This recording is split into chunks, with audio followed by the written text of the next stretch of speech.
soar from their cage. Sunbeams filter through the foliage. Flames grow with immortal courage. And I hope you won't be tainted by fate. Nothing to fear, so go alone.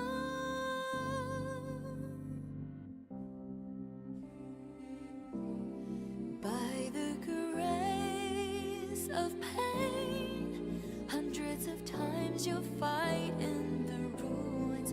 Your pride will not be slain. From the heart to the face. Stay awake, don't fall asleep. The way is long and the gloom is deep. Embers glowing in the heart still see. And I hope you won't be tainted by fate. Nothing to fear, never look back. Go ahead. Though bones and minds were chained, you cut down the thorns again and again. Your pride will not be slain. From the heart to the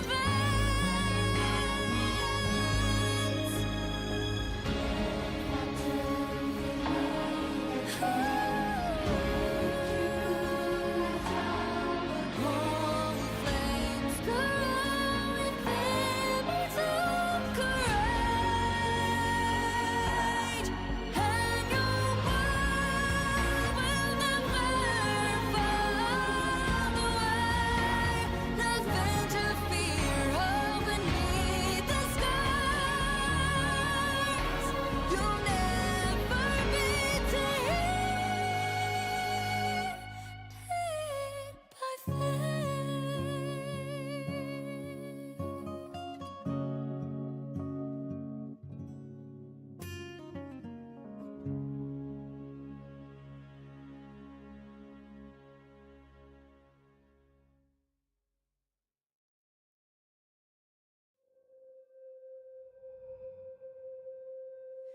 May the birds soar from their cage.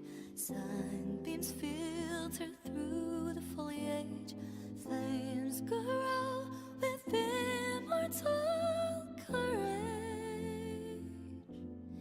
And I hope you won't be tainted by fate. Nothing to fear, so go alone.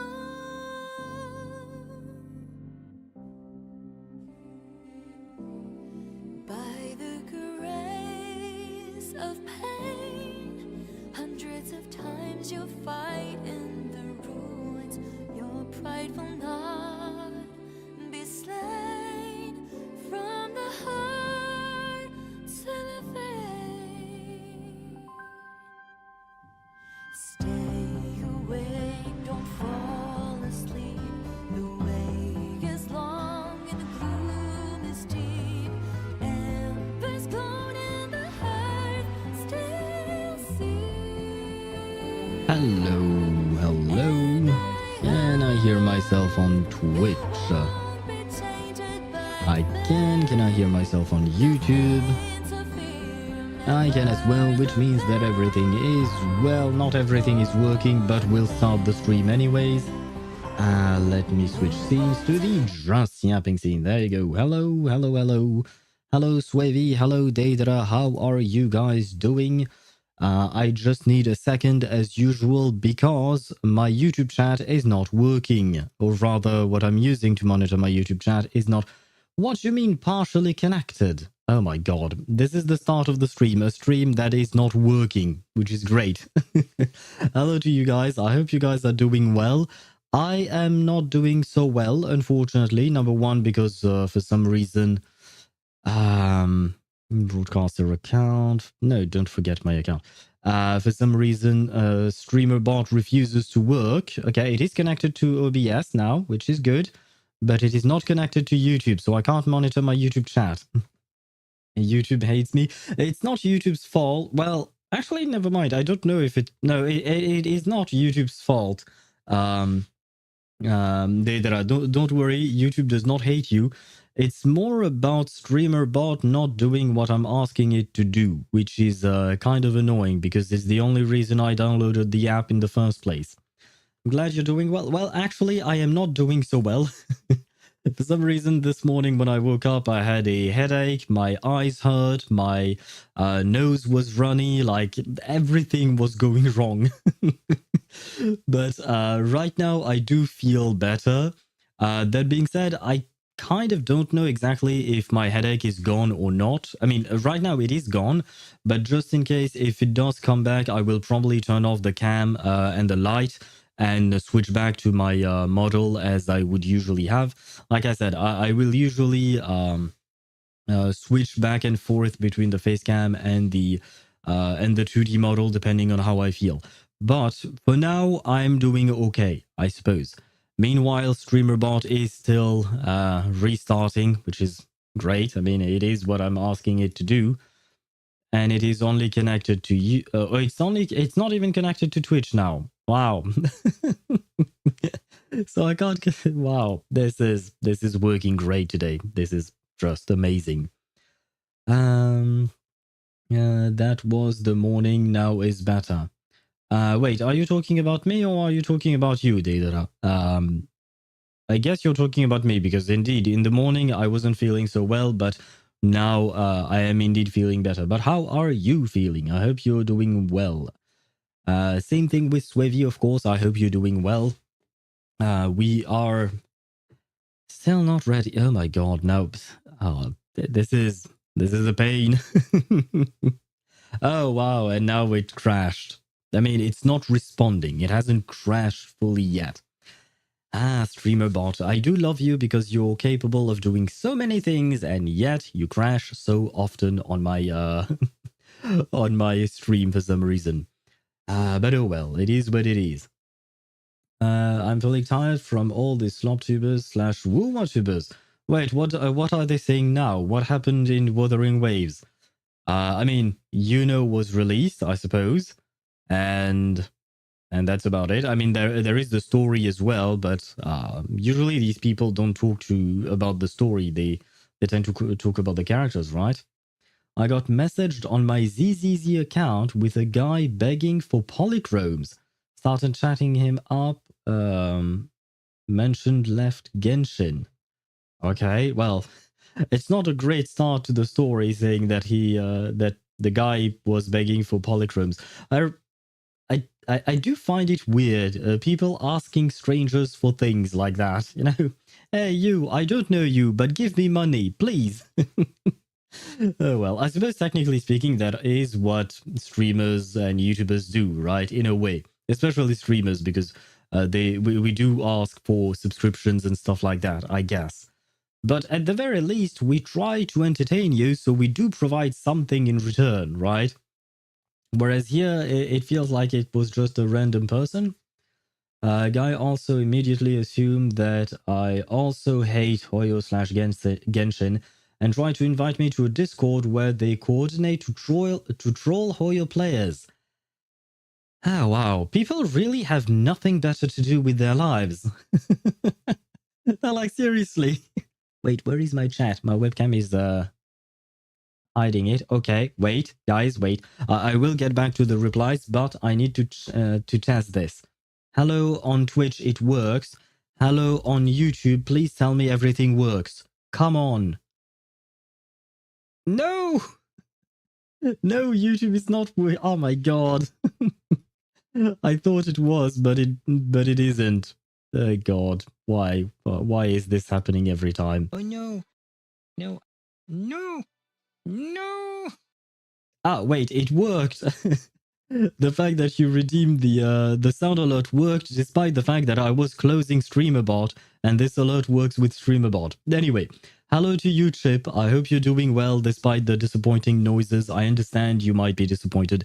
The stream is not working well, and it, well, it's not exactly my fault, to be fair. I'm changing my schedule, so this is my 4th day waking up at 6 a.m. Oh boy, I do not like days when I have to wake up at 6 a.m., or rather when I had to wake up at 6 a.m. Those were not good days, especially when I used to go to my university. I had to wake up around 5:30, 6 a.m. I am not a morning person. That does not really work with me. I hope you're a morning never mind. Usually, Deidara, when you say, when you talk on chat, you don't seem to like mornings either, right? Feel free to correct me if I'm wrong there. Where was I at? Are there some, hey, you want a free battle pass peeps on ZZZ? I guess this is a different situation from Swevies, right? I think. Every month I get 1 or 2 players messaging me for free stuff. Really? Happened after I let some streamers pull on my account for ZZZ. Okay. So I guess they must have seen that you had several what do you call that, mindscapes and all of that, so they are thinking maybe you got money and maybe you'd be willing to really give it to them for some reason. Yeah, I that's the only explanation I have, but even then it explains how it happens, but it doesn't explain why these people do this, because like, do they really expect you to send them free stuff out of the blue like this? Had like 300 polychrome, and I guess people wanted a piece of that. Yeah, okay, makes sense. Same situation on Discord, but I'm starting to suspect it's the same person as I just block and ignore on Discord. Seriously, the same person keeps on trying. Like, if you say no once, I feel like that's enough, right? And even then, I feel like asking in the first place is kind of strange. But if the person's okay, let's say that the person, they try, why not? But if you say no, why would they keep coming back for more no's? It makes no sense. And hello to you, Mihai. How are you? As Trevor Phillips once said, my N-word, what's up, homie? Hello to you indeed. I would not quote Trevor Phillips if I were you. I mean, he's a great character in terms of writing and how he was portrayed and all of that. But he is Trevor Phillips. We all know who he is and how he is, right? He's not exactly the best person to be around, right? I'm trying to get more time to end my games and then draw, because at the moment I'm doing it at the last minute. Tuesday I did 14 hours long on Toho Lost Word to end 2 events in one go. Holy shit, 14 hours. Man, I haven't played that long in like 20 years, I think. No, not 20 years. 10 years at least. 10 years. I used to play long hours, especially on weekends or when I was on vacation or stuff like that. Nowadays, I don't think I can just stay sitting still for 14 hours like that. It just wouldn't work. At least my body wouldn't want me to do that, probably. But back to slop tubers. I hate how they paint themselves as righteous and how they are doing what they're doing is constructive. Yeah, but I guess they paint themselves that way because that way it justifies their behavior, right? Kind of makes sense, I suppose. It's not a good thing, but at least it makes sense in their mind, probably. But yeah, I mean, there is such a thing as constructive criticism, right? You try and help the devs do better for their games and stuff like that.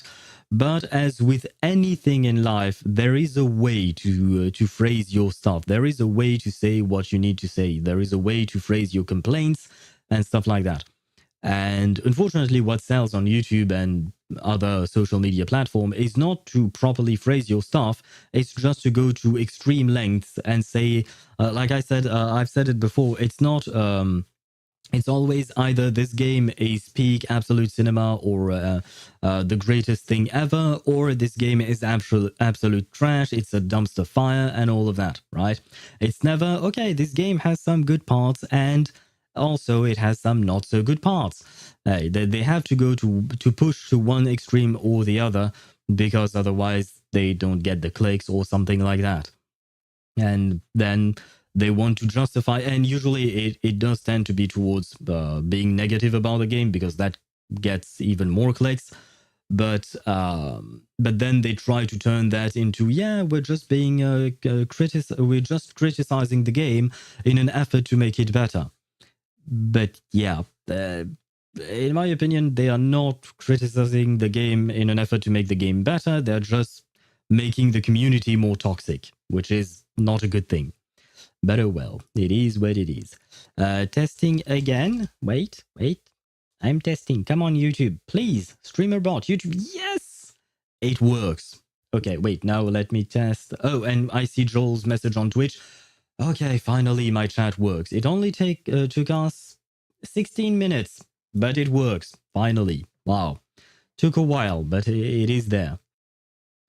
And on Monday I did 13 hours of Azure Lane. Oh my god, Deidra. Is your back okay? I mean, wait, because you're gaming on... No, you're gaming on your PC, not on your phone, right? Or rather, sometimes you game on your phone as well, I think. Because, sitting for 13, 14 hours a day, twice in a row like that, how is your back? Like, are you okay? Does it not hurt to stay in place like that for that long? I mean, I assume you're taking breaks or something like that, right?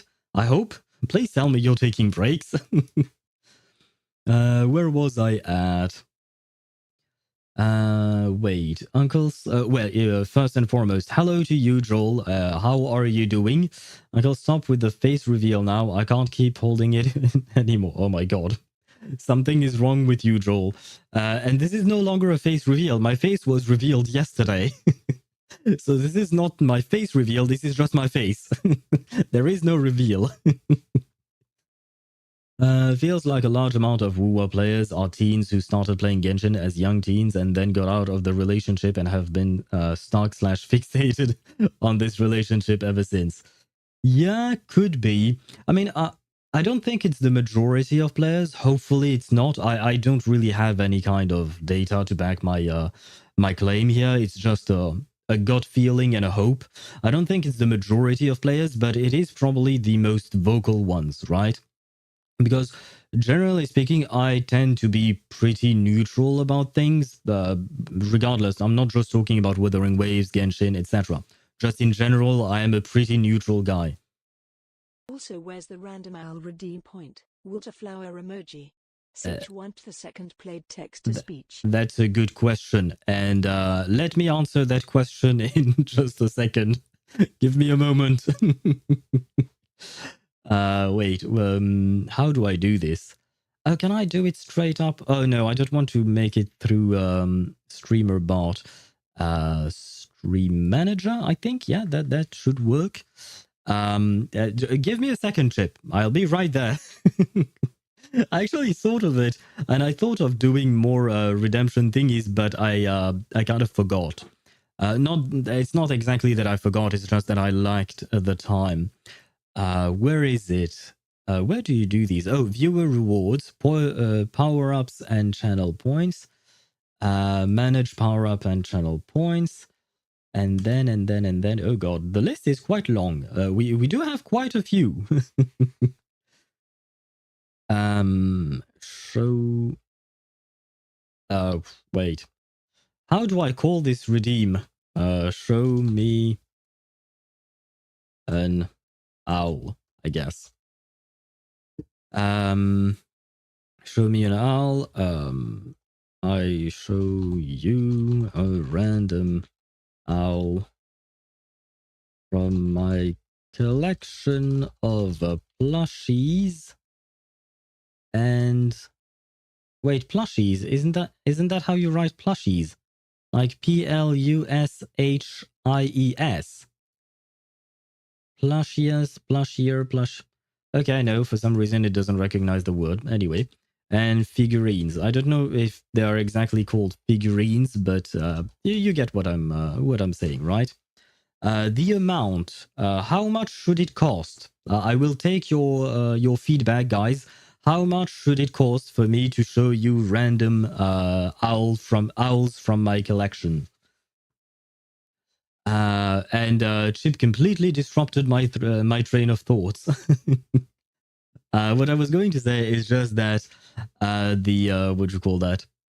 I tend to be a pretty neutral guy, but generally speaking, I also don't really voice my opinion until I started streaming, that is, because now, well, I do have a platform on which I voice my opinion.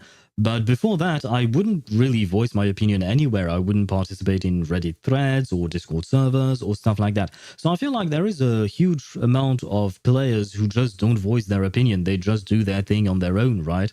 They don't engage with the community at large. And I hope that is the majority of players, because if actually the majority is the ones that you described, Soevi, then I do feel a bit sad about it, because it wouldn't be all that nice now, would it? All AL can be played. AL? What is AL? Can be played only using one hand. Oh, Azure Lane can be played using only one hand, and you can leave it at auto. Deidra, is this how you play the game? You play Azure Lane with one hand. I don't want to know what you do with the other, but I guess we can all guess. My phone has somehow died, and I'm back. It's good. Thank to the world. Oh right, your phone died. Wait, do you mean like in terms of how you play your games, or do you just mean like on stream today?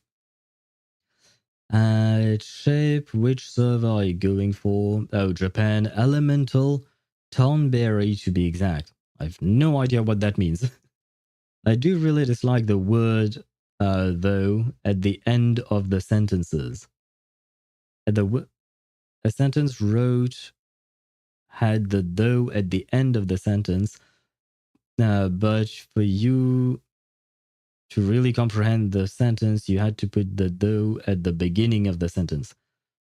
For example, they don't seem hostile though. I mean, okay, that that kind of comes out of nowhere, but okay. I understand what you mean. Technically speaking, I do believe that you can use both. You can use though at the start of the sentence and at the end of the sentence. Like grammatically speaking, I don't think either one is wrong. But I've never checked, to be fair. Wait, I missed a few messages. Oh, wow. So Chip says 800 points, Swivy says 10,000 points, and then Chip says 3,000. I guess 3,000 might be a good middle ground between 10k and 800, right? So let's go with 3,000 for now. On top of that, it's not like I have that many. Like I said, I have about 20, 30 of them. So at some point, I will start showing you the same ones over and over again. And let's put a cooldown of, come on, let's say 15 minutes, because why not? I don't want to have to spend my time going back and forth in my room trying to grab new owls every time. There you go. It has been created. Where is it, though? Show me an owl. There you go. It is there. It is there now for you guys to have fun with. And I can close this. Okay. Right, you're based from India. I assume JP has the best connection. Is Final Fantasy 4 popular in / known in India? I believe our boy Chip is not from India. Yes, he's not from India, but he's from that part of the world. I watched a streamer that I follow who plays Reverse and Final Fantasy 14. Just curious on this game, so I thought I'd give it a shot. I mean, from what I've heard of the game, just like I mentioned on Discord, and which reminds me, I closed off Discord earlier when I restarted my computer. Let me start it back up. But like I said on Discord, from what I've heard of Final Fantasy XIV, it is a great game. Although when you mentioned it on the Discord server, I went in and checked because I did remember that there was a subscription service. And honestly, some of the things that are not part of the subscription, it kind of feels bad. It kind of feels bad. Because you're completely locked out of some features if you're not paying the subscriptions. So it's not great, but there is still a lot of content to be done even without paying for it, right? So I guess you can be free to play in the game, probably. But do know that you will be limited in what you can and cannot do, unfortunately. Oh, but I mean, I suppose it makes sense. They need some kind of monetization, right? You can't play the game for free. If everyone plays the game for free, then the devs wouldn't be doing anything, right? Wait, I missed a message. I missed a lot of messages. Yeah, it feels like a lot of woo sloptubers are the biggest content creators in the sphere. Yeah. Aside from guide makers or CCs who play multiple games, dedicated WoW CCs that are the largest are the sloptubers. Oh, I see what you mean. Okay. Saint Antas, Glevekio, and Ethan. I've never heard of the last two that you mentioned. I've heard of Saint Antas. I have not exactly watched his content, but I've seen reactions to his content. And I get what you're saying. I get what you're saying. But to be fair, because you did mention something, is the fact that some content creators play multiple games. And I feel like when you play all of the games, well, not all of them, but when you play multiple games at once, it does allow you to see exactly what is happening currently in one game or another, right?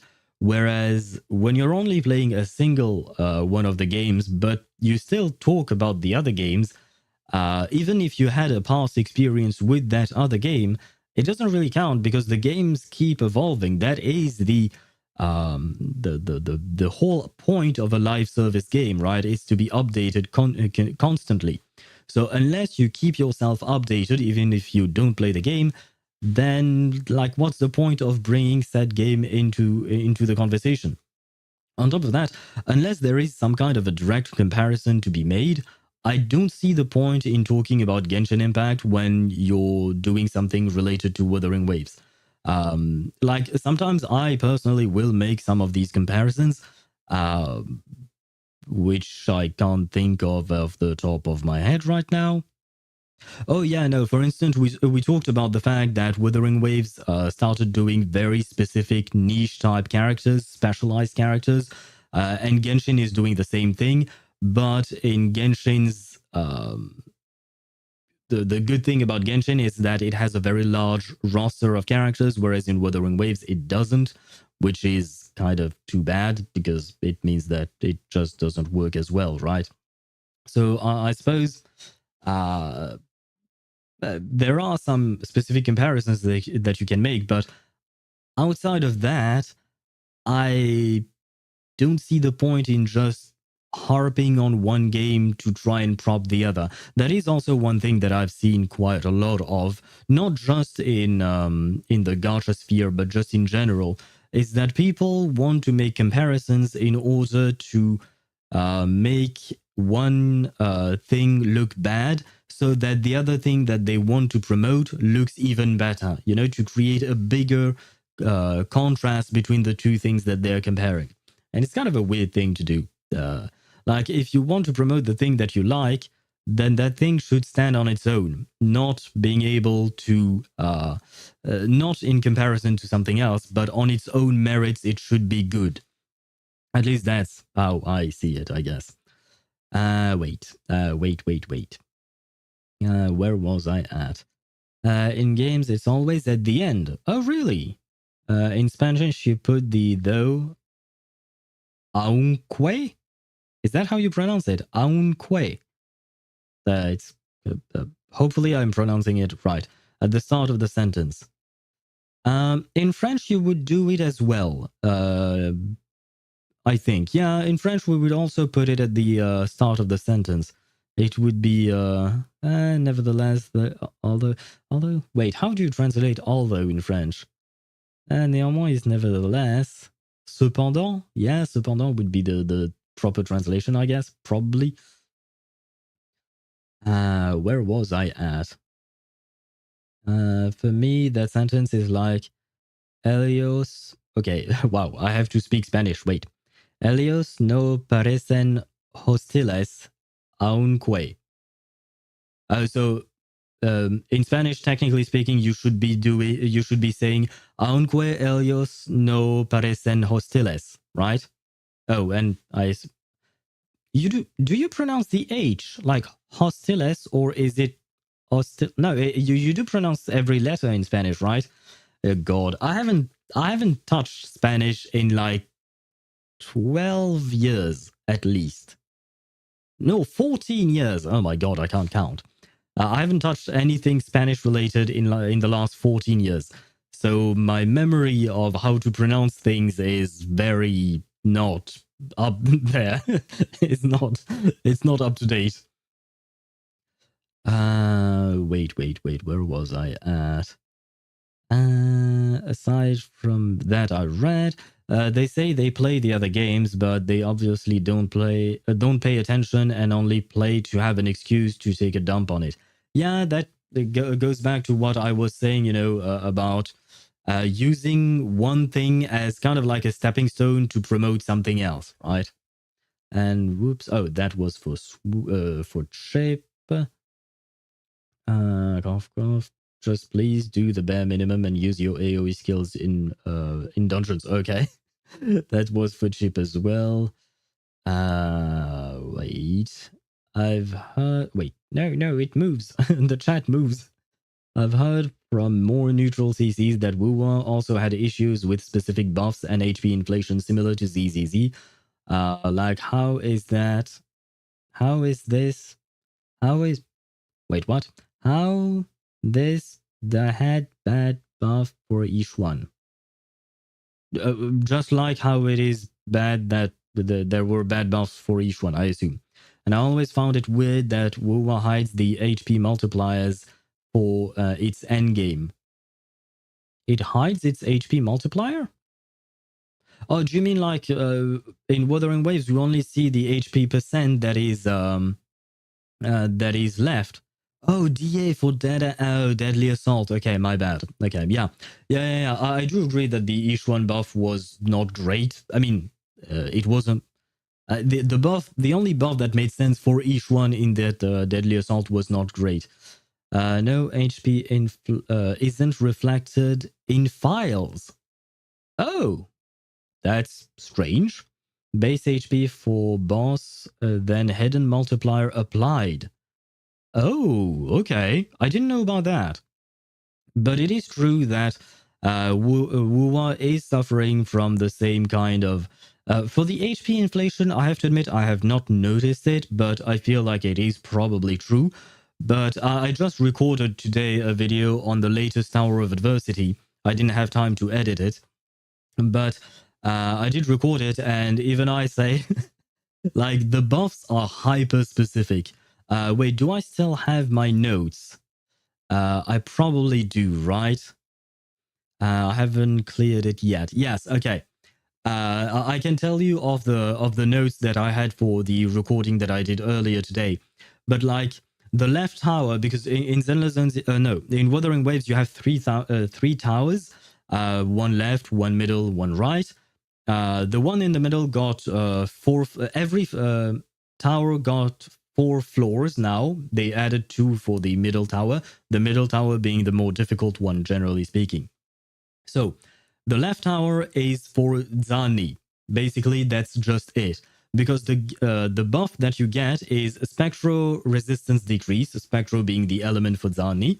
Then heavy attack damage, which is what Zani does. You also apply a little bit of Spectro Frazzle, which is something that Zani needs. She literally needs it to be able to properly function. And it is not part of her base kit.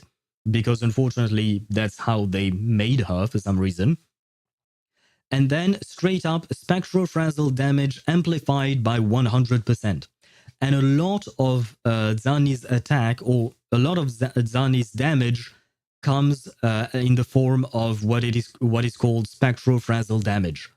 And they just amplified it by 100%. And you're like, that is just super niche. The only character that really takes advantage of this is basically Zani and Phoebe to a certain extent. But it is incredibly niche. And same thing with floor 1 and 2 in the middle tower. We got arrow and for some reason havoc resistance down. Why not for the havoc, but arrow resistance down. But the second part of the buff is increased max HP and defense down on enemies with arrow erosion. So basically, they want you to play arrow erosion, and there is only one single character in the entire game that scales off of HP and deals with arrow erosion. So it's Karthia. So either you play Karthia or you're not going to enjoy the full buff effect, right? There is nothing else you can do. And then for floors 3 and 4, and just because it really makes me laugh, but in a sad way, because like this is a problem, and I feel like we should talk about it, and we should mention it to Kuro that this is way too specific. For floors 3 and 4, you get a generic damage buff stacking up, and then you get some heavy attack damage, which is most of Augusta's damage. For some reason, you can create a shield that is part of the buff, and then the shield creation gives a damage amplification. And on top of that, for no reason at all, when you don't have a shield on your character, the enemies take 10% less damage. So if you have a shield, then the enemies won't have that added resistance, right? And right now, the only characters who constantly have shields are Augusta and Yuno, who came out yesterday, right? So I'm like, this is way too specific. This is not good. Because if you do not have these specific characters, I mean, technically speaking, I think that with strong enough characters, you could still be able to clear Tower of Adversity, even if they are not taking advantage of the buffs. As long as you're not going against enemies who are resistant to your element, I think it's still doable. But the point still remains that this is way too specific of a buff. This makes no sense. I mean, it does make sense, but it does make sense in the sense that they want you to pull for these characters, right? But it's just like, this is way too specific. Kind of like, for instance, right now, I believe in the Spiral Abyss, we have electro-charged and lunar-charged buffs, right? For the Spiral Abyss. It's kind of like as if Hoyo had only put in lunar-charged and not electro-charged, right? So that would mean that basically either you play Inefa or you get fucked, right? Not you get fucked, but you don't get the buff at all, right? Whereas here, because electro-charged is still buffed, then your other characters can still do something, right? So yeah, I definitely agree that Wuthering Waves has a bit of a problem there, and it is quite concerning because the game is quite young, and we don't have that big of a roster of character to be able to take advantage of the buffs if we don't have the specific character that it is designed for. So not a fan of that direction. Sorry, I started ranting about this because I do have those characters, don't get me wrong, I have those characters. I have Augusta, I have Zani, I have Karthia, so I don't mind for myself. On my account, I'm fine. But I still feel like it's not a good idea to start going that direction. Anyway, I missed a lot of messages, I apologize. Similar to ZZZ that I read. Also, can you all recommend an offline mobile game? Just my time killer whilst reversed in maintenance. An offline mobile game? Do they exist? Because nowadays everything is online, right? There was an offline RPG that I played, but it was like 10 years ago, so I don't remember the name. And it was a not so well-known game, but it was really well made. If I somehow managed to find the name of the game. I will try to give it to you, but not gonna lie, it's been a very, very long time. For K. Oh, K. Oh, you ignore the EU. Okay, so it would be K or K. Okay, thank you, Deidara. So, so it is Aun K, right? Aun K. Yes, the R and U are supposed to be pronounced, right? And lastly, I take some ZZZs for real now. I just wanted to say that I'm kind of disappointed when I learned that you cannot stack the garment vouchers, because I'm playing to buy Lucy's unique garment plus Kakanya's garment. 1 out of 2. But after I learned that the garment vouchers won't stack, so I need to buy 2 months of Welkin to buy Kakanya's garment, to buy the garment directly with bling bling papers. So yeah. It's kind of too bad that they did it that way. I mean, I still haven't watched the Reverse 1999 live stream or its trailer or anything, so I didn't even know there was a garment voucher or something like that. So I'm happy to learn that there is a garment voucher because I will definitely be buying the Lucy's garment. Lucy's garment looks amazing. Wait, Chip, if you haven't gone to sleep yet, do you know if what do you call that? If Aldrich's garment is free or if you have to pay for it? Because you know, there is a garment where he instead of having yellow liquid or a yellow sphere, it's blue. But I don't remember if it's a garment or if it's just the I2 inside 2 skin change, you know? And hello to you, Sparda. Welcome to the stream.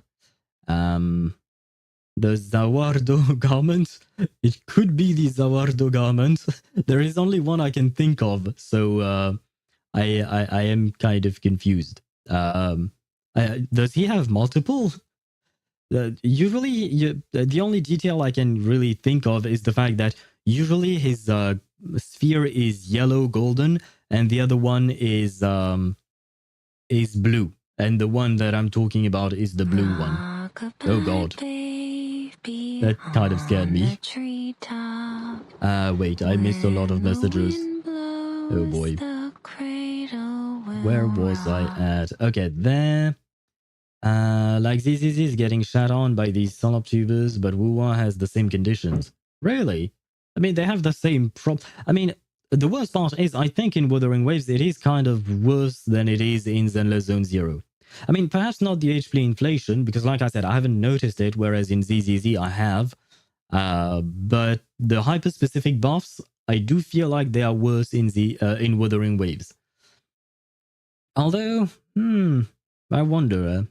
it's just a gut feeling, so maybe I could be wrong on that. Average Luck Gamer, ALG, ZZZCC, has been feeling burnt out and was also dropped from the CC server access. He crashes out after this patch favors attackers, as he has always maintained that Anomaly was meta, goes into a stream heated and fighting and gets his feelings hurt. And guess who's there to coddle him? Saint Tantas the day after immediately swoops in as a neutral mediator, and he starts painting the people ALG was arguing against as the villains and gassing ALG up as a savior. Fucking disgusting. ALG, average luck gamer, a CC. Oh yeah. Average idiot gamer. It could also be one way of interpreting his name. Used to watch ALG for a bit, but vibe was off there. He always seemed tired / burnt out, though could just be some... because he's British. Oh god, okay. Now I see why, what'd you call that? Sparda mentioned that, yeah, last time calling someone British was an insult was the 1600s, and yet he managed to do it again right now. That was quite funny, I will say that much. But I don't know who ALG is. I have never watched their content, so I can't really speak about that. But I do feel like if you're feeling burnt out on a game, it's probably just better to kind of take a break from the game. I understand that as a content creator, it might be a bit more difficult because your livelihood depends on. I mean, I don't know how big ALG is, but let's assume that his livelihood comes from YouTube or streaming or stuff like that. I get that. In those conditions, it is kind of harder to take a break from a game because your livelihood depends on it. But at the same time, if you're no longer enjoying the game, what is the point in continuing to play? Right? Like, apparently ALG has a day job. If that's the case, then just take a break, take a breather. You don't need to do this. If it is not like if it is not vital for your life, then don't. Just don't, because at the end of the day, a game is meant to be entertainment. That is how a game works, right? So if you're not deriving joy from the game, then take a break. And I've done it multiple times with multiple game franchises in the past because I burnt myself out from some games. I've said it before, I burnt myself out on Honkai Impact 3. I never went back, but that's just because nowadays I don't have the time to go back to that, right? But for the Assassin's Creed franchise, I burnt myself out multiple times and I kept going back after a few months, after a year or something like that, and I would enjoy the game again. Just, that's just the game. Game is meant to be enjoyed. If you don't enjoy the game, either stop playing this game or just switch to another game that you enjoy more. Like, why keep torturing yourself, right? That's my opinion. Like, for instance, what do you call that? I've been playing Genshin, ZZZ, Wu, Honkai Star Rail, and Reverse 1999. But if at some point I feel like one of the games is something that I no longer want to play, I will probably stop it, or just take a break, and perhaps come back later. But if I don't feel like playing something, I won't. And I mean, it has happened, technically speaking, with Honkai Star Rail, with the whole Banana Academia, the Banana Monkeys, right? That whole patch. I started streaming it. I did the first part of the quest, and then I gave up because it was just, I wasn't burning out. I was just not liking it at all. And I was like, okay, guys, I don't like it. I can't do this. This is going to just piss me off. And I don't want to spend 3 hours on stream being angry, right? I don't want that. So I just said, okay, tomorrow we do something else. I give up on this quest. I'm going to skip it entirely on my own time.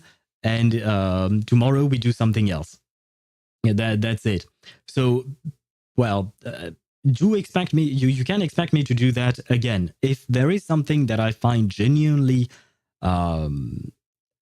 either frustrating or making me angry or something like that, I will skip it. At the end of the day, I want to play games to be happy. It's in my name, Happy Owl TV. And I want to share a joy, right? That's the point of my stream. I want to share laughs and stuff like that. So if I'm just angry, I don't see the point, so I just won't do it. Banana brain rot, yes. The banana brain rot is deserved, yes. I really, really did not like that whole patch. I feel like probably some people did, but I personally really couldn't. The banana talk was really frustrating. I understand that, for instance, like I missed out on good development on Rappa. Apparently, she's a very interesting character. But even her whole ninja talk and all of that, it was kind of getting old real fast for me. And then you learn why it all happens, which is great. It's nice, but they made it too much for me to handle, and I had to just get back. I had to take a breather. I had to take a step back. Oh God.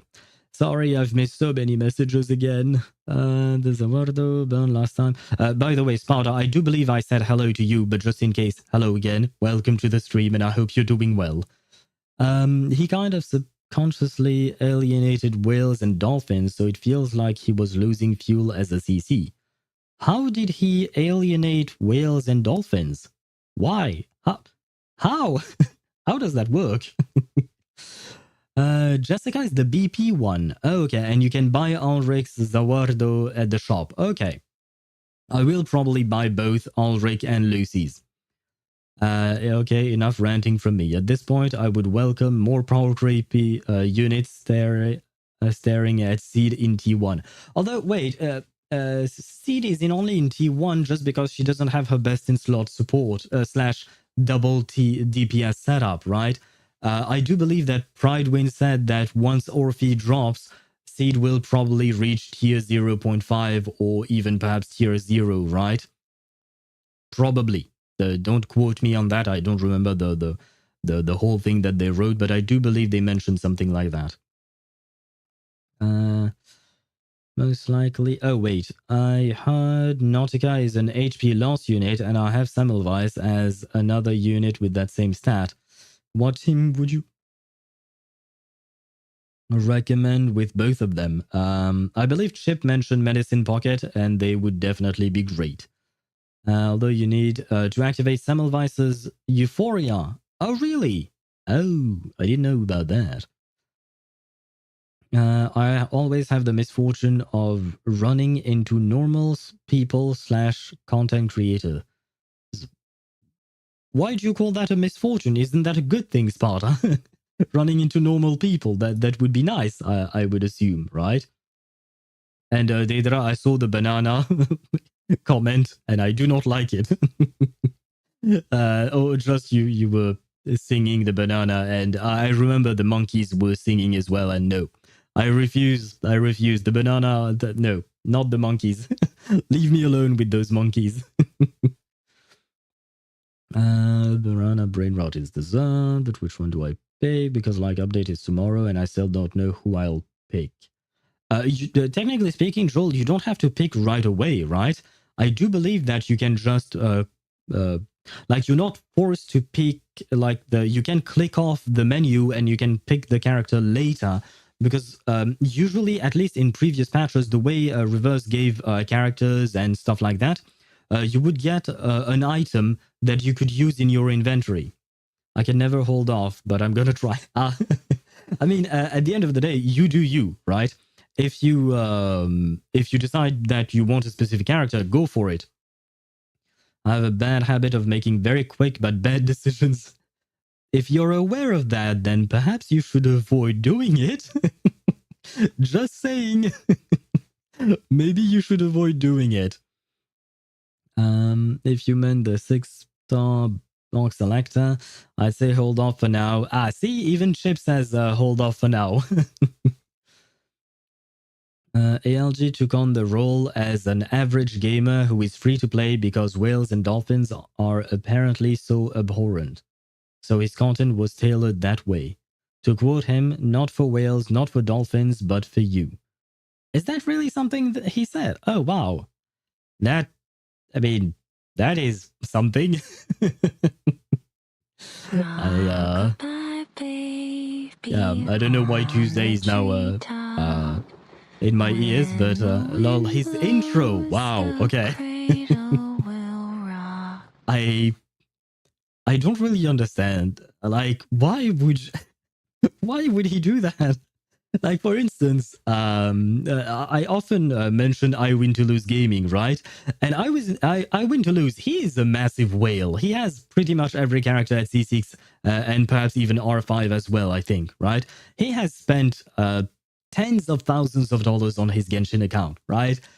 But he makes content for everyone, right? Because he shows both what characters can do in free-to-play setups, but also what characters can do in whale-type setups, right?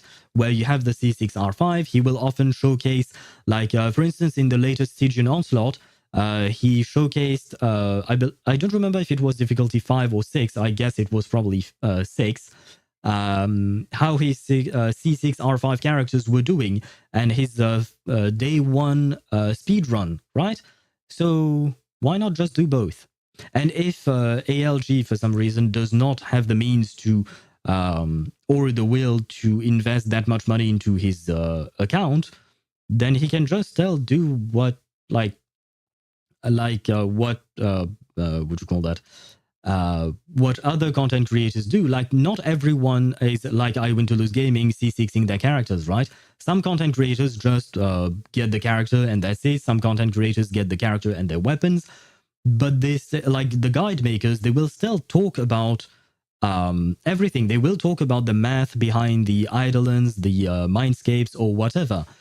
So, like, why say that? No, you don't exist. I don't want you in my audience. Like, okay, well, and to be fair, I just don't understand why you would have a problem with whales. If whales did not exist, the games would not be. There would be no game. Let's be honest. Free-to-play players do not bring anything. Well, they bring kind of like publicity to the company, and they can boast their numbers and say, "Oh yeah, look at how many people play our games." Sure, but if there were only free-to-play players in a game, the game would not exist because the devs would not be making money, and if the devs don't make money, the company goes bankrupt, and there is no game. Like, whales, dolphins, anyone who pays for the game, they help us get the game. So why would you say that whales and dolphins are not good? like, like, seriously, this is why, for instance, Swivy, I often tell you, oh wow, you're paying for RZZZ and stuff like that. It's because I genuinely believe that. And even when I you saw me pay, you saw me spend in reverse 1999, right? It's because number one, I want to support the game. Number two, I wanted the characters. But like, I just think that that's how it works. The game wants your money. I mean, we are playing gacha games. Gacha games are one of the most predatory type of monetization scheme there is. These games are literally designed to suck your money. so yeah, if people fall into it and do it by consciously deciding to do it and not just because they get addicted to the gacha of itself, it's just like, and at the end of the day, just fuck it, let people do whatever they want with their money. God, I genuinely don't understand these kinds of takes on things. Let people do what they want. I mean, at the end of the day, he does what he wants, right? ALG, he can do whatever he wants. If he wants to say that his content is not made for whales and dolphins, then fine, it's his choice, right?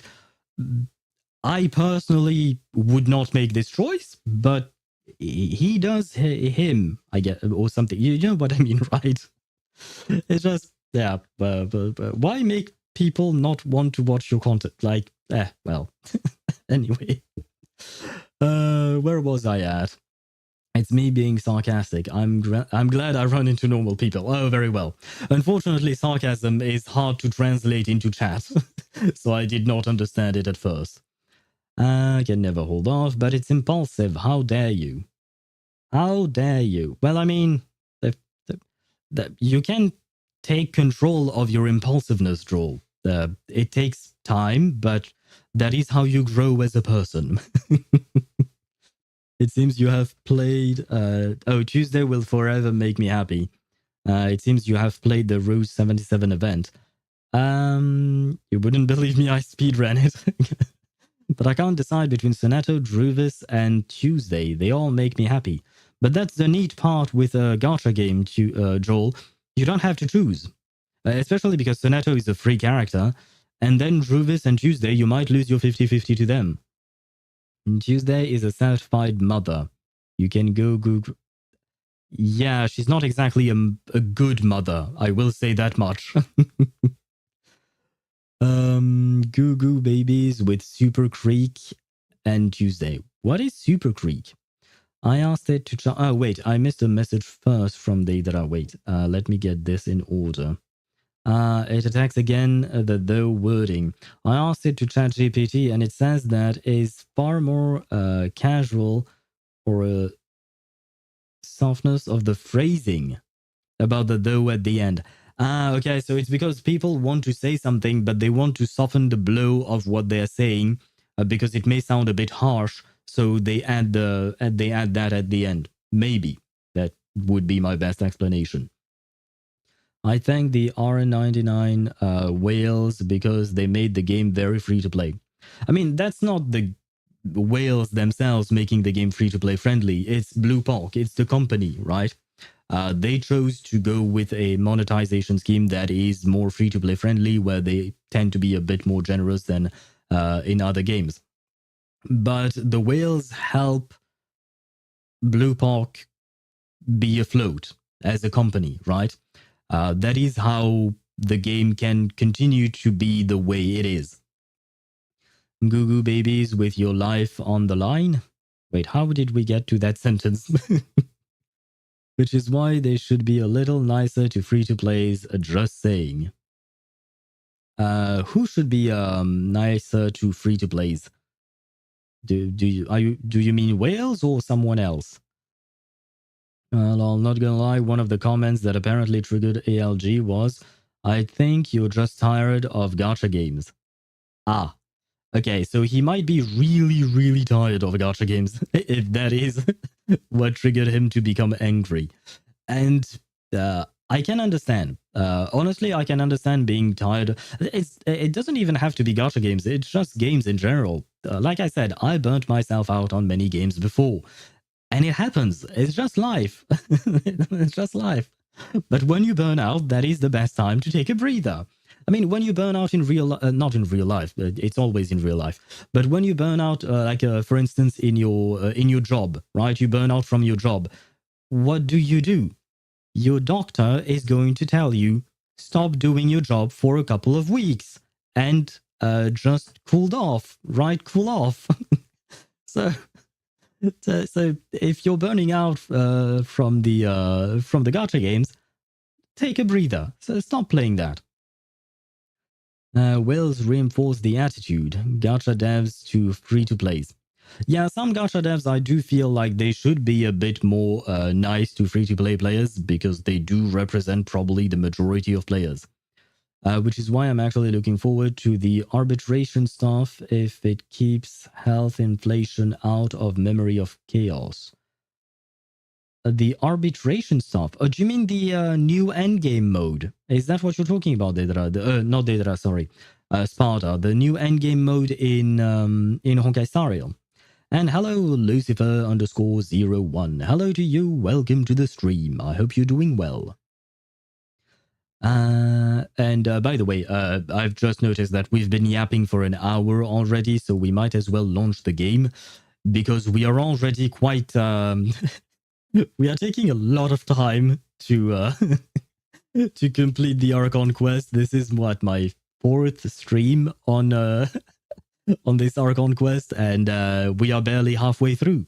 So let me launch the game because I also noticed that some ads are starting on Twitch. So while the ads are rolling, I am going to launch the game, and once the ads are gone, we can proceed and continue with the story. Praise the whales. Without them, the game would have way more microtransactions. Probably, yes. I think of it like what happened to Spotify. It kept losing a lot of money, and then it kept forcing its premium membership on us. I've never used Spotify, so I don't really know what happened there. In my opinion, F2 is a myth. It's all a test against your own ability to control desire and a test of your current financial ability. F2? Do you mean free-to-play is a myth?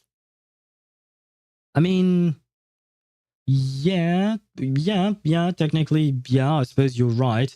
It is a test of your own ability to control yourself and a test of your current financial affairs. Like, if you can, the first question is, can you afford it? If you can you control yourself with it, right? Whereas hopefully it's not the other way around, because for some people the first question is, do you want it, regardless of whether they can afford it or not? And that is where the problem really comes in, I guess. Yes, Act 2. Yes, we are going to start Act 2. Technically speaking, I started Act 2 by accident today when I was doing my dailies, because unfortunately the start of Act 2 is in the middle of the of Nasha Town. You didn't miss much, don't worry. It was just the Traveler and Paimon talking in Nasha Town, and they were overhearing some people from Nasha Town talking about what had just happened. And they said that there was some kind of, like maybe there would be some kind of opportunity for them.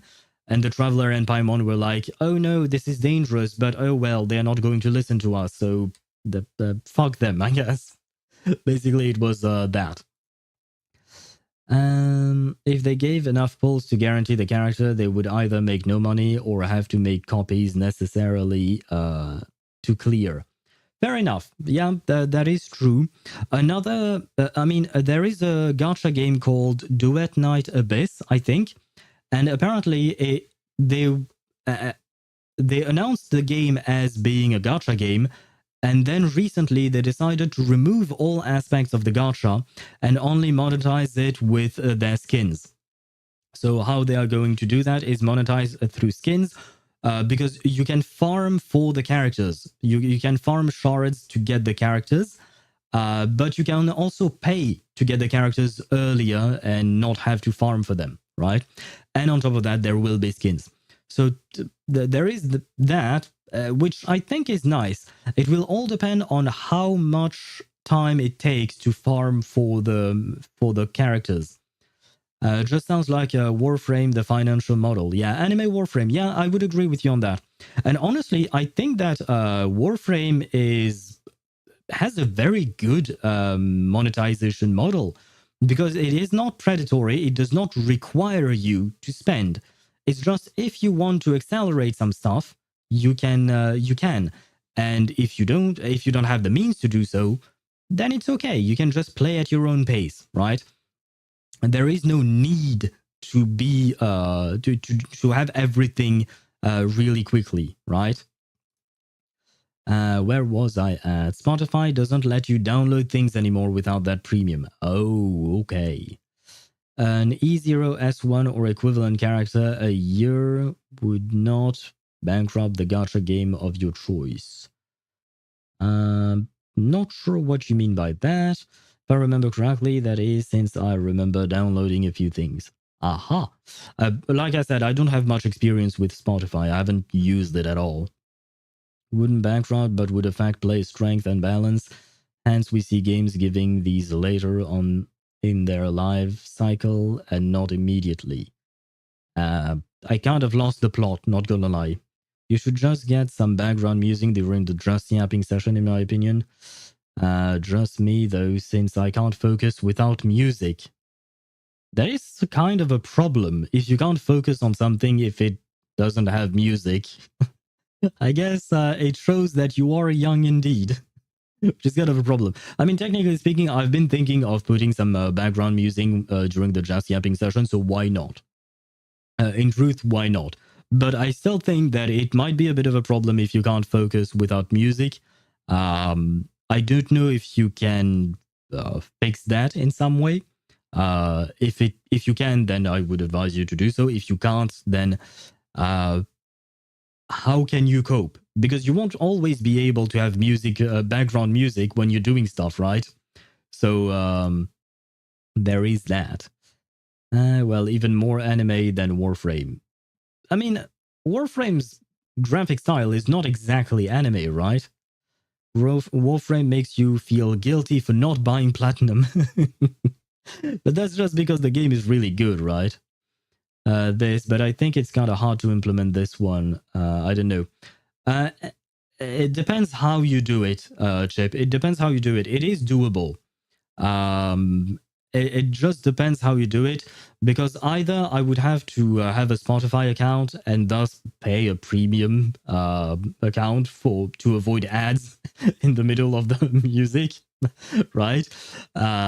Or I can just host the file on my computer, but I would need to create a file with back-to-back songs. So basically a giant MP3 file with back-to-back songs for an hour-long thing, right? So yeah, it's kind of not great, but yeah, I would have to take a deeper look into it though. I should be taking these for real now. Very well, Chip. Good night to you. I hope you sleep well. And tomorrow is Friday, right? So good luck to you with tomorrow's school stuff, probably. Owl is my background noise. Fair enough. Owl noises it is. Yes. Swavy has my what do you call that? My disappointed owl noises in his background playing on repeat. You know, the no, no, no all the time. Where was I at? I was saying that if gacha games dropped an E0 S1 or game equivalent character every year, it wouldn't bankrupt your company of your choice. True. I mean, we are saying not E0 S1, but just E0 characters right now. You know, they are giving us characters like in Genshin, in Honkai Star Rail and stuff like that. It is nice enough. But yeah, like in Reverse 1999, every year, I mean, it's only been 2 years, but every year we get a free 6-star character that is really good, honestly. Last year we got Semmelweis, this year we are getting Ulrich for free. And like they are fully playable as they are, and it's really great. Start subscribing, people. We need to fund Owl an external hard disk for music. Technically, I do have an external hard disk, but it's not always plugged in because I have too many other things plugged in. But I appreciate the subscription push. Thank you, Sparta. And happy lurking to you, Joel. Yeah, but come on, give the damn signature weapon, like, for fuck's sake. I know it's FOMO, but like, bro. I mean, for...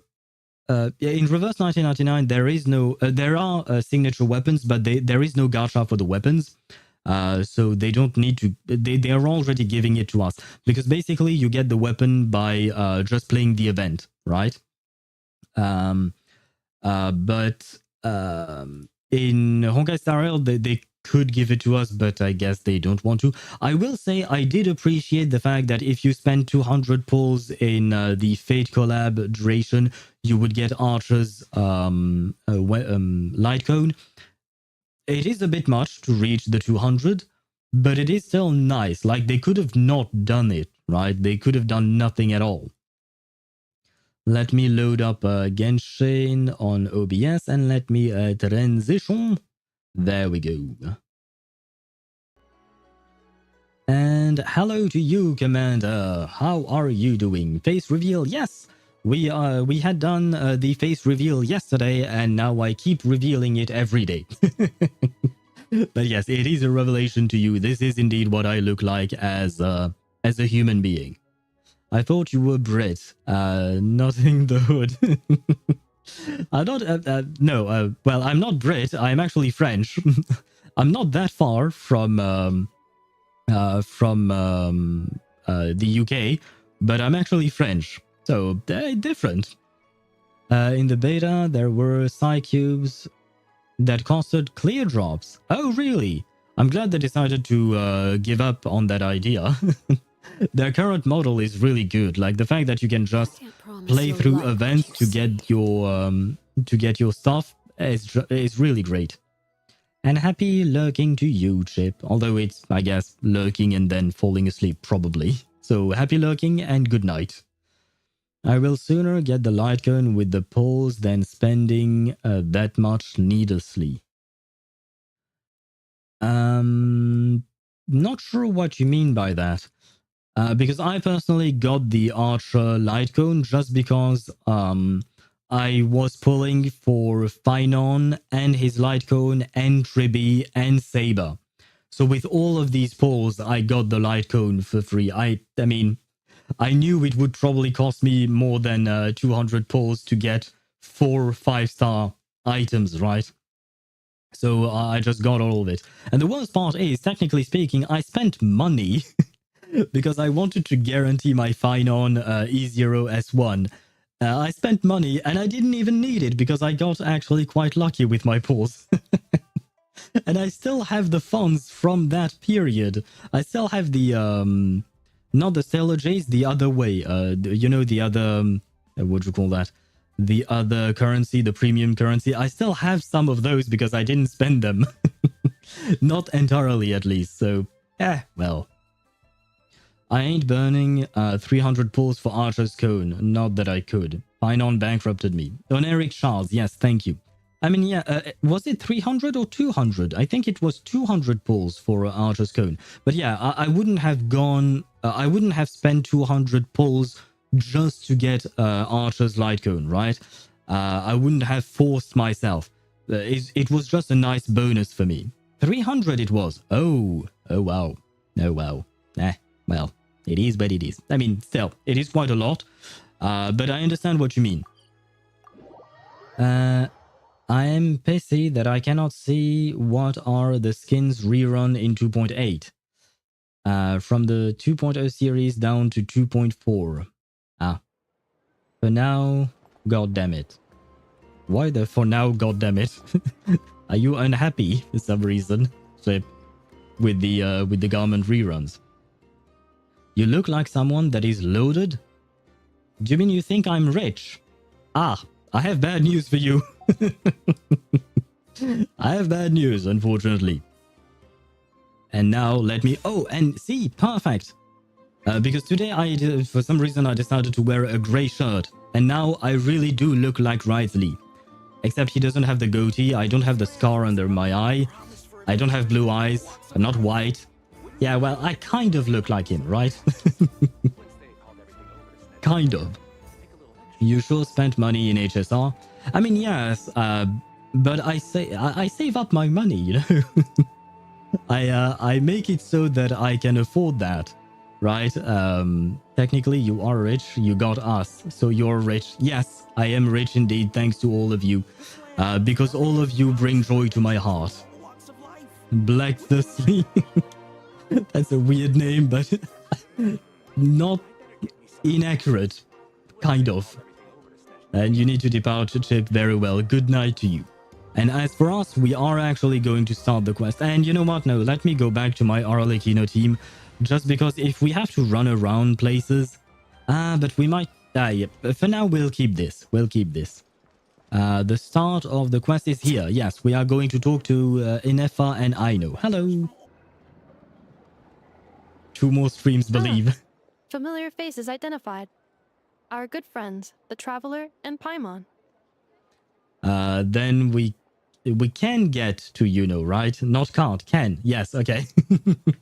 Wait, 2 more streams including this one, or 2 more streams on top of this one? Hopefully it's just including this one, but... well. Whoa! Free manual labor detected! Where is baby Jeek Tosh? He said he's gonna hop on. Well, I mean, I suppose, probably. I mean, I played with him this morning. I helped him with Stygian Onslaught. Although I believe he was, what do you call that? He was sick. Oh, Ktosh, you're here. Hello, Ktosh. Do you feel better? Because yesterday you mentioned that you were sick. Hey, bonjour à toi, Lunazeli, comment vas-tu? Que vois-je, la petite chouette à level up? Oui, pardon. Faut que je switch mon cerveau d'anglais à français. Mais oui, effectivement. J'ai décidé de passer en facecam, comme tu peux le voir. Mais du coup, techniquement, c'est la première fois que tu... Ah non, Attends, est-ce qu'on est amis sur Facebook ou pas? Je me rappelle plus. Oui, probablement. On se parle jamais sur Facebook, mais... Oui, donc non, c'est pas la première fois que tu me vois techniquement, je sais plus. Mais bonjour à toi, j'espère que tu vas bien. Et oui, il y a eu un petit changement sur mes streams, en effet. Up to you, Owl. Yeah, up to me, but at the same time, you know me, I keep on yapping all the time. Those evaluations could not be more different. Might I ask who this is, though? This is Sosi, Sergeant Major of the nearby Lightkeepers. He's stationed here in this town. Oh no, Daedra, I'm sorry. I added the though at the end of my sentence. I hope you won't be mad at me. Uncle, why are you hotter than Flins? Ah, come on, don't lie to me like that, Ktosh. Flins is hotter than me. He's aura farming all the time. I am not. I'm just existing here. Effectivement, j'ai déjà vu sur Facebook. Oui, mais techniquement, mes photos sur Facebook sont très vieilles, donc elles sont pas du tout à jour. J'avais pas les cheveux longs sur Facebook. Techniquement, là, j'ai les cheveux longs, c'est juste qu'ils sont attachés avec un petit chignon à l'arrière. Bruh started slurring us in French. No, he literally humiliated our whole generation. No, I'm just talking to a friend of mine who is French, and thus I speak French with her. Bro switched to French and decided he's gonna put the speed pedal through the floor. It's just because you guys don't understand French, but I don't speak that fast in French. I just speak normally. But it's just because you don't understand what I'm saying that you think that I'm speaking really fast, but no. And no, I was not insulting you guys, don't worry. We're lucky it was not German speed. I do not speak German, and I do not wish to learn German. It looks like a very complicated language to learn. Voilà que tu as perturbé le chat en parlant français. Oui, bah c'est toi qui me parles français, donc forcément je te réponds en français. C'est pas de ma faute, je te blâme. je me dédouane de toute responsabilité. That means He is Flynn's superior, as far as position is considered. Oh, interesting. Because something that I did not mention is that I actually did a quest involving Flins and another quest involving jellyfish. Yeah, those two are unrelated. But I was exploring the new area, the area where the Fatui base was, right? And I think I got up to 50% exploration today. But anyway, the jellyfish quest was quite sad. And to be fair, the Flint's quest was also quite sad. But I basically saw where he lived. I can show you that later. And it was involving dead people, basically. It was involving dead people and ghosts and stuff like that. Honestly, it was a pretty good quest. It's basically the quest that you get when you arrive for the first time in his region and you unlock the hotel, this thing where you give... not hotel, the... What do you call that? You know, the tree thingy. It's not a tree in here, but the tree thing where you get the when you give your sigils and stuff like that, right? It was that quest, and honestly, it was longer than I anticipated. Not gonna lie, but it was quite interesting nonetheless. German is weird sounding English. Before any Germans in chat pick up the pitchforks, I am right. German and English grammatically are stupidly similar. Fair enough. Fair enough. I do understand what you mean. Although there is one thing, while I understand why they do it in the sense that it does make things easier, I also think it makes things harder, which is that in German, they tend to take words and just glue them together.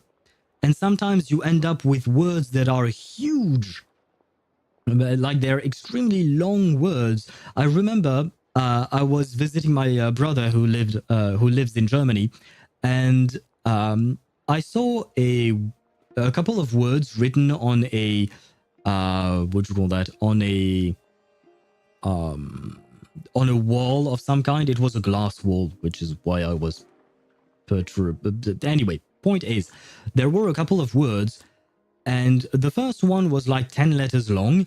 The second word, and it was written in one single word, every letter was together, it had at least 26 letters. So the word itself had at least as many letters as the entire alphabet that we use. Although in German, I think they have one or two more letters than in French, I think, probably. But anyway, the point is, that is one single word. More than 20 letters for one word. And this is a common occurrence, more or less. Oh, the reward statue thing. Yeah, the reward statue, yes. For Flins, for Lauma, it is a library of some kind. For Aino, it is part of her bookshop, part of her construction shop. And for Flins, it is a lighthouse. It's actually quite pretty. It is decrepit, but it is pretty nonetheless. Involved dead people. Bro explained wind users in a nutshell. Wait, but no, Flins is not a wind user. He's not Anemo, he's Electro, technically speaking. Yet he is literally surrounded with dead people all the time. The dead people, the ghosts, are literally his neighbors. He lives amongst ghosts. This is Eager Splitten Louden Boomer. It Boomen Louden and Splitten Egan. The heck did I just read? What does that mean? Only 26 letters? Damn, that's just saying hi. I don't remember what the word was saying. But when because I think I don't remember if I was walking with my brother and asked him straight away, or if I just took a picture and showed it to him later on, because he wasn't with me. But I asked him, and I don't remember, unfortunately, what it means. J'adore Flins de Genshin Impact. Je suis un grand fan de Flins dans Genshin Impact. Flins... Oh, merci pour l'abonnement. Oh, ah oui, du coup, il faut que je re-switch en français. N'y attendez pas. Merci beaucoup. Bon live à toi. Merci beaucoup. Merci pour ton soutien. J'apprécie fortement. D'ailleurs, j'ai même pas eu le temps parce que j'ai dit trop de trucs, mais j'espère que tu vas bien. J'avais vu ton message. Ah, j'ai encore oublié de répondre à ton message. Mais je vais le faire. Je vais le faire à un moment donné. C'est sûr. C'est juste que ça me prend beaucoup de temps. Parce que je suis très lent avec tout. Mais en tout cas, merci beaucoup pour l'abonnement. J'apprécie. And where was I at? Flins est l'un de mes personnages préférés. Je suis absolument fasciné par Flins de Genshin Impact. Flins de Genshin Impact est un personnage que j'apprécie beaucoup. I think we got the gist of it, but for those of you who do not understand French, Ktosh wrote, I love Flins from Genshin Impact. I am a big fan of Flins in Genshin Impact. Flins of Genshin Impact is one of my favorite characters. I am absolutely fascinated by Flins in Genshin Impact. Flins of Genshin Impact is a character that I like a lot, or that I appreciate a lot, if you want a direct translation. So yeah, I think we got the point, and I'm happy that you're happy. Or rather, I'm happy that you like Flins. A pleasure to meet you all. Do you know who Aino reminds me of? Yono from Pokemon. I think someone said the same thing, and I looked it up because I don't know Yono, but I think you were right indeed, because I what do you call that? I looked it up, and I think you're right indeed that she does kind of look like her, kind of the same design as well, right? T'inquiète pas pour le message, j'ai l'habitude maintenant. C'est pas faux, c'est pas faux. Ça fait genre au moins 1 ou 2 ans ou 3 ans que ça dure comme ça.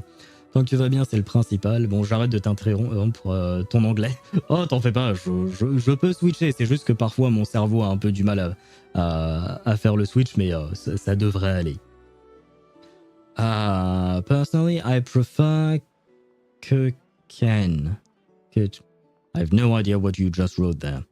Wait, that VA voice, that's Melusa's voice. Oh shit, I didn't pay it. Hey, wait, he does actually kind of look like Melus. Without the silver hair, he dyed his hair, basically. This is the Traveler and Paimon, friends of ours. They're experienced adventurers who are new to Nod-Krai. Oh no, if he's voiced by Melus, does that mean he's going to die? Oh no. Pleased to meet you. Were you talking about the cannon, by any chance? Indeed. The sooner we can get it firing again, the quicker we can ease our current predicament. Wait, is that really Melusa's VA? I have to admit I do not recognize his voice. To be fair, I don't quite remember exactly how he sounds, but in my mind, at the very least, he did not sound like this. Ka-ching. Why are you writing it the other way? Because the other way makes no sense. So I'm confused. I mean Pioneer and Lygus.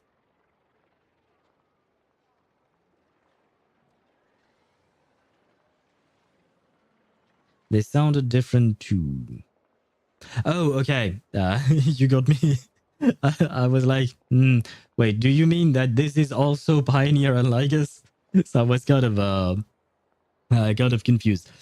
Fair enough. I mean, the best example I personally have that I always think of is Blade and Linny, right? Blade from Honkai Star Rail and Linny from Genshin Impact. Same VA, completely different voices. So you might be right.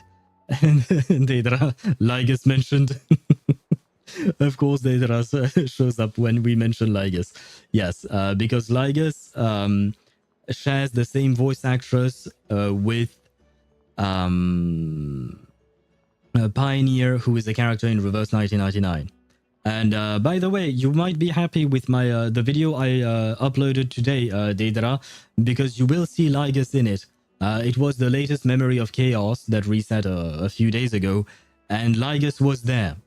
He was there indeed, and the background music for Lygus's fight is just as good as it was during the story fight.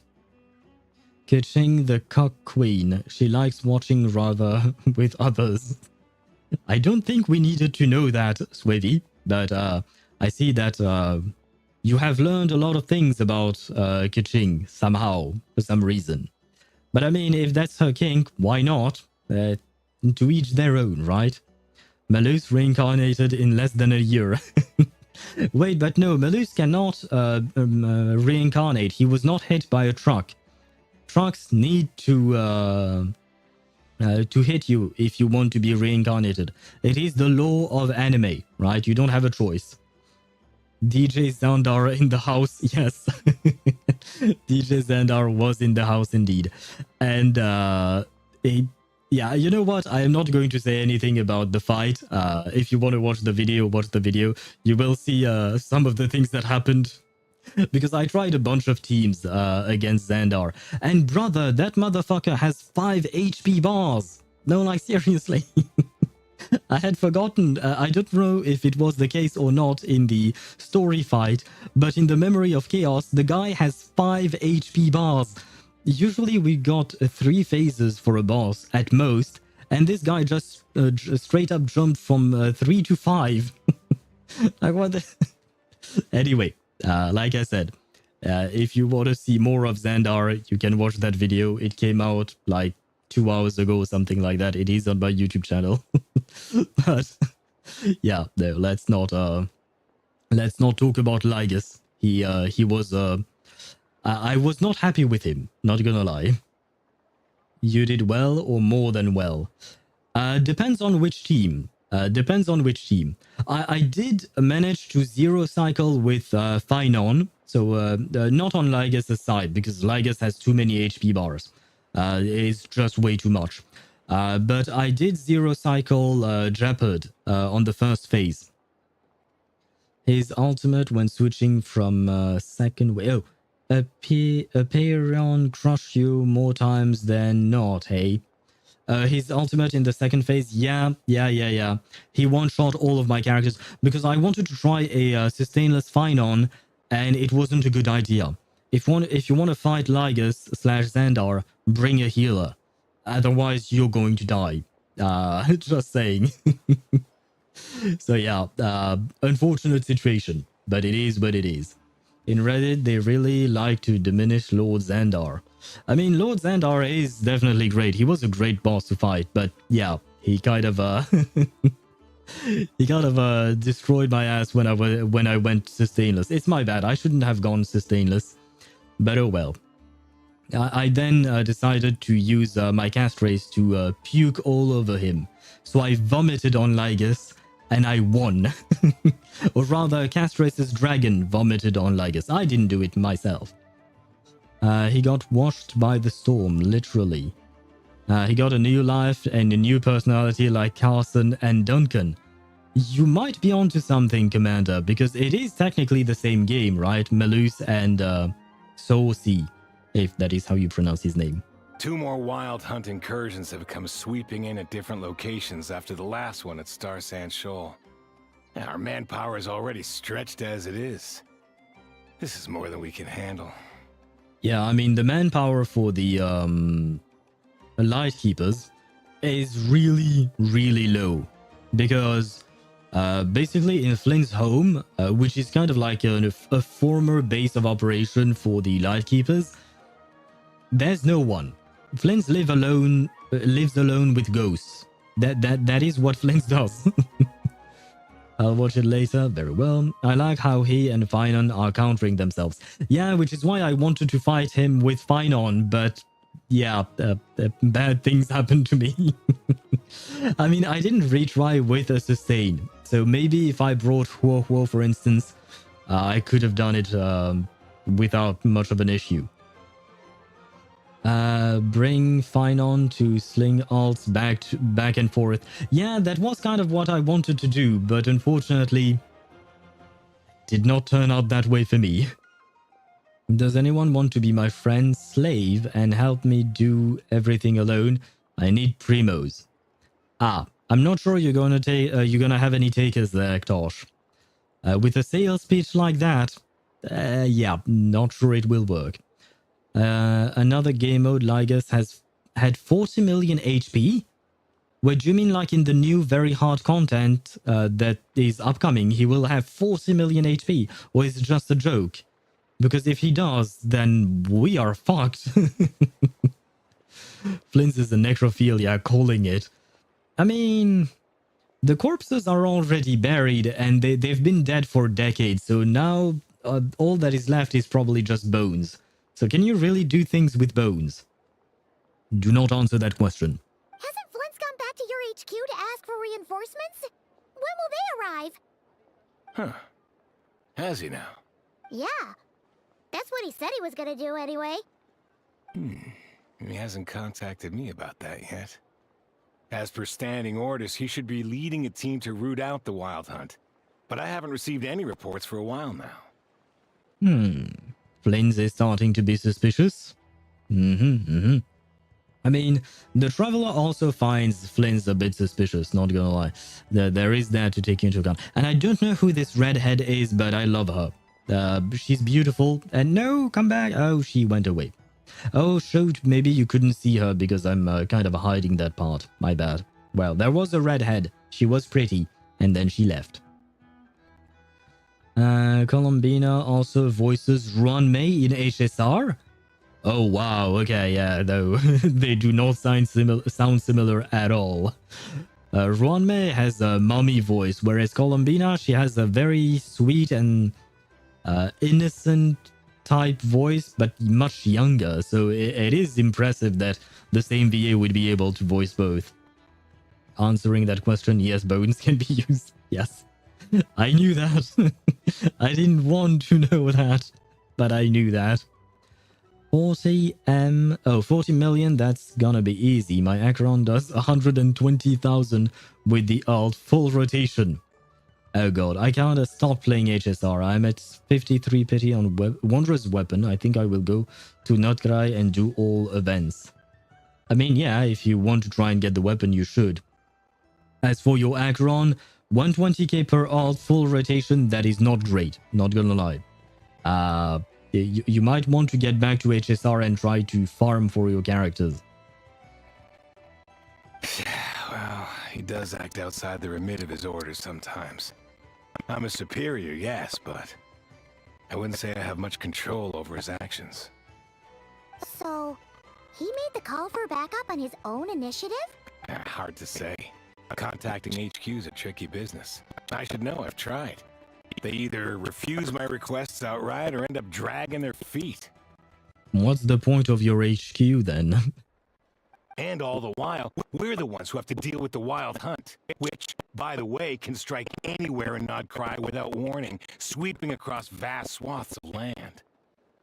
This has been a real test of our endurance, to say the least. Yeah, that is kind of basically what was happening. What you call that? That is what was happening in where Flins took his home, basically, where he decided to live. Which is basically that we kind of saw what the ghosts went through, and they were annihilated by the Wild Hunt, unfortunately. You lagging, but as bad as it was in that Wuwa stream. Not as bad. Ah! Am I lagging indeed? Ah. That would be a problem. Well, according to my stream manager, it seems fine.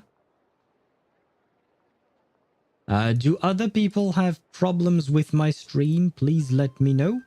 Because on my end, I am not dropping frames. And everything seems fine.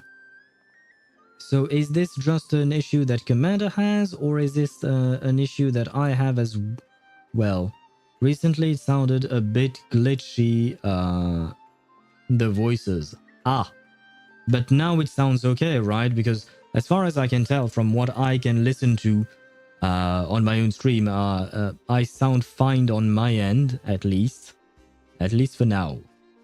Hopefully it will stay that way. Yeah, now it's alright, okay. Well, hopefully it will stay that way. I don't really understand why it happens because, well, nothing's changed. We need to send our personnel where they're needed most.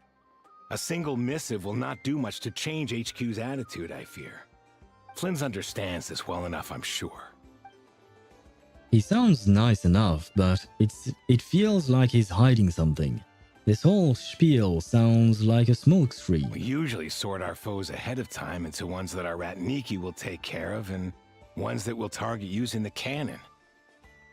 I finished the preliminary dispatch work already, but this cannon... Okay. Ugh. Hurry up, Aino. Fix this, Aino. You fix it if you're in such a hurry. That, or bring me some snacks. This is tiring work over here. Could you at least tell me how long we'll be delayed? We're way past our scheduled firing time. Well, that's your fault for firing too often recently. Machines get overworked too, you know. You could try thinking about their feelings for once, maybe. Do they actually have feelings? I mean, does the cannon have feelings? Maybe Nefa has feelings because she has such an advanced core. Maybe it can mimic something like that, but... Can the cannon have feelings as well? Did you implement that? Sorry, what? A machine's feelings? In layman's terms, this refers to wear Ah, and tear. that's what As she such, meant. a machine is more liable to fail the unhappier it becomes. The exact probability here would be... All right. I'm not good at this stuff, I know that. But let me stress that we Lightkeepers are the primary financial backer of this cannon. And our backing does cover the fees for subsequent repair and maintenance.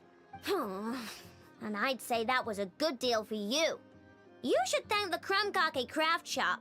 That means me, by the way, for making you such a huge and powerful weapon for such a measly price. Okay, I have to know, what the heck is a Krumkake? Because she keeps mentioning them. Krumkake. We talked about it, yes, a few days ago. Krumkake is a Norwegian cookie. Oh, made of flour, butter, eggs, sugar, and cream. It actually looks quite appetizing. Oh. Wait, do you call that a cookie? It looks more like a crepe or a cone of some kind. Huh. But it does look nice. Okay. Very well. At least now I know. I know what her shop is named after. I know what the heck she's talking about when she always wants Krumkake to eat. Good. Now I know. What do you think of Colombina's Fatui forces? Are they as friendly as Capitanos or nah? But she does not have forces. Wait, Commander, have you done the quest yet? Because she doesn't exactly have forces or anything. Right now, I'm at the very start of Act 2. So this is where I'm at. No, not yet. Ah, okay. Well then, spoiler alert. But she is a harbinger, no? Without diving too much into spoiler, I will say, technically speaking, she is a harbinger. Technically speaking, yes. So in theory, she should. But there is a but. And whether you want me to continue that sentence is up to you, because it will spoil you bits and pieces of the story. So for now, I will not say anything. If you want me to go further into the explanation, I can. I don't care? Okay. Well, in that case, yeah, but basically she fled the Harbingers. She fled the Fatui. The gist of it is that she was, what do you call that? She was among the Frost Moon Scions, right? And then she fled them, and she joined the Fatui. And then she fled the Fatui and went to a cave to dwell in the cave alone, basically. At least right now, that is what I know. And the Fatui are looking for her. They want her back.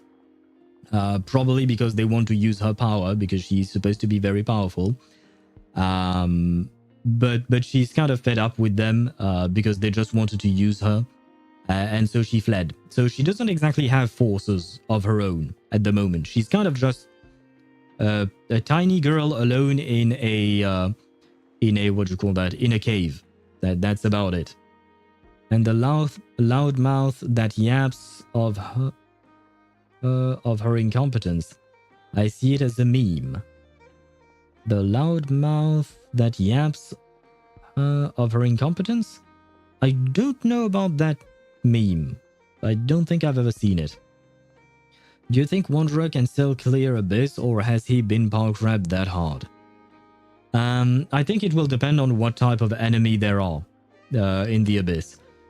Because nowadays, it's not only about the boss, but it's also about the enemies, right? Because you and I, Tosh, we fought the Stygian Onslaught bosses today, and we saw how hyper-specific those bosses were, right? And the bosses in Spiral Abyss, there are similar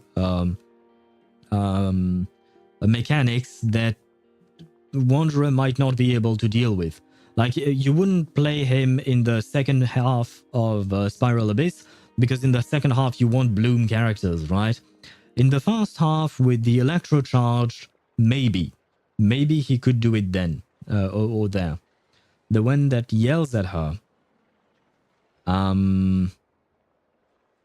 I don't know. I don't think I've seen that meme. There is no power creep in Abyss, or not. All characters built enough can clear.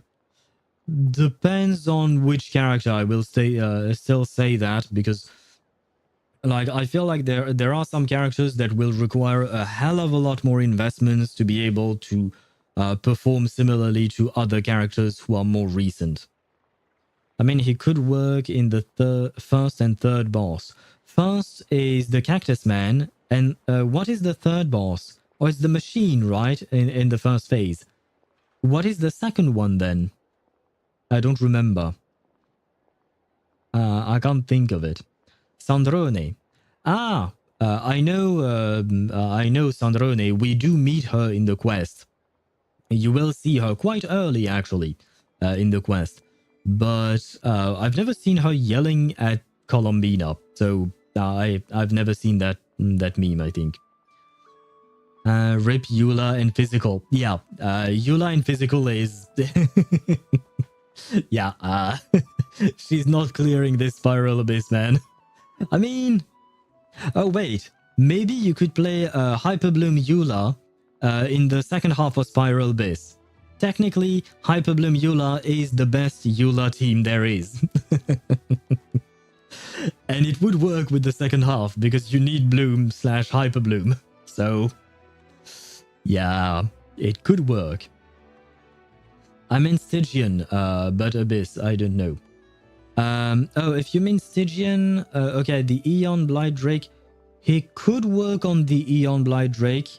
He could work on that Electro boss, although you would really need to grab a shielder, because otherwise he will get flung around by the boss if you're not careful enough. But he could work on the third one. The second one was the Bloom one, so no. Yeah, indeed. In Abyss, I think it's Cactus, Lauma boss, and Triple Kenki. So yeah, he could work against triple Kenki. I think he could still work against the cactus as long as you have some off-field electro and off-field hydro. It should be fine. Do you even know how much it would have cost you if you bought all the parts legit and fresh off the assembly line? Reminder, your future snack budget will have to be halved without the long-term commission payment, I know. Calculating a viable and cheaper option. Lavender melon candy. If you want lavender melon, we have Paimon. Because apparently she's floating lavender melon. I think that is what Ito called her a long time ago. What? No! Absolutely not! Let me think, alright? It should take maybe 3 more hours? Seriously, all it took was the threat of no snacks and all of a sudden it's just 3 hours? Wow. Wouldn't this place be crawling with more monsters than there are fungi and Sumeru by then? Oh, is 3 hours not enough? Or is it too long? Is the situation this desperate? That might not be the concern you think it is. The monsters of the Wild Hunt are only active in the immediate vicinity of its attacks. They will not spread any further, on their own initiative at least. That is true. From what I've seen while exploring, they tend to stick to wherever there is that purple black ball rock thing. The electrocharge is going to do more than one overall. Nah. I mean, maybe. If you have Inefa in the team, maybe. Because Inefa does deal a good amount of damage. We Lightkeepers will also keep an eye on those areas, both to monitor the monsters and to prevent people from entering the cannon's blast radius. That said, I'm afraid I can't wait 3 hours before dispatching manpower to the locations that the cannon won't be firing on. And here's where my need for manual labor comes in. There are some checks I haven't finished yet, but with your help, I can get the repairs done sooner. Okay, why not? I mean, it's not like we have anything better to do. The only... Yeah, well, we've accomplished everything we've set out to do. And right now we're waiting on Lauma to recover so that she could use the moon ball that is inside of us in order to see the path and finally locate our spaceship. Because, need I remind you guys, our objective is to locate our spaceship. But instead we went on an infiltration mission with the in the Fatui base. We went with Lauma and changed the ways of her tribe. We didn't do much with Inefa, to be fair, and I know, but still, we went to do everything but find our spaceship. We even went in an adventure with the Abyss sibling, but all of that was in the pursuit of one objective: finding our spaceship. Wait, but we don't know a thing about this stuff. How much help will we be? You'll be fine, trust me. Just take this. Oh, whoa! This book is so heavy. And what is this? Why did she toss it to Paimon? She should have given it to us. Oh, it's a cute book, I guess. You can use Beep Boop Pizza to run diagnostics on the cannon. It'll tell you what to do. And this book will help you understand Beep Boop Pizza. Beep boopita. Beep boopita. Wow.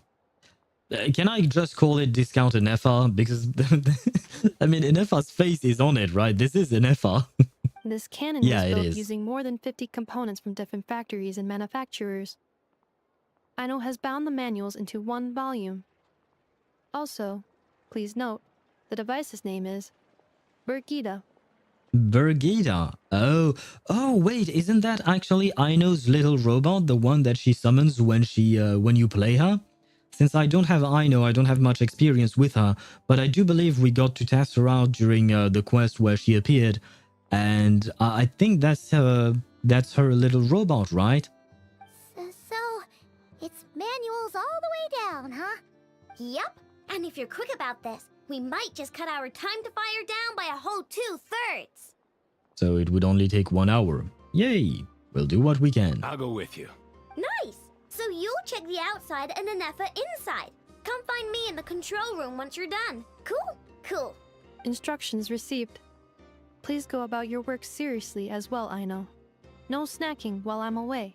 Hey, a little snacking will also improve my efficiency by 2/3. I don't think that's how it works, but okay. Virginia, vanish, please. Yeah, there is no longer a vanish command. And it's because you abused it. You can only blame yourself for it. Wait, why do I not have a quest marker? Oh, okay. That was strange, but okay. Oh wait, was I not following the Aino's quest? explanations for things that don't interest her are a bit meh, aren't they? Or is that just how geniuses are? Kind of, from what we've seen of other geniuses. Isn't Beep Boopita just following us around? Sure doesn't seem as smart as she said it is. How are we even supposed to know what to check? We might not be at the right spot yet. There's probably some condition we haven't triggered yet. Is he just whacking it I've on the watched head? enough perform routine repairs before. It seems some sort of maintenance port must first be found, and then this small robot will automatically interface with it. Ah, thank God he's here to help us. Ah, so you're in the know. Nice. What? Oh, what does that port look like? Now that I'm not so sure of. Let's search around together and see what the robot reacts to. Yeah, good plan. Works for Paimon. You were doing the wrong quest for the last 3 streams. There is also the event story. Are you going to do it on stream? The event, probably not. Just because of a lack of time, or rather a lack of stream time. Is this And I it? need to do other things. Probably not. Or this one? Oh, ew! Stinks of machine oil. That might be a kink for some. Machine people, I mean. But yeah, no, event story, probably not on stream. Usually I don't do event stories on stream, aside from Reverse 1999. Because their stories are quite interesting, not gonna lie.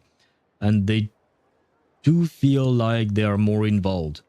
On top of that, ever since 2.0 started in Reverse, we've got more main story related event stories, so it made sense. Whereas here, in Genshin, HSR, and other games, it doesn't really involve important plot points like it does in Reverse. And no, I was not doing the wrong quest for the last 3 streams. Nope, not here either. That thing over there looks promising. It looked like a light to me, but okay. Where? Oh, yeah! It does. Let's try it out. This does not look like a port to me. But I mean, who am I to judge? Whoa! It's flying! Does that mean we got it right? So, what do we do now? Let me give it a try. What exactly am I going to do? Just whack it on the head again? Oh, press the button to adjust Brigida's height. Touch the light beam hints to collect the signal fired from the cannon. Once enough signals have been collected, Brigida can complete her inspection and produce her results. Once Brigida enters signal input mode, maintain her height so that she remains close to the light beam, and wait for her to finish inputting the signal. Okay. Sure. Oh. Oh. No, no, no. Drop down, please.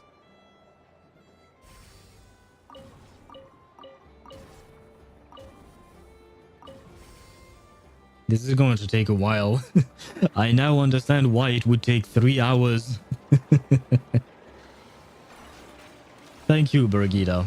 You completed your mission indeed. It is very cute, especially with Nefa's face on it. Wow, what do you know? Aino was right. We got this working without understanding a thing Beep Boopita said. Her name is Brigida. Why are you not saying her proper name? Especially if it is Nefa's robot. Still, it's impressive how you figured things out right away. Benefit of experience, that's all. Paimon's up next, along with this stupidly heavy book. Ugh. Let's see. Should be just like checking a dictionary, right? Once again, why is Paimon carrying the heavy stuff? Why not let the traveler do it? The matching result for this symbol is... check passed. All systems normal. Wait, is that it? Well, as they say, no news is good news. But how would that remove 2 hours of maintenance work? It barely lasted for 5 minutes. Yeah, guess you're right. Just feels like we did all this stuff for nothing, that's all. On to the next spot then.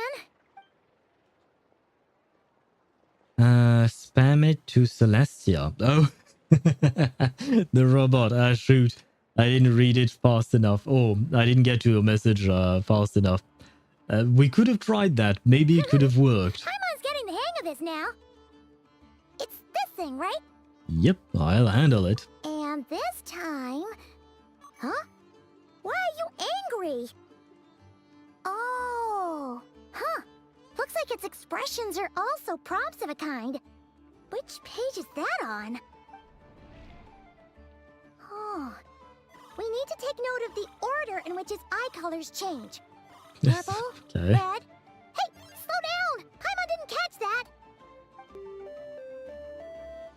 The fuck is going on? What? What? So now we've got musical prompts too? Weren't you only supposed to be a beatbook machine? Okay, never mind. I can see why it will take very One long. final stop. This was quite a trip, huh? Okay, thank God we're skipping. Agreed. I must say, you two have a talent for maintenance work. A bit shaky at points, but not bad for your first job.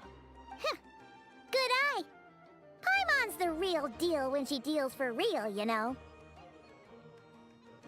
Oh, sorry, I was trying to understand her phrase, her sentence, but does he have a mechanical arm? Kind of like... what's her name? Yahoda. I think his arm is mechanical like hers. Really, I'd have liked to share the load, but you were really getting into it, and I didn't want to interrupt. Ugh. Couldn't you have mentioned that earlier? Anyway, let's get this all done in one go. Ah, start checking again. By the way, about the 680 primos for finishing the story, now do you get it instantly or does it just show how much you get overall after finishing it? It shows incrementally. Where is it? Where? No. Yes. No. Yes. Yes. So as you can see, for instance, yesterday I finished the first act and I got my 60 primo gems and some materials for Lauma. When I finish the second act, I will get these 60 plus these materials for Flins and this, because you need to finish Act 2 to get the 500 primos. So you get them according to what you've completed of the quest or not. Basically, that's it. And what is this? Precision Kuvaki Stamping Die. Character level up material. Oh, wow. And I own 0 of these? What are these? Dropped by level 30 Knuckle Duckles. Oh, wow. I'm gonna have to get to farming. Wait, no, wait. Oh, yes, I'm gonna need to farm these things for him. Oh. Oh, I don't like that. And I already have 29 of these flowers, 47 of these, 175 of these. Okay. Still need quite a bit of farming for Flins. I see. Oh, right. Yeah, never mind. I mean, I can farm the enemies in the overworld, but I can't use my, what do you call that? My, stamina, my resin. I can't use my resin right now because I have to use it on Stygian Onslaught in order to get the bonus rewards for the artifacts and stuff like that. Even though I'm basically fairly certain that I will only get shit artifacts, but oh well. It's another boss that needs electrocharged. Right, it's this one, right? It's this thing. Yeah, okay, it is this thing. Very well. I have fought it before, and it is also in the Spiral Abyss currently. Yeah, it is the third boss in the Spiral Abyss.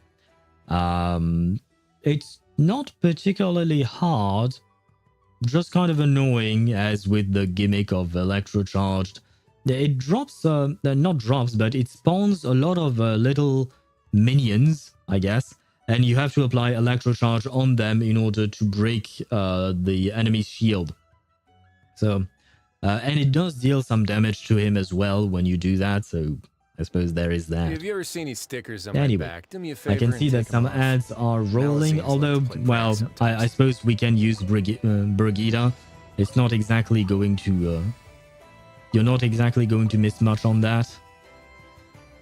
Especially because it does take a while for no reason. She's the most inefficient robot I've ever seen. I think. And I don't fully grasp how gravity works on it. But it is happy. And as long as as long as Birgitta is happy, we are happy, right? Ah no, god, there is a warning. But the ads will be gone in 12 seconds. So we can resume then. Come on, 4, 3, 2, 1. And your community is back. Good. Well, we performed the maintenance on the last piece, and now Birgitta is flashing a warning for some reason. What does that mean? Does the book say anything about that? A pictorial prompt this time. Don't worry, Paimon's just about gotten the hang of which prompts are listed where. We gotta take note of the flashing patterns. 1 yellow flash, nothing for 2 seconds, then 2 yellow flashes means the components here are overdue for regular maintenance. Maintenance is a high priority task. The device will be rendered inoperable until it is complete. Switch Beep Boopita to input mode to send out a signal to unlock components. The description of input mode isn't on this page. Ugh, more page flipping. After more page flipping, wow. That was a real struggle. Well, Paimon needs a break now. Well, yeah, but can we talk about the fact that the game really expected me to read, like, there were a couple of lines there, and they expected me to read it in like half a second or something. Well, perhaps not half a second, I am exaggerating, but still. Anyway, good work, Paimon. Yeah, good work indeed. But it seems this input mode requires some additional work to operate. Allow me. Once again, what am I going to do? Start checking. Oh. Oh, no, no, no. Okay. Not that difficult, I suppose. Oh, I wasn't supposed to. Okay. Wait, no. Come on. Okay. Oh god, this is going to be a pain, isn't it?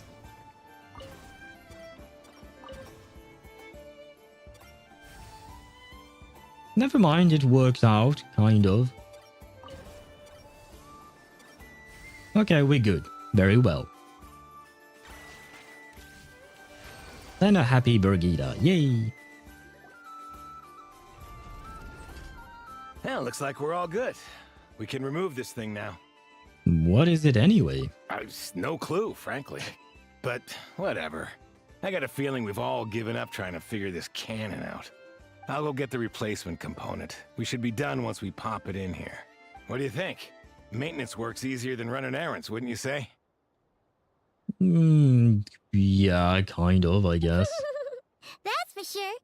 We're counting on you, Sosie.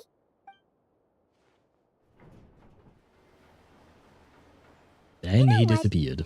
Paimon took him for the stony type at first, but he's actually a pretty nice guy. Let's wait for him here, huh? Sure. I mean, it kind of reminds me of Flins. The game devs, Hoyo, kind of misdirected us with Flins because he seemed like the aura farming type, but you know, the few times that I've actually spent time with him, I felt more like he was just a kind of like a gentle bro. You know, he's just sweet and nice, and it's kind of like not what I was expecting out of him. Are your Which is not tasks bad. complete? Yep. Sosie's gone to get the replacement component. We'll be done here once we put it on. Allow me to check against the recorded data. Yes. This component is approaching its replacement deadline. The cannon will generate immense recoil when fired. If this is not controlled, the firing platform will become misaligned. Makes sense. This part is designed to anchor the cannon and ensure accuracy when aiming. Huh. So, if the cannon isn't fixed in place, will it start spinning around like some kind of massive firework? That wouldn't be a good thing. A novel analogy, but an apt one. The large-scale damage that might follow would be undesirable by anybody's standards. This component is currently easily damaged. The materials are not up to par, and there are still some design flaws. But Why- Aino and I are working to improve it. Wait, I see something floating over there, but I can't think of what it is.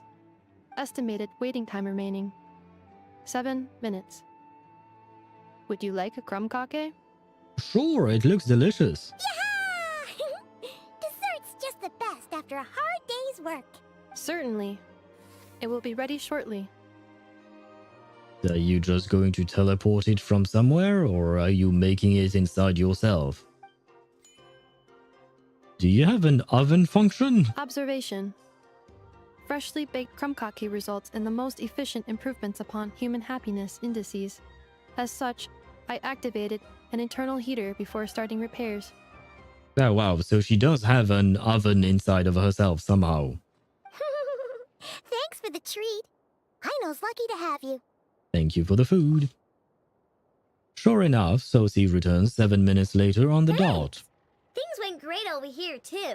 So, as we agreed, I'll have the cannon up and firing in no time. Understood. I will inform the inhabitants of Nasha Town and have them make preparations for the shock and noise that will inevitably ensue. And I'll inform the Ratniki stationed around Wild Hunt anomalies to make sure they fall back in a timely fashion. Thanks for your kind assistance. I better make a move. Ratniki from other sites should have sent reports back here, and I'll need to sort them out promptly. Righty then. See ya. Bet this huge cannon's a real sight when it fires. That is correct. A huge crowd tends to gather on its own accord on such occasions.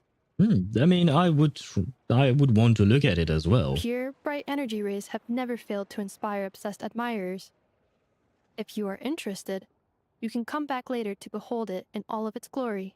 Sure. We did help fix it after all. It'd be weird if we didn't want to see it in action.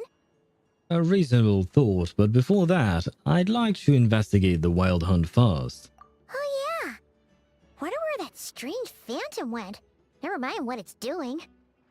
Let's try our luck at the flagship. See you later, guys. Just be sure not to miss my masterpiece in action. Will we finally run into Varka? We've been waiting for this guy for, well, ever since we arrived, which is basically 2 days or something.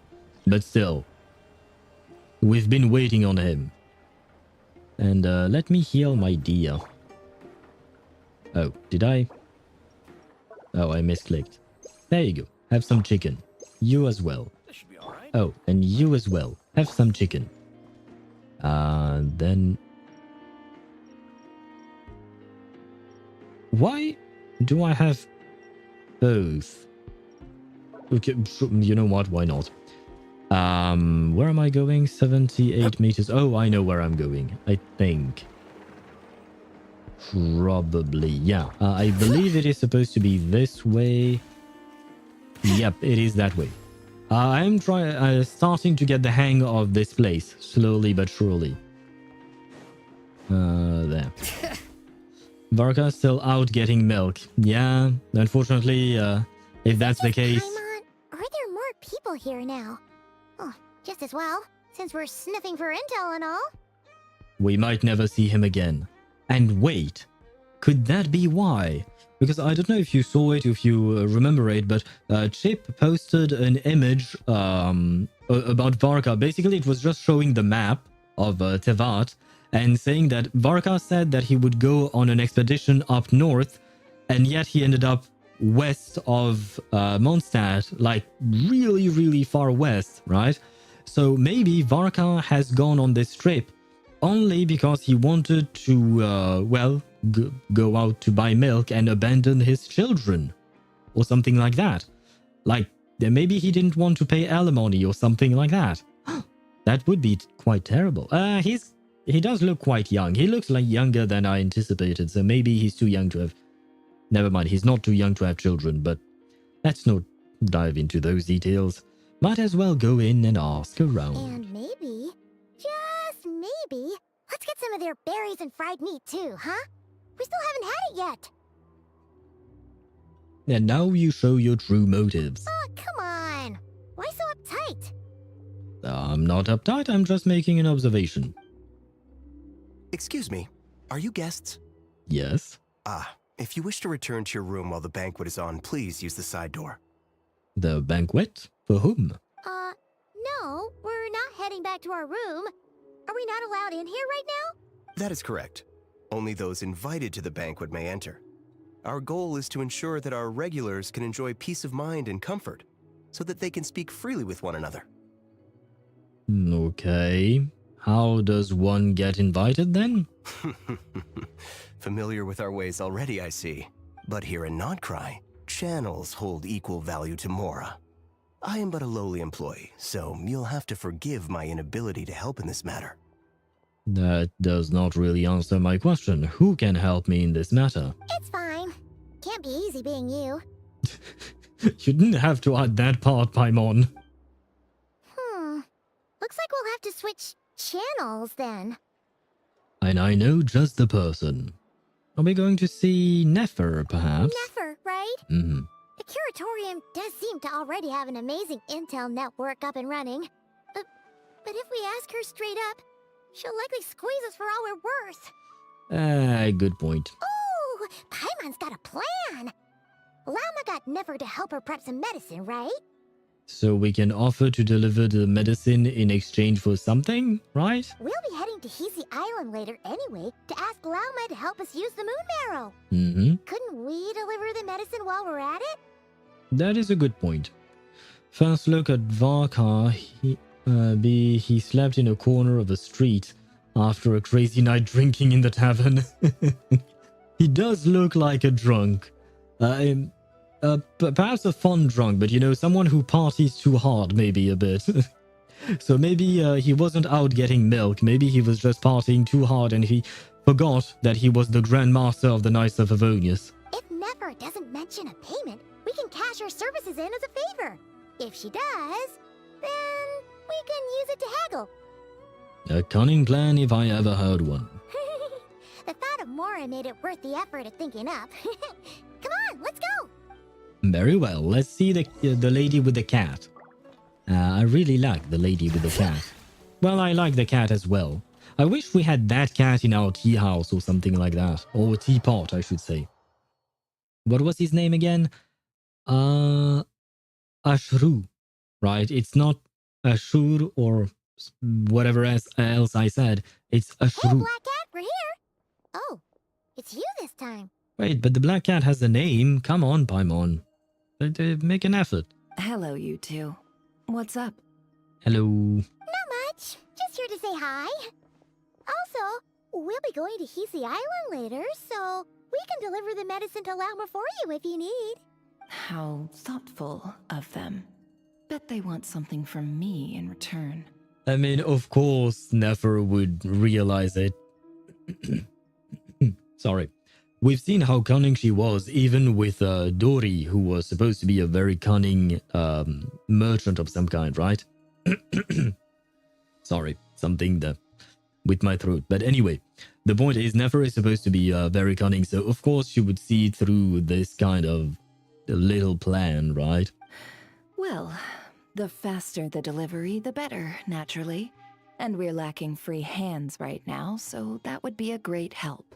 Okay, I'm waiting to see what her angle is. What is she going to try to get from us? Not just the delivery. I assume she would want more. Hugging the wolf's gravestone while her soldier lay around because they tried to beat Varka in a drinking contest for the 109th time. Someone draw it. I wish I had the talent to draw something like that, but unfortunately I do not. But it is a good idea. Yehoda's gone to get the medicine, and she should be back any moment now. If you have nothing else to do, feel free to wait here. I'll have someone bring you some snacks. Thank you. Don't mind if we do then. Thanks. Y'all seem busy. What's the occasion? Let me guess, the wild hunt? Oh yes, I'm sure you've all heard about what's going on. Nasha Town's in turmoil, and right now everyone wants intel. Whether it's to strike it rich, save their lives, or escape whatever predicament they've found themselves in. And in the meantime, we're just out here trying to get invited to a party. Everyone has their priority, I suppose. Ah, so you're busy making Mora. How nice. Although, wait, no, we're not just trying to get into a party. We want to get in order to ask people around about the wild hunt and all of that. Next, Nefer is next patch, but she is alone. Yeah, that is what I've heard as well. And at least from the drip marketing, that is what we know. And honestly, it's a good thing. Usually, we don't always get 2 new characters in Genshin per patch. Usually we only get 1, right? I think that is how Genshin works, which is a nicer pace. Because Wuthering Waves getting 2, Zinla Zone Zero getting 2, and Honkai Star Rail getting 2 new characters each time. It is kind of a lot, not gonna lie. Although I guess I've never felt that problem with Reverse 1999. Huh. I suppose not. Sounds like a calmer patch after this bomb, but why? I mean, I don't really know how this is going to end, and I don't know. I don't really have an answer yet, and I can't speculate because I don't have all the information yet. It's not all good news, I'm afraid. We're stretched so thin that our clients have taken to competing for our services via auction. Okay. The price for taking priority slots has all but skyrocketed. In other words, we've had to suspend free intel handouts for now. So she's already blocking us from trying to ask her something in return for delivering the medicine. She cornered us right away. Did she guess what we really wanted from the start? For X.0, .1, .2, and .3, it's almost always 2 characters. Ah, you might be right on that. Yeah, I do remember Shalonen and I believe it was Sitlali who came out first, right? No, Sitlali came out at the same time as Mawika, right? Who did Shalonen come out with? Because 5.0 was Mualani and Kinich. 5.1, I think, was Shalonen. Probably. And someone else? But who exists outside of Shalonen?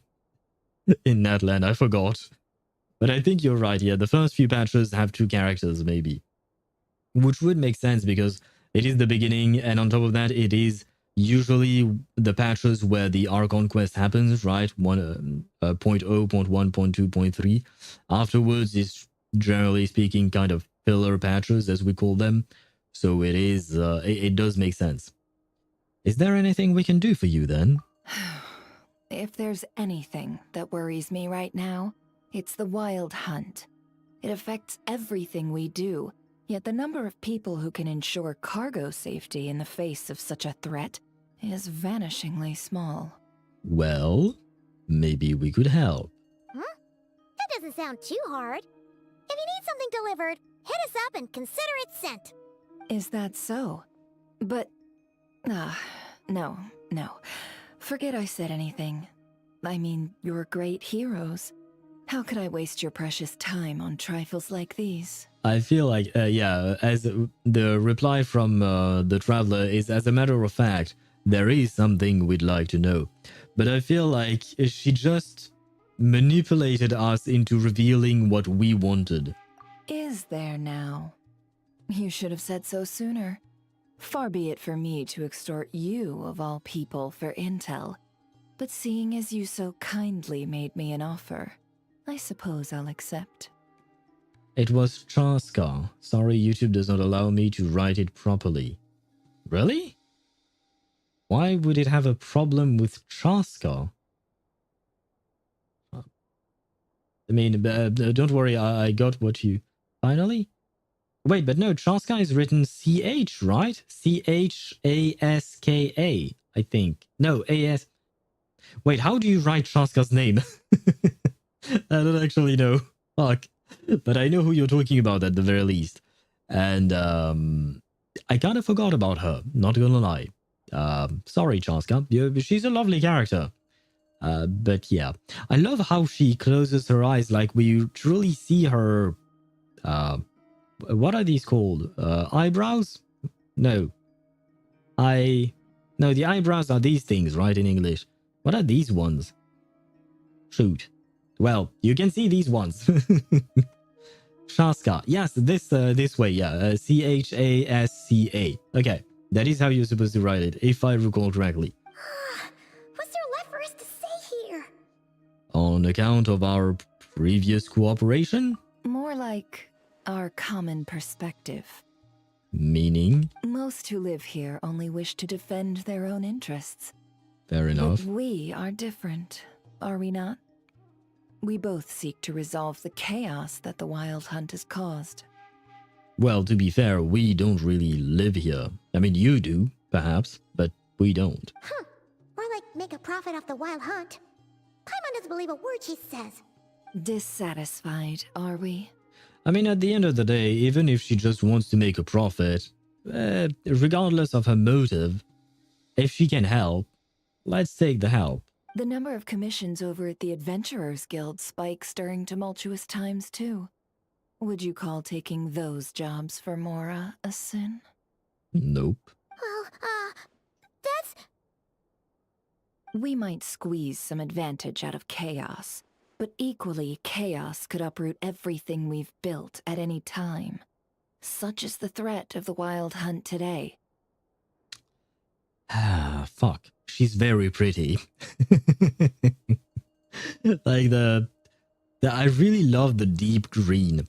Usually, in terms of colors, I'm not a fan of pale colors. I usually prefer really deep and darker versions of each color. Like, my favorite color is blue, but I tend to prefer darker shades of blue, not the lighter shades of blue. And her deep green like this is... It's really, really pretty. I really, really like it. So it kind of makes me want to pull for her. The problem is, I do want Flins. That is not going to change. I really do want Flins. So I'm going to pull for Flins. And if at all possible, I would like to get his weapon as well. Which means that I wouldn't have much for Nefer. So that'd be kind of sad, you know. So there is that. Ah, well, I'll try to get her maybe with whatever I have left. And what business would there be left should it end in some great slaughter, or put to flight many who call Nasha Town their home? And as I understand, the two of you are here in Nod-Krai to follow a trail of clues yourselves, no? Yeah, I mean, at the end of the day, we all have something we want, right? And we're all working towards it. Stariel really got crazy with Emphorios with almost every patch to 5 stars. Not almost. We got 2 5 stars every patch, I think, thus far in Emphorios, right? I do believe we got 2 5 stars every single time, which is kind of crazy, not gonna lie. It is a lot. To be fair, they have a lot of important characters in Emphorios' story. Like, you have at least 12 with the Crisis heirs, right? And that means that at least for 6 patches in a row, you get 2 5 stars each time, which is more or less what happened. So wait, how come Cyrene is alone in 3.7?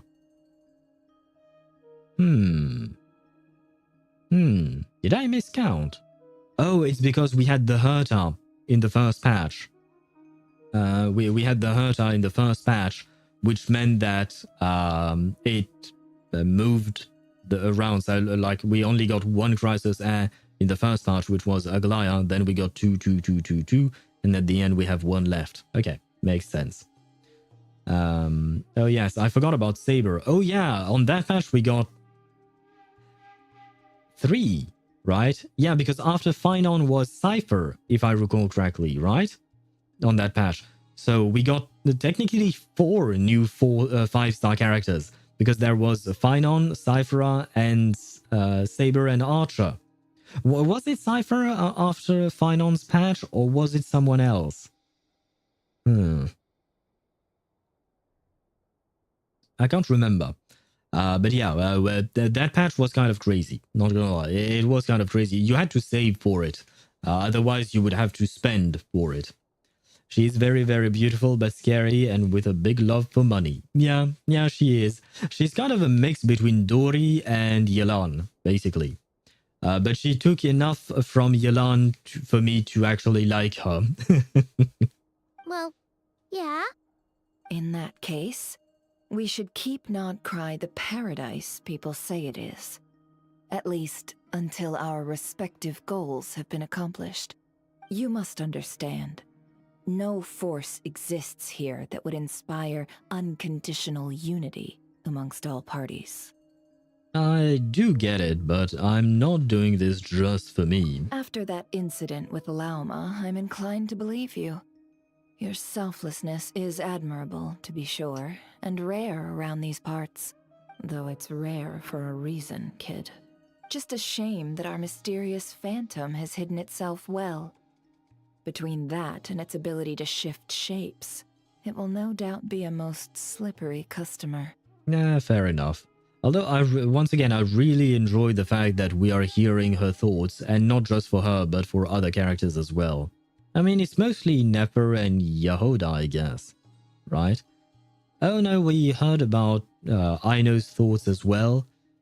I guess Nefer being a clanker, she does not really have thoughts. It's kind of discriminatory of me to say that. Poor clankers. Really, I'd be all too glad to pass on any additional intel I gain. We make a good team, after all, don't you think? You front and center, me behind the curtain. Is this Yelan? Come on. Is this is just green Yelan. Ah, God damn it. I have to pull for her then, because I love Yelan. And yeah, the more time I spend with Nefer, the more I get ensnared in her trap. That does make sense. Sorry, Nefer. Paimon took you for someone who only cares about profit. Nah, Paimon, you're just talking about Dori. Technically speaking, Dori also has her own motives for why she's so interested about money. I believe it's something to do with her sister being sick or something like that. I think that is how she started out being a merchant and all of that, but I don't know a whole lot about Dori, not gonna lie. Yes, I love it. Hearing thoughts is amazing. Hope they keep it. Yeah, same. I hope they do it even more. Well, to a certain extent. But it's really nice to see, like, it helps develop the character even more. And that is one of the complaints that I had with Natlan, is that I felt like I didn't really get to know the characters. I was taking more time getting to know Natlan as a region and all of that. So I wanted to spend more time with the characters and learning about them and how they thought, how they felt, etc. And this is it's a very simple little thing, but it definitely achieves it. A well-placed only, indeed, Paimon. Nothing is wholly divorced from profit of some kind. Wait, so you were ready to work with us from the start? Why, of course. In fact, I was wondering when I might bring this up the moment you entered. But... Why does she have a sound effect when she moves? Hey, boss, I'm back. Huh? Oh, you guys are here too? Oh, she sounded happy to see us. I thought she would be unhappy because we put her in a lot of danger. Poor Yehoda. Indeed they are. In fact, they've volunteered to deliver the medicine to Lauma on our behalf. And totally free of charge. Such kind souls, aren't they? Really? Great! Oh, in that case, guess I'll be clocking out now. Got a few more places for you to visit right here, dear. Of course. Poor Yehoda. She can't catch a break, can she? Huh? few days worth of overtime already. Well, guess the extra more is pretty nice. Maybe you can then buy 2 hot dogs. Well, we better get this medicine delivered pronto. Wait a sec. Is this salt? Surely not. The special medication from before wasn't salt, was it? Wait, that can't be. Let me see. This isn't right. How could it be salt? Did you fuck up? Or did you get tricked? I understand, Nefer. I understand. It was raining back there, so could it have happened while I was resting at the store? Sorry, boss. I'll get it back right now. Trust me, I'm super fast. That look and the fact that they darkened her eyes. I love it. Hey! Slow down, you might get hurt! Dark wages. She does do that. Rip Yoda. Yes. She does do that because yesterday, at some point, Yehuda said that, what do you call that? Nefer's policy is to dock her wage for every fuck up she has. So, yep, there will be a docked pay. Unfortunately for Yehuda. Well then, any plans? If not, what say we go into town and ask around about the wild hunt? She might not get that second hot dog, unfortunately for her. Sure, I will follow you around any day of the week. We were thinking of doing that, but we didn't get much out of it. The townspeople are a bit wary of us, and we can't get into the flagship right now. Ah, yes, the banquet is on today. Perfect timing. That's where we'll go. I assume that means you can get invited, right? Or you've already been invited. Huh? Can you get us an invitation? Oh, come now. What are we, sticklers for the rules? Or you can just crash the party, I suppose that works too. Oh, and hello, Ashru. How are you? Meow. Excuse me, meow, are we supposed to check in here? Meow. Actually, I have a commission. Meow. If you don't mind. Meow. Thinking a cat might help. Was maybe expecting a bit much. Meow. Oh well. I tried. I wanted to try and talk to the cat. We tried, and nothing happened. I am disappointed. I wanted the cat to do something. I don't know what, but something. I guess the cat is really just a cat. Although, wait, now that I think about it, we've actually met a cat that can talk. He was in Inazuma. On a little island with a shrine and a daily commission and all of that. But the cat Lady could speak. Nefer, a pleasure to see you. Oh, and our guests from earlier, I see. Yes, hello. That's right. My apologies. Consider it my fault for not having explained the banquet's rules to them beforehand. Oh no, it was no trouble at all. Please, do come in. Yeah, sure, thanks. Why do you sound scared? The dude seems nice. Not even an invitation check? Oh. Paimon didn't realize Nefer was such a big shot. Really? These channels really do take you places. Yes, they do. I don't really understand why Paimon is surprised by this, but okay. But still, we are hearing her thoughts, and that's good. We appreciate it. After you enter, Nefer brings you and Paimon to a spot near the bar before walking into an inner room to talk business with the flagship's manager. Phew, I managed to read it all.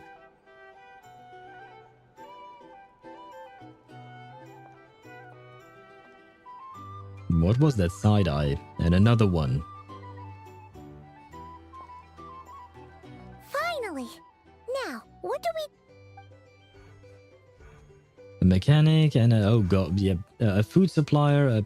Pardon me? Never mind. I'm sure we're all having a good time, but I would like you all to meet a mysterious guest I invited for just this occasion. I did not have the time to read any of that, and I don't know what that was. Does she have some kind of an Akasha system that allows her to see who these people are?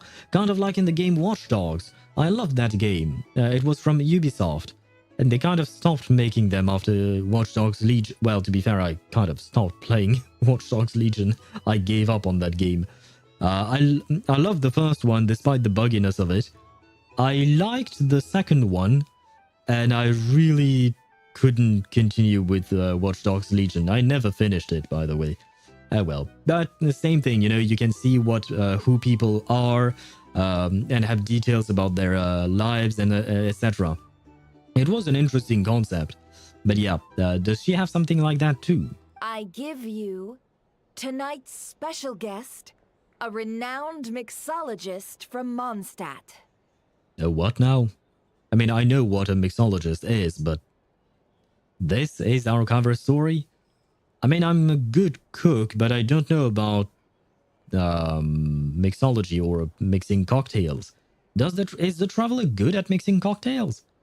Have we ever had an event where we did that? I know we had in Star Rail. Actually, it made a comeback a couple of weeks ago. But have we ever had that Oh, I think we did, but maybe it was when I wasn't playing, perhaps. Are you serious? I love the wink. Ladies and gentlemen, it is an honor. Nice to meet you all. I'm sure that no more needs to be said about Mondstadt's wine industry. After all, we are all connoisseurs of fine drink here. And I am friends with Batman, who happens to make wine. The special drinks menu is being set before you as we speak. Now then, for a time, let us set aside our worries and enjoy these exotic spirits from afar. I saw an NPC, she had a scar on her cheek. It was quite interesting, like the details that they're adding to their NPCs. Ah, I see. Hee-haw. A new face for the bar. And here I was thinking, that ain't a familiar face. No wonder. Well, yeah, I am coming from afar. Well, I am coming from a different planet. Well, it's a rare occasion to be sure. Want to order a glass or two? Sounds intriguing. I spoke to the owner. The bar is all yours. Really? That easily? Wow. You really do have connections, eh? I retract my previous statement about Paimon being surprised, but I guess here I am being surprised, The right? recipes are available for your perusal here. Not to worry. I've taken the liberty of removing the more challenging options. Thank you. I guess we'll just have to give this one a shot, hey? Previous experience coming in handy, who'd have thought? I mean, I remember mixing some potions. There was this whole event in Mondstadt about that. How'd you set this all up so quickly? Well, as long as you know what both sides need, negotiations are essentially just a process of confirming the deal. No one would turn a beneficial offer down now, would they? The flagship already had plans to invite a professional mixologist from Mondstadt anyway. So consider this a trial run. With the list of drinks brought out in advance, Demyon will assist you. Serving guests with drinks will be the perfect opportunity for you. Of course, every guest will have their quirks, so you'll have to be careful not to arouse their suspicions. Okay. Paimon is not exactly great at that. Neither am I, to be fair. Got it. We'll give it a try. In the meantime, I'll go mingle with some of the guests who pique my interest. There'll be a little event during the banquet's second half, by the way. See you then. Mix the first drink. Very well, I assume I just have to talk to you. Hello, how may I assist? I wish to mix drinks. Make drinks. How is this going to work? Oh yeah, this is basically just like Star Ale. Oh. Ingredient list, tea, milk, mint. Here you can view, yeah, I can get what this is, okay. Tea, milk, and mint. I mean, it is easier than Star Ale, because in Star Ale, there are more conditions. Perhaps it will start becoming more difficult as we progress.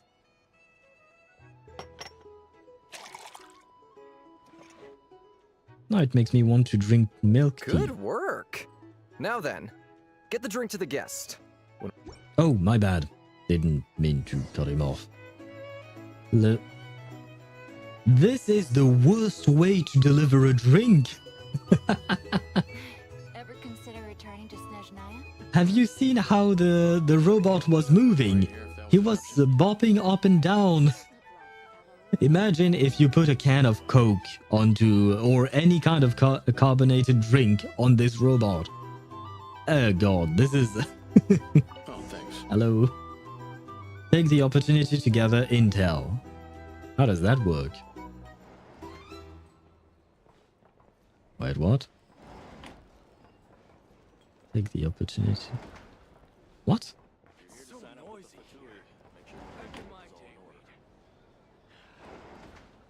Oh, pretend to check. Tell Okay. you what, I envy people like you. I'm like a man in a leaking boat, soon to be food for the fish. I wouldn't have come to this dump if there were any better place to be. Come now. Surely it isn't that bad. We've still got the Light Keepers. You trust them? I wouldn't. Wouldn't trust anyone, really. They're stuck with the wild hunt here. The Snezhnayans can't be bothered, the Light Keepers can't spare the people, and everyone else, they're a mess. I'd sooner put an ounce of faith into that cannon. Forget it. Let's just drink. Let's see if this new mixologist is worth the billing. I hope I am. Okay. So the Fatui don't do shit. The Light Keepers are spread too thin, and everyone else is fucked up. Great. Hello. How may I assist? I'd like to make more drinks. What shall I make next? Juice, caramel, and wine. That's certainly a combo, I guess.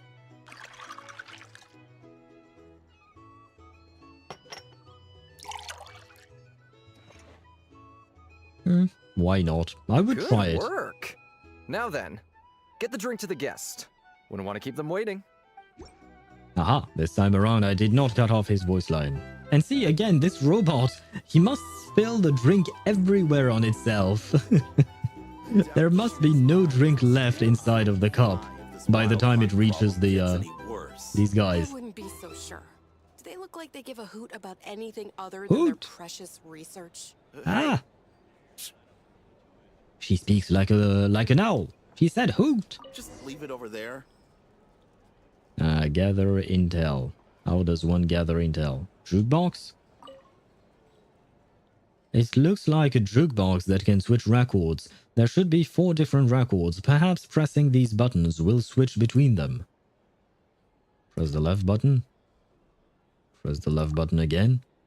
Happiness flows in an invisible stream, here and now converging into a sea. Every customer of the flagship, a splash of sea foam. I've no idea what I just did. Pretend to check. Bet you some people are just waiting for this place to fall further into chaos. You've got a plan for that then? Hard to say. But what I can say is that the situation in Nashatown will get out of hand if that cannon isn't fired soon. That gun's a symbol. The most solid proof that ordinary folks like us can stand up against the wild hunt.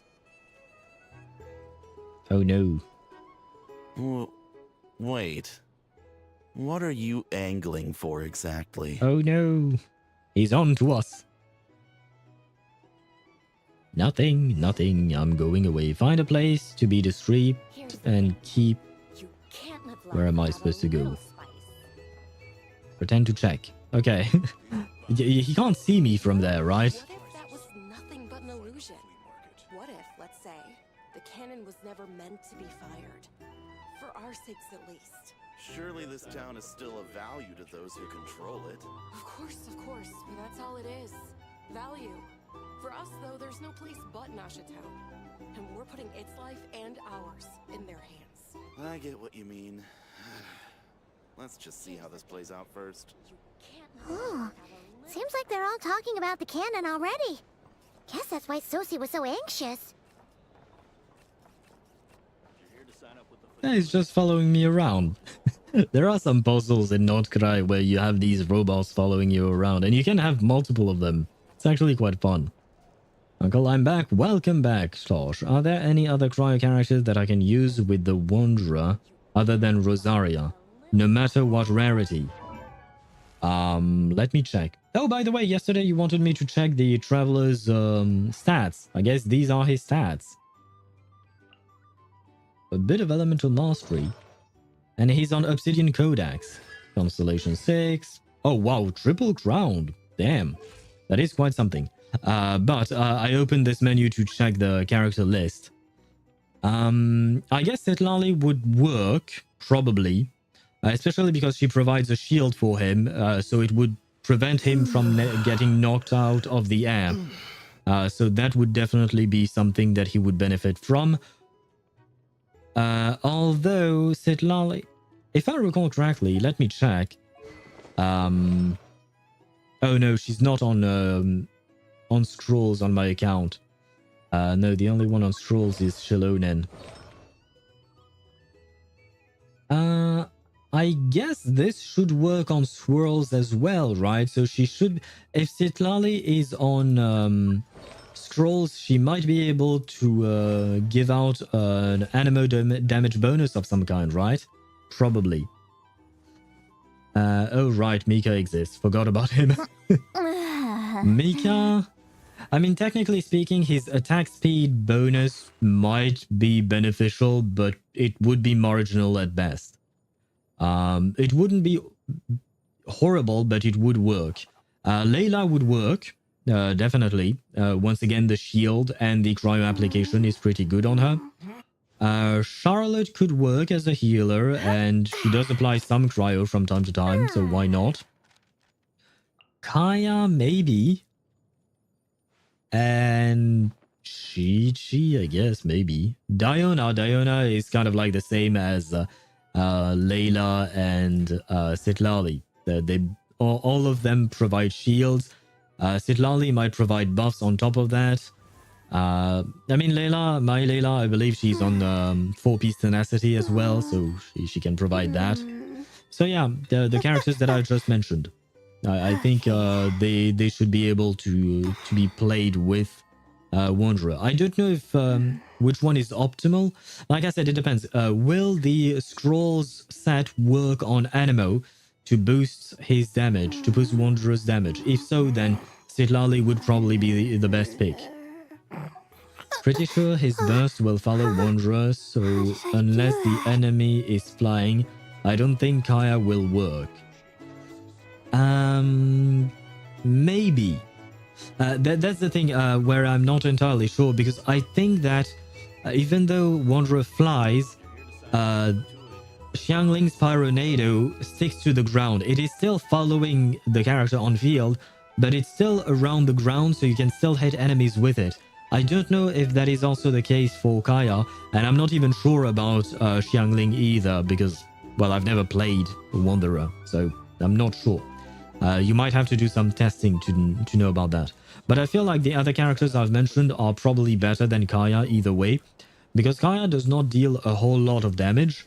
His cryo application is decent. Yeah, Xiangling stays on the ground. Okay, so maybe it does the same for Kaya. I really don't know.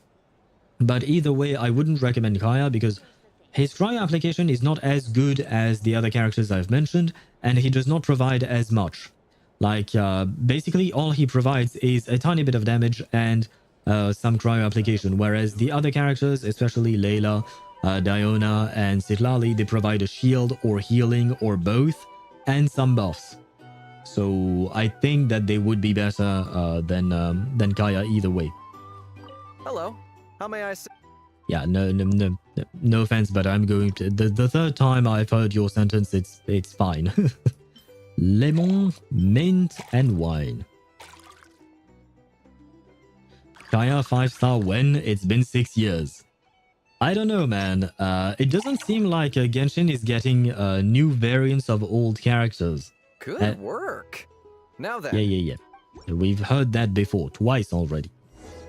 But yeah, it doesn't seem that Genshin is doing the same thing as Honkai Impact or Honkai Star Rail. So I don't know when. One day, maybe, hopefully. But yeah. Rip Gallagher? I mean, Gallagher does not need a 5-star version of himself. He's already goated as being a 4-star. If we have a 5-star Gallagher, the game will be broken. Oh, so this order was yours, huh?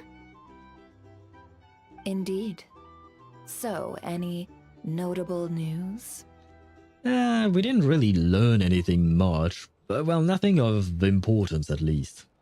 Ah, you two must be Nefer's friends. A pleasure to meet you. Hello. If you've got a moment, let's have a drink. On my tab, of course. Thank you very much.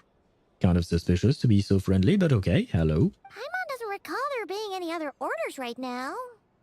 Sure then, we can take a break. Then come, sit.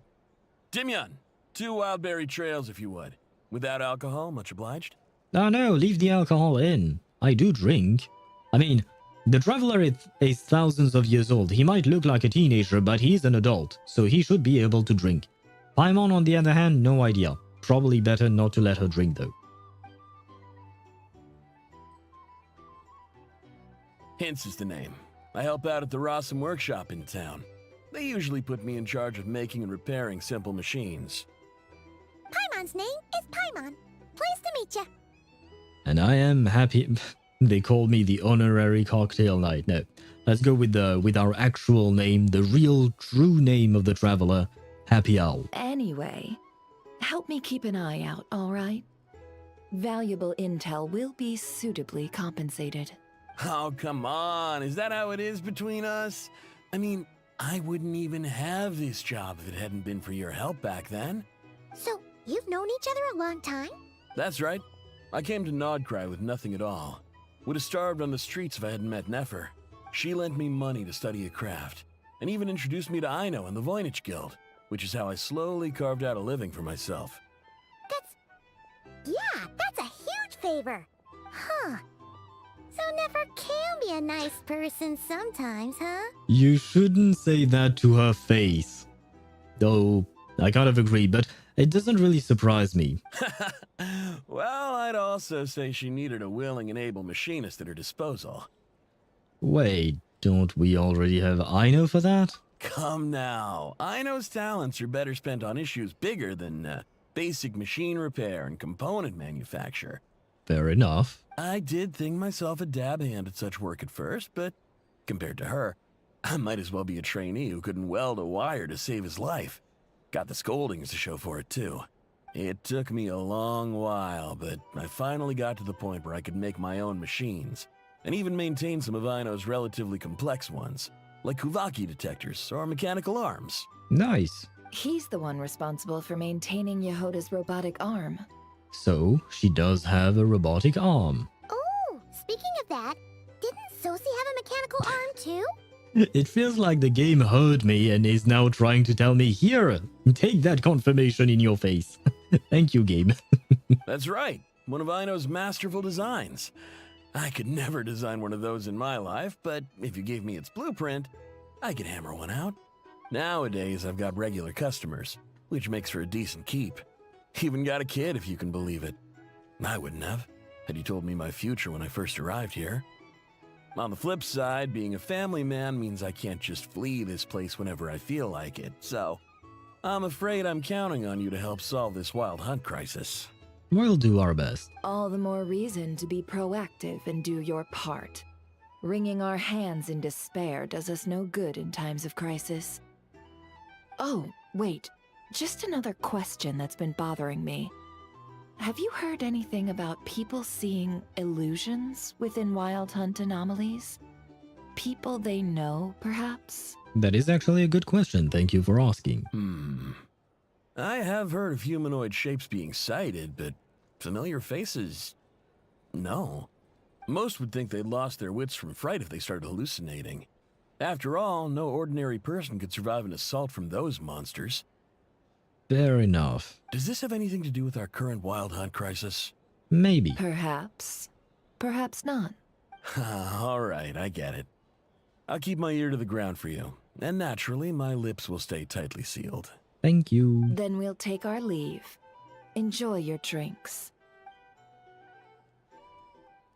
He's a social man. You can often find him here chatting with friends, and he's had contact with all manner of clients. Since he's never heard of the Wild Hunt exhibiting the power to imitate familiar faces, might it be safe to assume that our Phantom wants to keep that a secret? Probably. So that means it is quite adept or intelligent, I guess. I mean, to be able to turn yourself into someone else and then use that illusion to manipulate someone, yeah, the Wild Hunt is cunning, I guess. Huh. That does sound worth noting. How about we go talk to a few more people? A good idea. And one our upcoming activity will facilitate. Let me show you how it's done. Come, back to the bar. Very well. Wait, when did Nefer appear? Well, I mean, she's here. She was at a table. Well, she's no longer at a table, but she used to be at a table. She used to be here with him. Loki, HSR made a mistake making Gallagher so absurdly busted. Yeah, probably. Probably, but it is to the benefit of the players, right? So let's not complain about it, right? I am back. Welcome back, Deidara. Hey, that was fast. Did you do the drinking game fast? I did the first 3 drinks, and now I think I'm going to do even more, perhaps? She really is Yelan but green. Yes, and I love it. I'm here for it. I love Yelan. So having a green Yelan is great. The roulette showdown is ready to begin. Okay, don't know what that is. And now I also want a red Yelan at some point. Wait, we've waited like 3 years to get green Yelan. I hope we don't have to wait 3 more years to get red Yelan. Finally! And then can you imagine if you could play all 3 of them together? And we would need a 4th Yelan.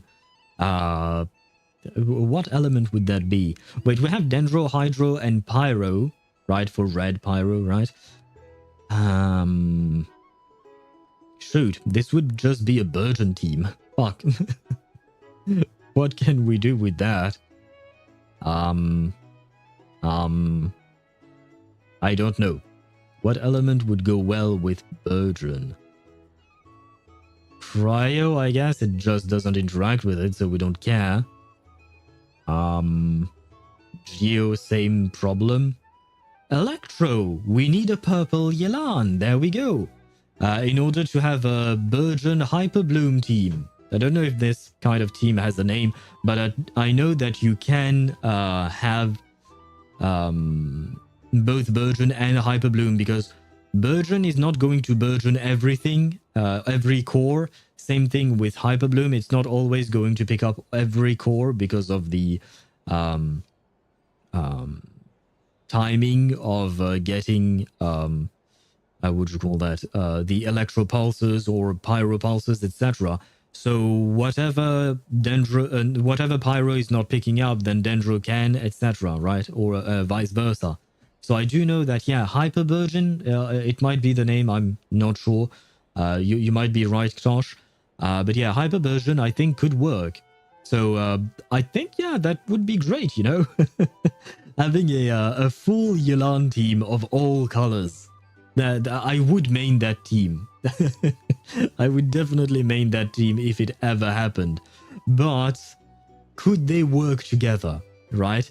I feel like Yelan and Nefer could probably work together because I assume Nefer is going to be a Lunar Breloom character, right? And Yelan is off-field Hydro, so perfect match, right? Probably.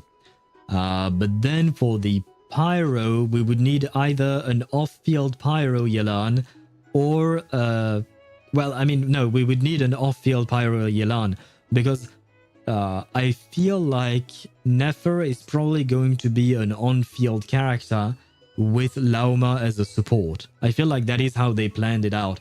Kind of like Escoffier with Skirk and then Inefa with Flins, right? Toma? Yeah, no, Toma is probably the best Burgeon character, yes. But that's not the point. The point is trying to have a full Yelan team. Kind of like what Daedra said, Yelan the Avatar. she would be everywhere with all the elements. But it might be a bit tough to get. HoYoVerse, if you are listening to us, please give us red Yelan and maybe one day purple Yelan as well. There you go. I'm hoping for more gun users who are break focused. Because I want to do the America team. Oh, in Honkai Star Rail. I mean, we only have the mother fudger. What is his name? Boot Hill, right? We only have Boot Hill in Honkai Star Rail, right? Because you mentioned break focus, yeah. Yeah, Boot Hill, yeah. So we only have him. You're gonna need 3 more characters to make an America team. Whereas in Genshin, we do have plenty of gun characters. They don't always pair together. But I don't know whose videos it was, but I watched a video on YouTube of someone.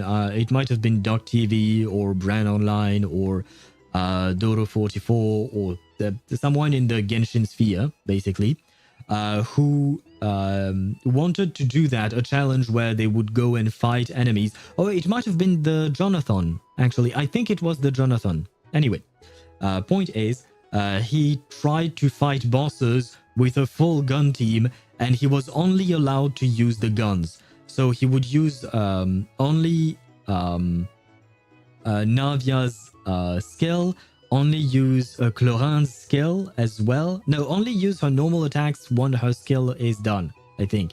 And her burst, it counts. Same with Navia's burst, it counts because it is canon. Chevreuse as well, and stuff like that. Anyway, yeah, you get my point, right? So in Genshin, we can make a full America team. It doesn't exactly make sense.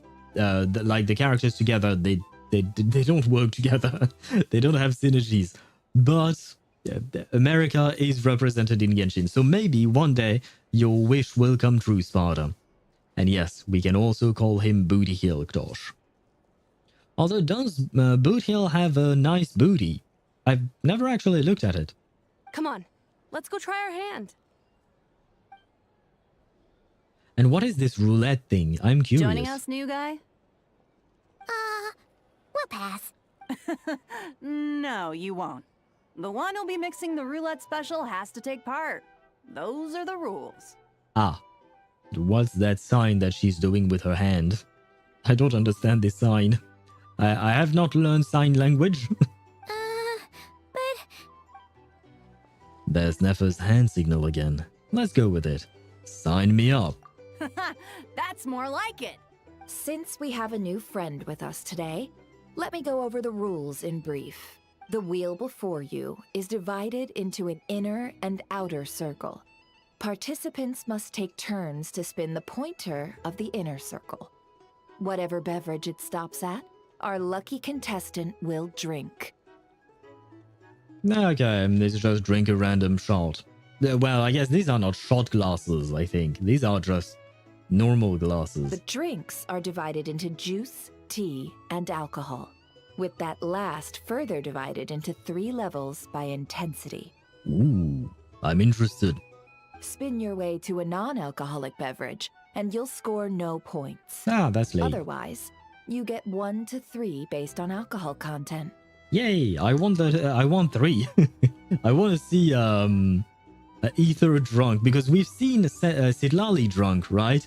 But we haven't seen Ether drunk, as far as I know. Wait, can he get drunk? Here's another question. I think she's in a gang of Yalans, and it's their gang sign. You might be right, Ktosh. You might be right. Boot Hill is a generic name for a cemetery in the western US during the 19th and 20th century, by the way. I did not know that. Oh, thank you for teaching us that. Because I had never heard of that word before. During a round of drinking, one participant may choose another with less points than them and pose a question, which the other party must then answer. Oh, wait. During the drink, one participant must choose another with less points and answer. Ah, okay, so it is a truth or drink, kind of. Not exactly. but it involves both truth and drinks, right? So kind of. Thing is, can he get drunk, period? Yeah, that was basically my question, given he's basically a fucking angel. Yeah, the guy was not even phased by absorbing a moon ball inside of him. So is alcohol really going to affect him? I don't know. This sounds like it might favor those who score higher, but push your luck and you might not recall any answers you were given the next day. Defeats the purpose, wouldn't you say? I mean, yeah, I guess. Unless you can really hold your liquor. And that's why the person mixing the drinks has to take part. You know, just in case they decide to pour heavy, then sit back and watch the show. Not that our newcomer looks like the drinking type. Either way, looks like we're in for a show. I mean, well, he's not wrong. Ether does not drink as far as I know, or at least he's never been given the opportunity.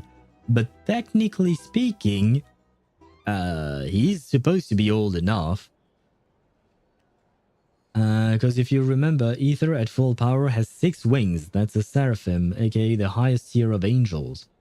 I'm not gonna lie, I do not remember exactly the number of wings he had. I remember both Ether and Lumine had wings when they fought the Heavenly Principles and they were flying all around and all of that.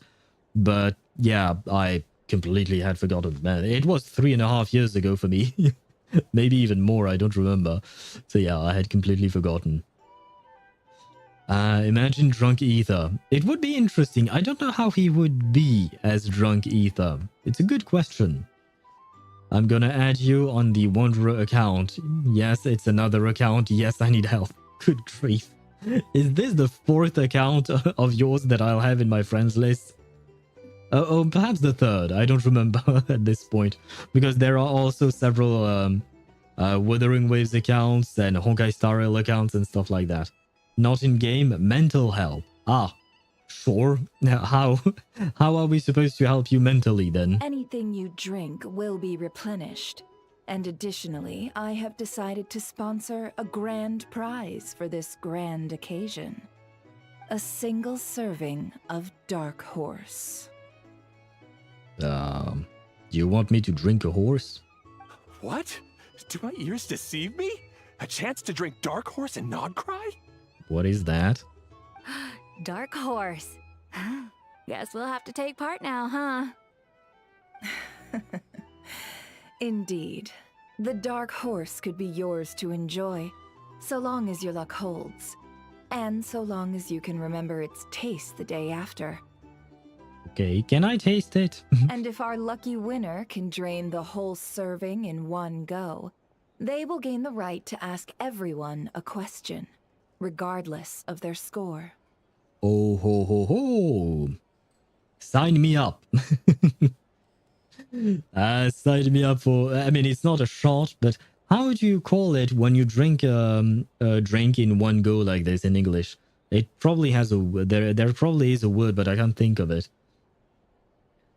$20 might help for the BP. The BP is not $20; it's $10, right? Unless you get the upgraded version, but it's kind of a waste of money because you can max out the BP in time easily.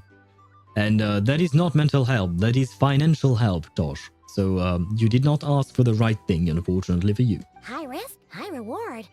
That's gotta be some strong alcohol. Just pop open Discord on your phone, send the image. I do have a Discord opened. The image of what? Oh, of Ether, right? Oh, this is what his wings looked like. Okay, I remembered there were wings, but I did not remember at all that they looked like this. I remember the sword though, but I did not remember the wings at all. So thank you for sharing that because yeah, my memory of this was completely erased. Now, if there are no other questions, let us begin. Allow me to get the ball rolling.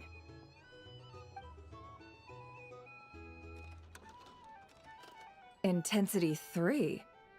Looks like I'll have to put my back into it today.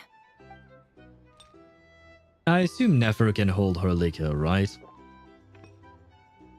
Although... Let's go! you know what, wait. I assume she can hold her liquor, but I would really like to see drunk green Yelan. aka a drunk Nefer. Wow, this is kind of intense. Oh, my turn. All right, man. Fess up. You've been making a killing lately. Where's it all been coming from? Oh. Hey, bro. I heard you met up with some big shot from the Voynich Guild. Mind introducing me sometime?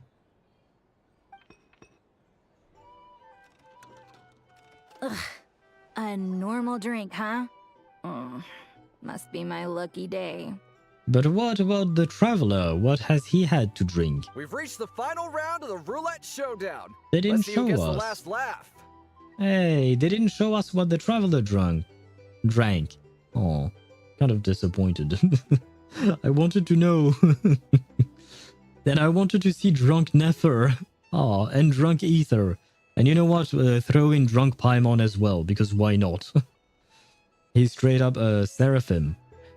I mean, do the siblings take inspiration from angels? I wonder. I've never really heard any theories about that, but not saying that you're wrong or anything like that.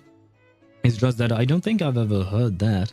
Although technically speaking, HoYoVerse takes inspiration from a very large variety of, what do you call that? Of real world cultures and stuff like that.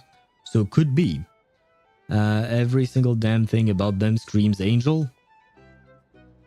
The only thing I can think of other than the wings is the fact that they are wearing white, I guess.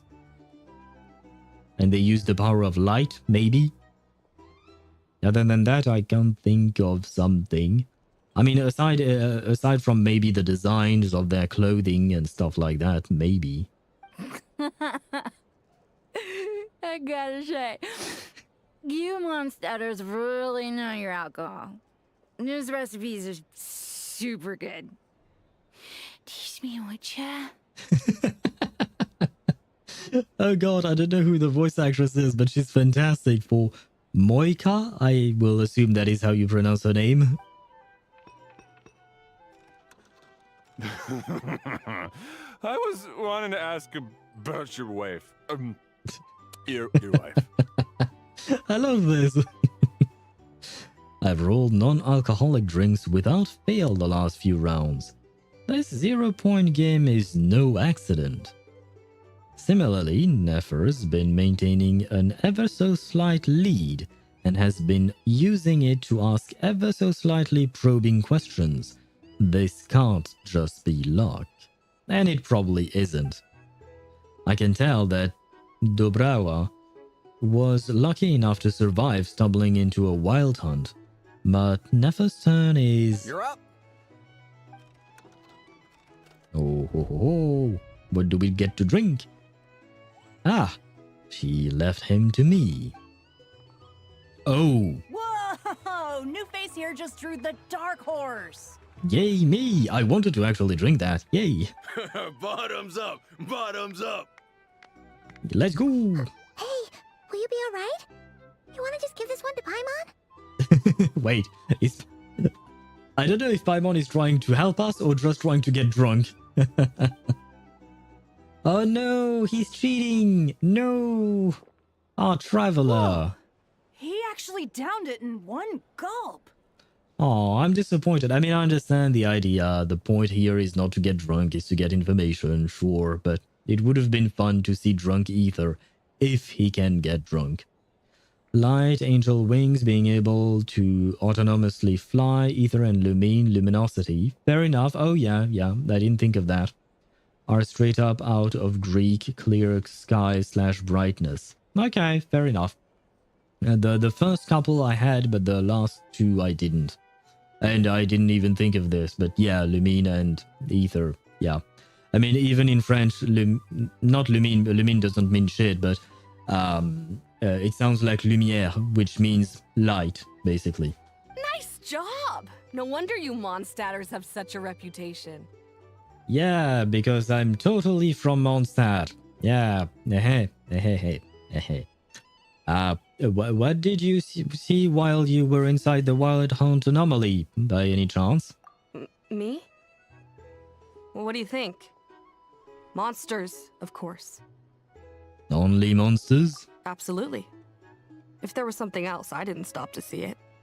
Just took off as fast as I could. So either she's lying or we've been wasting our time. Oh, and guess who showed up just as I'd gotten out of there?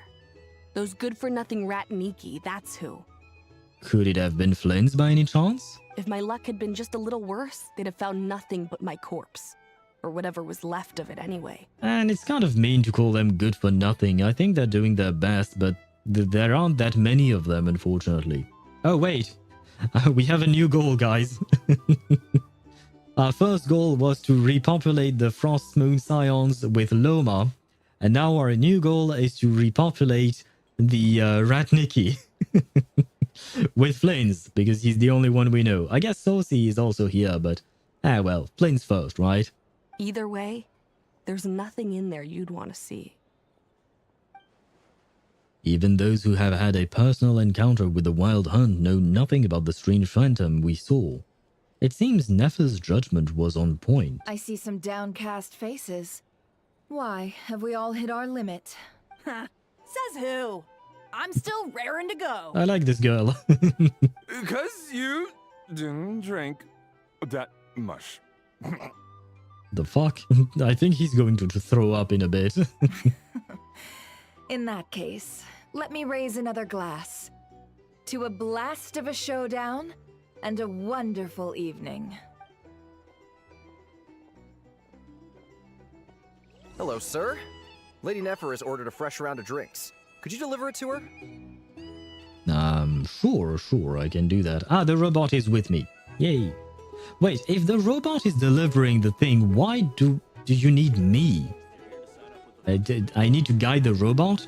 Doesn't that defeat the point of the robot because I can just carry the glass in my hand? What's the... Anyway. Repopulate with Flins, I'm sure Hazo would want that. Why Hazo? And Paimon too has a load of angelic references, because she is effectively a cherubim. Well, without the wings on her ankles. She has wings on her ankles? I don't remember. Do you consider these things like kind of wings? Oh, why not, I suppose. Hello, I have a drink for you. Goodbye, little robot. Are they playing cards? Paimon spies some elemental dice.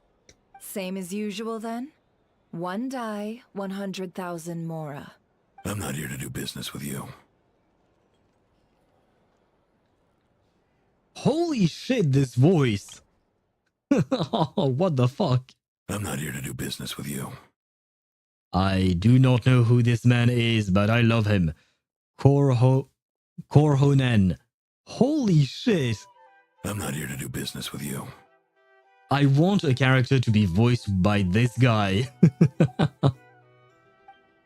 No, please don't go. No. Come now, I've already ordered us drinks. Or are you looking to add another line to your ledger of arrears? Okay, good. She'll probably manage to keep him. Because I thought he was actually going to leave. Dude sounds like he smokes 5 packs an hour. Yes. But I love it. He has such a deep voice. It's I really like deep voices. I've said it many times before. I saw a TikTok about that. He sounds like me. Bro might be Batman. You know what? Maybe. And I would believe him. Oh, so this is a business deal. It kind of reminds me of Thrain's voice, right? Capitano. He didn't have that deep of a voice. Not as much as this guy, I mean, but he did have a very deep voice. Which reminds me that I wish he was playable, so we could hear him all day long, but I guess not. So, let's go over this again. One die, 100,000 Mora.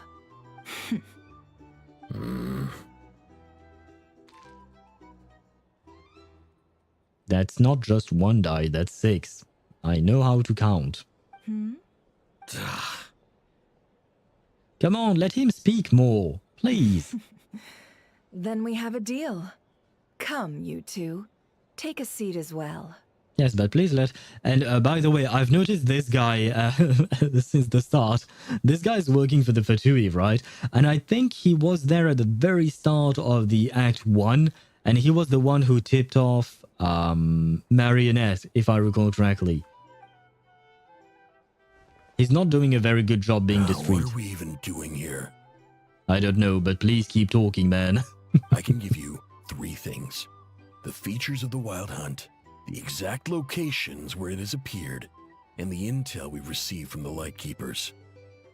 Ah, this voice is just... I love this voice, man. Thrain had the deepest of most characters until Natlan.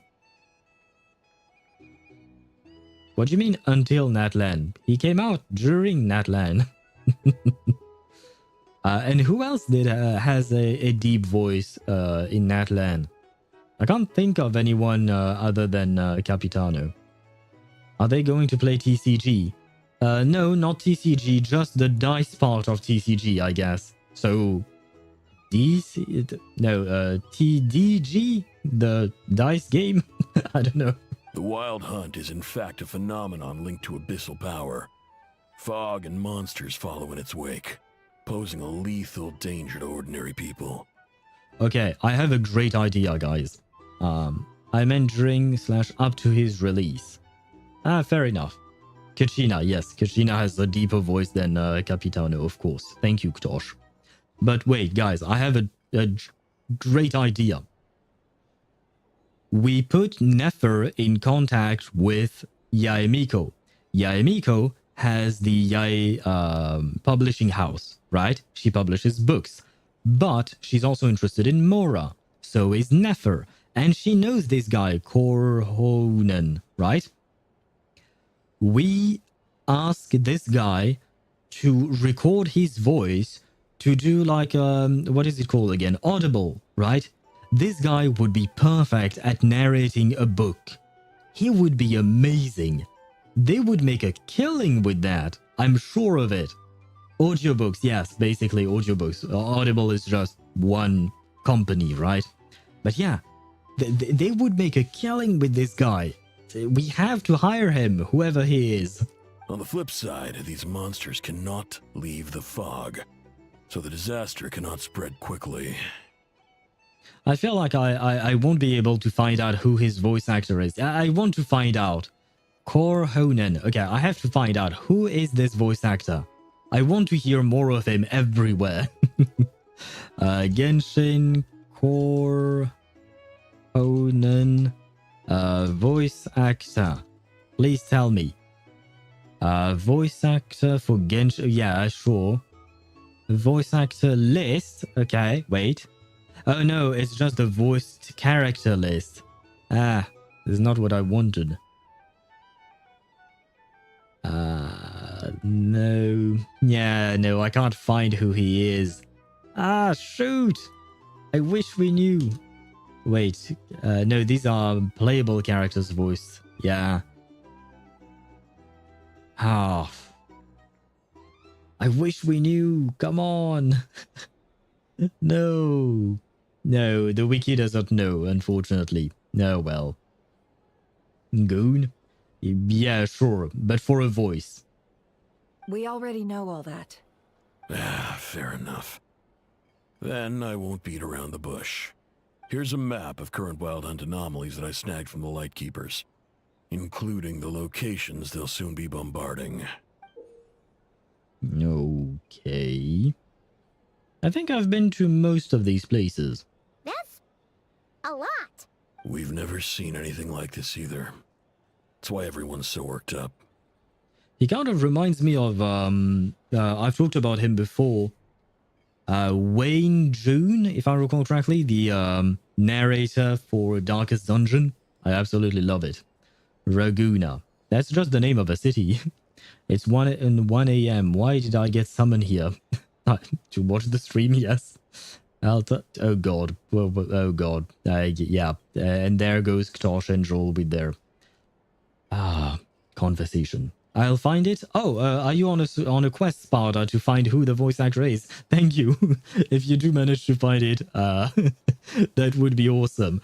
I just did a quick search because I didn't want to search too many things about Genshin. I didn't want to click on too many links just in case because I don't want to get spoiled. I was once spoiled by just trying to look up the name of a character, of an NPC. I wanted to look up how to write the name of an NPC in Zenless Zone Zero, and I got a major spoiler thanks to that Google search. So yeah, I did a very quick one here. That's not enough. 4 dice. So 400,000 Mora? Cool it, all right? I'm not done. Now, the Lightkeepers don't want you to know this, but weirdly enough, more Wild Hunt sites have disappeared than their involvement would indicate.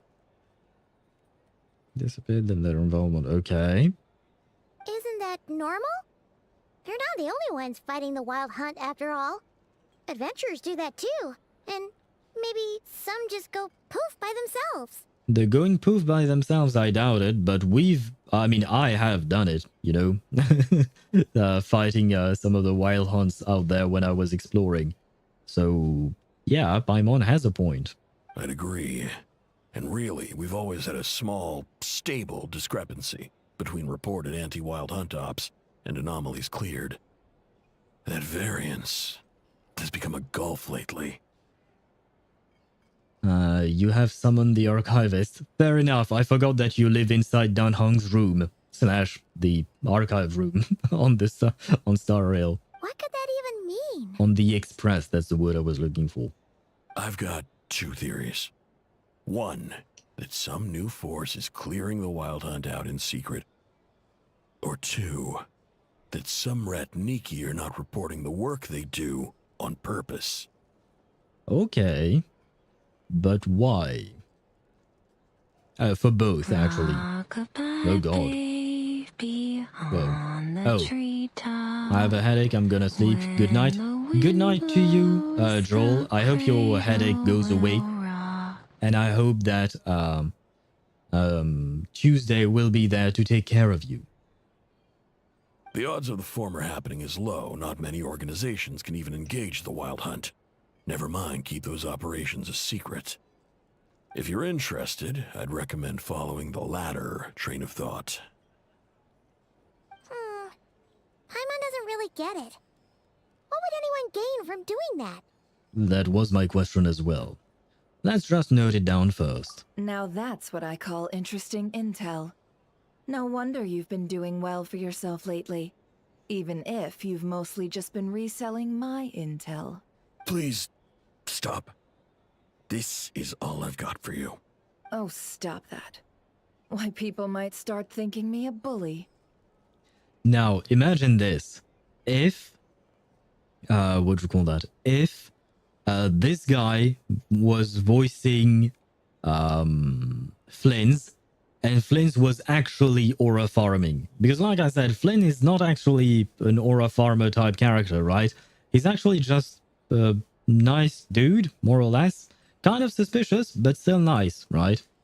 So imagine if we changed it and... Wait, no. It would have been perfect if Alex Lee was voicing Flins. We would have had the perfect Sung Jin-woo in Genshin Impact. Oh man, HoYoVerse, you missed out on a perfect opportunity here. And on top of that, Alex Lee is a good voice actor, right? So, would have been awesome. Didn't take Uncle to be the type to smoke. Yes, unfortunately I do. I mean, I used to smoke and now I vape. Not that much better. I mean, it is kind of better, but not by much. But yes, unfortunately, I have made the mistake of starting to smoke. And I have never been able to quit since, which is a shame and a deep regret of mine. Let me give you an opportunity instead. Out of respect for your independent intelligence gathering. An answer to a simple question for 50,000 off your debt. That is a generous answer. Have you heard of people seeing familiar faces within a wild hunt anomaly? Or experiencing something akin to, say, an illusion? No, nothing like that. Nothing at all but ghostly shadows. So I guess no one has information about us. About that. The thing that we saw, I mean. Babe, apparently cigs are better. Not according to the research papers that I've read. It's the other way around. Vapes are less toxic than regular cigarettes. Although they are still bad for your health, they are less toxic. The one big problem there is with vapes is that it kind of feels like an entryway for a lot of young people who would start smoking / vaping quite young, too young probably. And unfortunately, yeah, that is the main problem with it, because originally vapes were meant to help people stop smoking and eventually stop vaping. I managed to stop smoking, but I didn't manage to stop vaping. But yeah, the point is, the real issue is that nowadays people who sell vapes and stuff like that, they add too many different types of tastes and flavors and stuff like that, and it attracts kids to smoking or vaping in this case, and that is really bad. But that's a separate issue.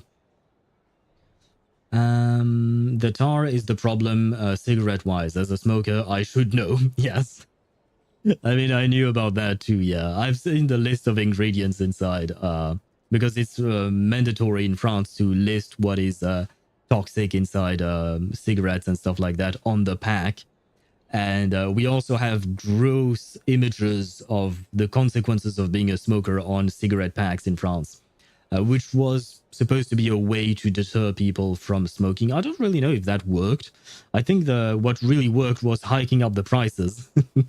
When I started smoking, which was a long time ago, unfortunately, one pack was like $5, and now it's around 10, 12, something like that. Like, inflation hit hard for smokers in France.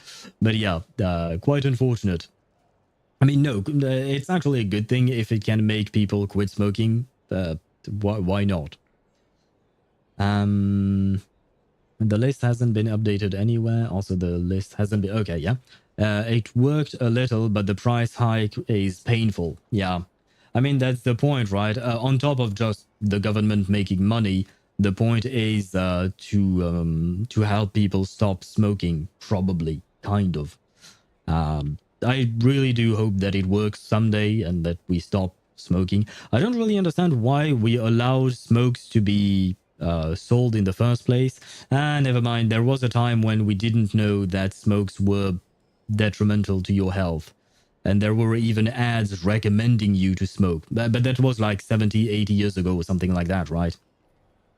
It's a double whammy. You want to smoke more because you are stressed. Yeah, because life sucks. And smoking kind of helps, but also kind of doesn't, right? Send something in Genshin channel that will baffle you. What did you send? What is this? I beg of you to execute me for this horrendous Nahida build that I've been using for almost 2 years without knowing.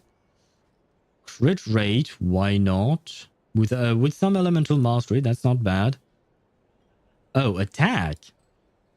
An attack. Why? Why attack? Mihai, why were you using attack on Nahida? Like, she is known for wanting elemental mastery because she shares part of her elemental mastery with her burst. So, I'm so confused why you would have chosen to put 2 attack pieces on her, Goblet and Sands. Nothing at all, Not even for 50,000 Mora? Either you don't take your debts seriously, or you're confident you can pay it off. Well, that, or maybe just that he doesn't know anything. Or maybe he does not want to say anything in front of this guy. Oh, you can't see him because I'm blocking it. Wait. Let me hide myself for a second. Where is it? Where is my webcam? Oh, it's there. There you go. The guy that is right behind me. If I do this, you could see my mouse. This guy. This is the guy I was talking about being very suspicious and probably working for the Fatui, right? He's in a direct line of sight with each other, right? They both can see each other. So maybe he doesn't want to speak with this guy up, right? There we go. Let me grab back my chat and this. You're a wizard, Nahida. Wait, how did this turn into Nahida turning into Harry Potter? I guess she was kind of a prisoner, kind of like Harry was a prisoner living under the his adoptive family's staircase and such. Mihai knows something we don't. It seems that way, yes. Because elemental mastery is basically magic. Fair enough, but yeah, she does need that, right? So why the attack? Why turn Nahida into a warrior instead of the wizard she should have been? Hey, no means no, all right? This is about my dignity as an intel broker. Mora doesn't factor in here at all. Okay. Well, that puts me at ease. You really are the same as ever. And you've learned quite well. Go on, then. I'll swing by again. Sometime soon, perhaps. Oh, wait, and do we know who the voice actress for Nefer is? I am actually quite curious. Genshin, Nefer, voice... no, not vision, voice actor. She's voiced by Ashley Haddad. I don't think I've heard of her before. Oh, she is in... Wait. She's in... Oh, she's Chang-Li in Wuthering Waves. Oh, no way. I mean, I can hear it. I did not, but I could definitely hear it. She's Chang-Li in Wuthering Waves. Oh, God, she has. Yeah, okay, she's amazing. I knew there was a reason why I was slowly falling in love with with Nefer. I love Chang-Li. She's awesome. And she's also been in Arc Knights as Pramanix, Peter, and Gladia. I don't really know those characters. Oh, and she was in The Division, Megan. I have played The Division quite a lot, but I have to admit I do not remember. Elite Dangerous, Odyssey, Red Solstice 2 Survivor, The Sandman, Aliens Dark Descent, Payday 3, Phantom Blade, Capes, Song of Silence, Dustborn, Split Fiction, The 100-Line Last Defense Academy. But okay, Miss Haddad, Miss Ashley Haddad, you're awesome. You're awesome as Nefer, and you're awesome as Chang-Li. I will say that. OMG, I'm swirling. Wanderer is so OP for exploration because he still respawns. I don't know the word for it. The stamina back while flying, and his skill while Chaska doesn't. Chaska, Shalon, and Mawika Morlani power crabs. I mean, yeah, the good thing about him is that he's not dependent on phlogiston, right? No. So at least there is that. Why are you disappointed, Joel? Can you please text what you said about what you saw in Genshin? I didn't hear it because my stream was buffering for absolutely no fucking reason. Oh, I just said why. Why were you using attack? You know what? I can write that. Why use attack? There you go. That's the gist of my question, basically. Ugh. No. So, he's you're rolling his away. creditor? Indeed I am. He's resold my intel quite a few times now, pocketing the difference afterwards. Rather dishonest dealing, if I may say so. As luck would have it, he would only purchase information from me when he was just about done negotiating with his buyer. So I arranged a little something just for him. A painful lesson, you might call it. Oh, I see. I will say that I think that Chang-Li has a deeper voice than Nefer. I know that I've just learned that she is the same voice actress, but just saying that she does sound a bit different as Chang-Li. And Mihai, you replied, I don't know. Ah, well, I mean, I can't help you with that answer, I suppose, because that is something only you can know. Buff Nahida is real, that's why you should use your attack. No, buff Nahida can't hurt me. She does not exist. I refuse. That sounds brutal. Oh, I was downright beneficent in charging for that betrayal. It was more about the message, really. Good thing we are on the same team then. In any case, I believe that's all we'll get here. Let's go through what we've learned outside. Very well. Oh. Analyze the information you have with Nefa. Very well. I think that means we did one of the quests, right? We're still in Act 2, but we did one of the quests. Okay, we did one in 3 hours and 45 minutes. Yep, okay. And this is going to take 2 more streams, not including this one. Very well. So we'll be here all week in Genshin.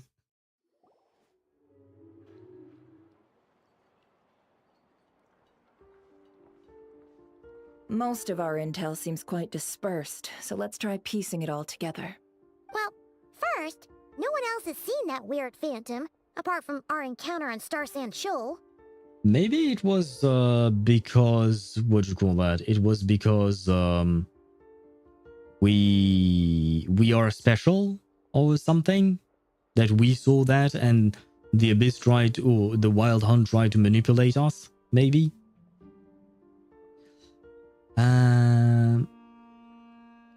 Now that I look at you, you kind of look like Snoop Dogg.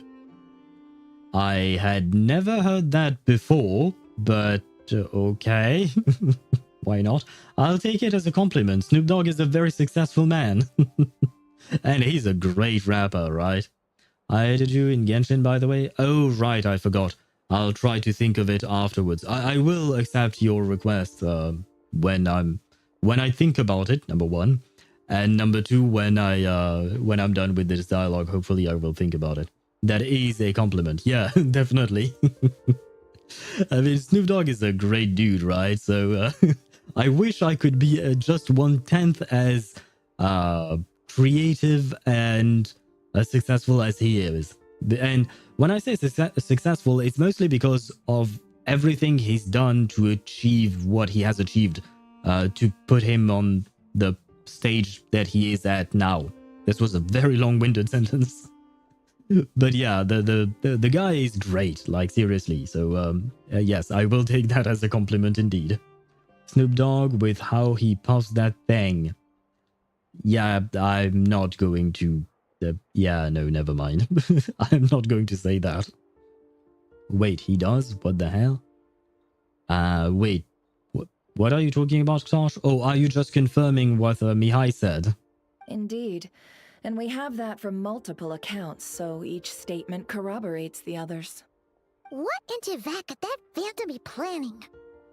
The Wild Hunt anomaly that occurred at Star Sand Shoal seems quite unique. Maybe it's because we were carrying around the ball. Ah, no, never mind it. Oh, well, the ball was there. We weren't the ones carrying it. Marionette was. Agreed.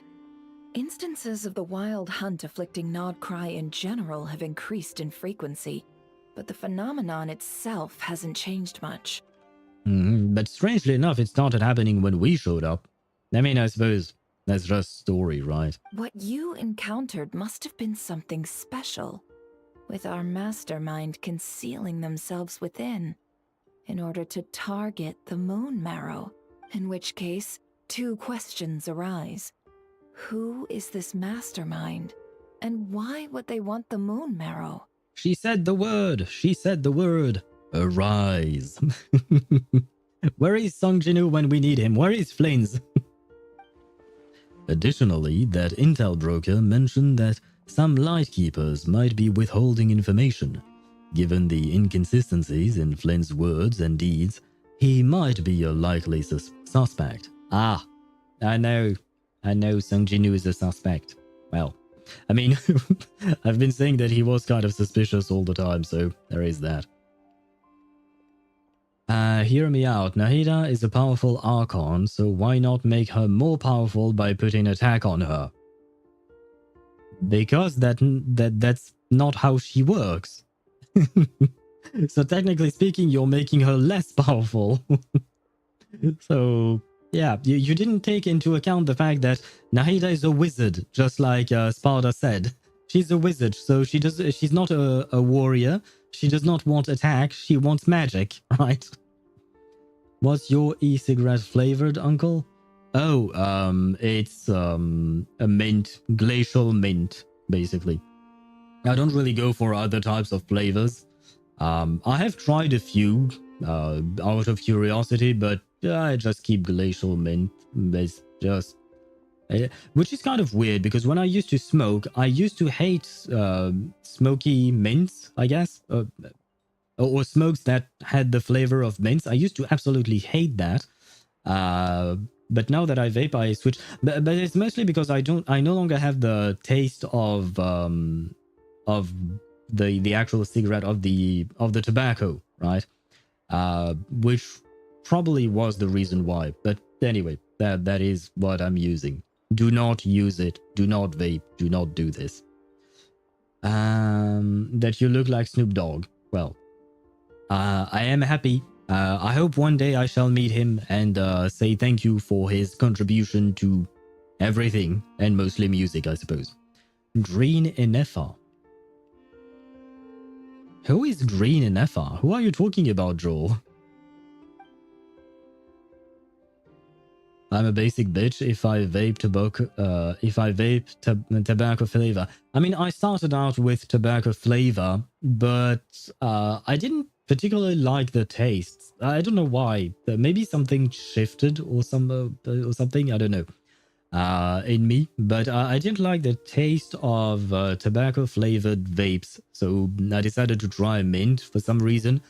I liked it the way it was, so I decided, yeah, sure, let's go with that. Uncle, that's cool and all, but feet when?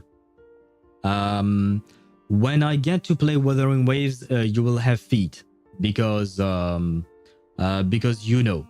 Yuno is the name of the character, I-U-N-O, and she shows her feet in her animation. Like her bare feet playing with a tiny ball. I will show that to you once we actually get to play Wuthering Waves, but for now I'm still stuck in Nod-Krai because I yap too much. The girl you're talking to, Green Inefa. She's not Green Inefa, she's Green Yelan. Inefa is the robot maid, and she looks very different from Nefer. I'll continue investigating along these two lines. We can reconvene again if any progress is made. I'm back! Oh, right. I forgot that we were waiting on Yahoda. Luckily, the store owner kept the medicine bottle I left on the table safe for me. Here you go. Huh. Thanks a bunch, Yehoda. Take a break. You've earned it. Oh no, I've got work to do later. And anyway, isn't the cannon about to go off? It is. I was watching it the whole way back, praying it wouldn't fire. Not until I got back, you know? Again, lucky me. Yeah, okay, it's just a spectacle for her. Huh. Fair enough. So you're interested in that big gun? Oh, I guess Chaska would probably be interested as well. Of course. I mean, just think about it. Something that size is bound to be comprised of thousands, even tens of thousands of parts, fused in such a way that it can operate smoothly and fire off a supergiant, super strong beam! Yes. All of what you said makes sense. Sure. What's your point? She reminds me more of that maid more than Yelan? Really? Nefer reminds you more of Inefa than Yelan? I have to admit, that is surprising. And yes, Yelan is mummy. Isn't that just so cool? I mean, miraculous. Like a miracle created through countless careful calculations.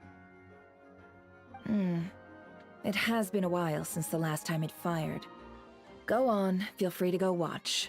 Work can wait for a while. Aw, she's nice. Thanks, boss. Anyway, y'all wanna come? It'll be worth the while and worth your wait. I swear. I mean, sure, but wasn't it urgent for us to give the medicine to Lauma? I mean, Not for us, but now that we have the commission. Might as well. Fruits of our labor and everything, you know? Sure, let's go. Woohoo! Let's go! Kaboom! Kaboom indeed, if you say so. Are we going to teleport? No. Wow! What a crowd! People seem pretty excited, too. Just goes to show how big a deal this cannon is, huh? To grab this. There we go. Well, I mean, I understand why people would be excited. Honestly, I am kind of excited as well. I want to see the cannon fire. Is that a little something in the general chat? What did you send?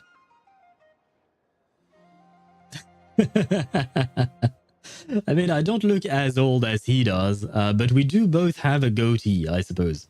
And we are both brown. And I guess because of the fact that I tie my hair back, I mean, he does also tie his hair back, right? He has long hair. Scientists asked to spot the difference between the two pictures. I suppose, yeah, I can see it. I can see it very well. By the way, if I got to France for some reason, which side of France to go to? The reference point is Paris. So from there, where? West, east, north, or south? Depends on what you're looking for. Why would you go to France? Like, is it for a vacation, to visit places? Paris itself, there is a lot to visit.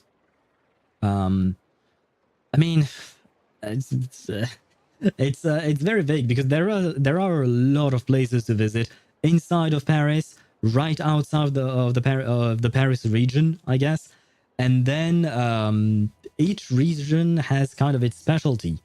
I would say perhaps avoid the north. I don't really know much about anything nice to see about the north of France. The east, why not? There are some places like Strasbourg, especially around the time of Christmas. Strasbourg can be nice. Normandy, les Pays de la Loire. Les Pays de la Loire, it's a region that is southwest of Paris. And there are a lot of castles there. Very, very pretty castles. And we actually could often talk about the Château de la Loire, which are the the castles of Loire. Loire is the name of a river, basically. So there is that. There isn't much in the middle. We have something called the Massif Central, which is a region in the center of France, and there isn't much there.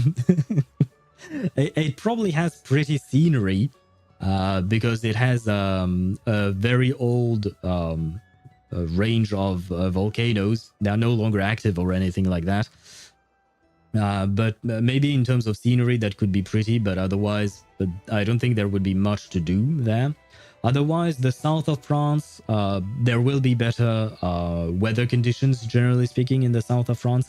Kind of depends on when exactly you go there, to be fair. Just to visit places, but from like Paris, which direction is most worth it? I mean, I guess maybe the south, maybe. Sure, why? Yeah, let's go with the south. Once again, it kind of depends on what you tend to enjoy. Do you want warmer climates? Do you want to see the sea, or do you want to see forests, or like, yeah, it kind of depends on what you tend to enjoy seeing. So toss up between east and south of France, right? And the southwestern part of les Pays de la Loire. There you go. That part as well. It's a part that I've always wanted to visit, but I never had the chance to. I actually planned a vacation there with an ex-girlfriend, but we never did it, and afterwards we broke up, so I scrapped the whole plan. Not much of a sea/beach guy. If I was, I'd go to Normandy. No, you wouldn't. Because I mean, if you were a sea guy slash beach guy, I mean, the beaches of Normandy are they look good, but you know what? While I'm yapping about this, there are some ads that are going to run, but the what do you call that? The beaches are nice, but the water is cold. It is quite cold. If you want to swim, go towards Marseille, Nice, which are in the south of France, because at the very least there you will have a bit of a warmer water where you could swim and all of that. Although the places will be crowded. They are very crowded. History buff too, so I would go there anyway. Oh, if you want history, then I would definitely recommend Les Pays de la Loire. Let me write it for you. Les Châteaux de la Loire. There you go. Basically, Les Pays de la Loire is the name of the department slash region. And Les Châteaux de la Loire is basically what we talk about because it has a lot of castles, ancient castles, which is one of the things in France. Like, we have many castles in France, right? And there is a particularly high concentration of castles around that area. It is to the southwest of Paris, and it is very pretty. And I assume that they have a lot of history behind those castles as well. So if you enjoy history, then I would probably recommend that. On top of that, Les Pays de la Loire are closer to Paris than the south of France that I was talking about, like Marseille, etc. Although technically speaking, with a bullet, like the fastest train we have in France, you could get from Paris to Marseille in like about 3 hours or something like that. La Loire's castle? Yeah, I guess you could translate it as that. If I'm doing a half-assed attempt at translating that. Yeah, like I said, La is just the article the, but feminine. Loire is the name of the river, and chateau means castle, and that's just basically it. It's the castle of the Loire River, I guess. And there are quite a few of them there. It can be a bit expensive. I will say that much. It can be a bit expensive to get there. Not to get there, but to move around there. It would also be better if you had a car that you could rent in order to easily move around the place. Because those things, those castles are not built inside of cities, right? They are far away outside of cities, so you'd have to try and get there. I don't know if there are transportation systems in place, public transportation systems, I mean, or just buses and stuff like that to get you there. So I haven't done that much research about that yet. Well, yet. I mean, maybe I did back then, but it was 10 years ago. Anyway, point is, it might be better to just rent a car and do that. It will require a bit of research on your part to know how, because it kind of depends. Do you have a driver's license? Can you drive in France, etc., right? So it kind of depends on all of that. But for a history buff, I would definitely recommend that, because I feel like I do enjoy history myself, and I feel like castles in France have so much history about them, things that have happened to there, and they are very pretty to look at as well. I mean, at least they are to me, right? Going by public transport is not an issue for me. I dealt with Poland and that place is bullshit. I mean, the thing is, I do not know if there are buses to take you from one castle to the next. I do not know about that because the castles are quite spread apart across the region, right? So there is that. I don't know enough to be able to tell you. Where was I at? You should visit the Statue of Liberty in Paris. Sorry, my physics is really weak. I don't know why you're talking about physics. Did you mean geography by any chance? But you're actually right. There is a Statue of Liberty in Paris. Because technically speaking, the Statue of Liberty is French. The French government gifted it to the United States. So the one that you see in New York is technically speaking French. It was a gift. But we have our own version. It's much tinier. Not gonna lie, it is much tinier. But I have seen it multiple times. Did I miss anything else? Nope. Come to Poland, Uncle. Meet with your viewers from Poland, since you have like 3 or 4. Well, the fact is, I don't know if all of you live in the same region. For starters. On top of that, Ktosh, you're underage. If I recall correctly, at least Jamie is like 20 years old, if I recall correctly, so at least there is that. Oh, but Jamie doesn't even live in Poland. She lives in Ireland. I could go to Poland maybe at some point. I could go to Poland because my best friend has some family there, and she does visit there from time to time, and she's offered to take me there at some point, right? So maybe I would go to Poland at some point, but right now it's not exactly in my plans. I'm not planning any kind of trips. I want to save for a computer. I need to buy and build a new computer. I want my streams no longer to lag or have issues like that, and I want to be able to play games in high quality so that I can stream them in high quality as well. The French actually funded the American Revolution, in case you didn't know that. Yeah, no, I know that. And that is how we bankrupted ourselves, and that is kind of what led us to our revolution afterwards. Because we spent so much money on helping the Americans with their revolution, just because we wanted to piss off the English, and because the British were always our enemy.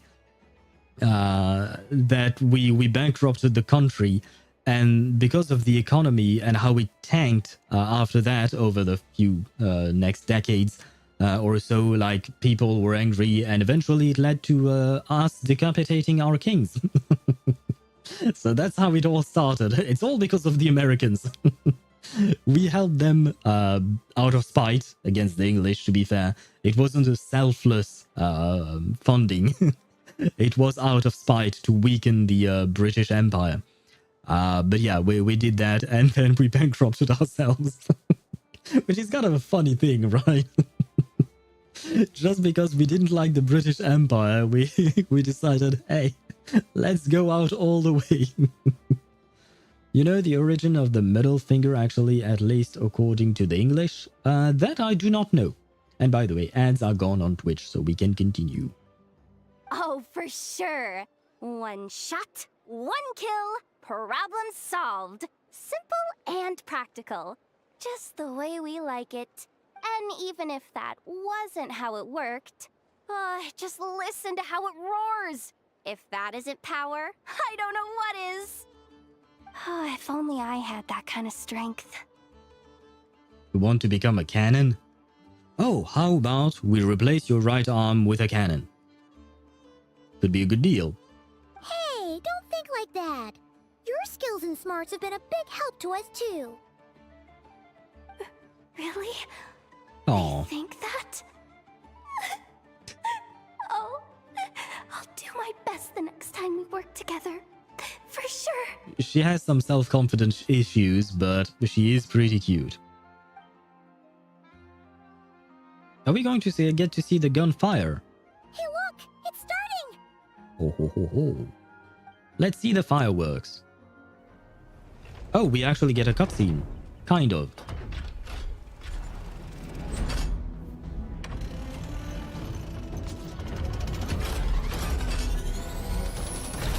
Okay, the sound design for it is pretty good. Except we didn't hear the explosion, but okay.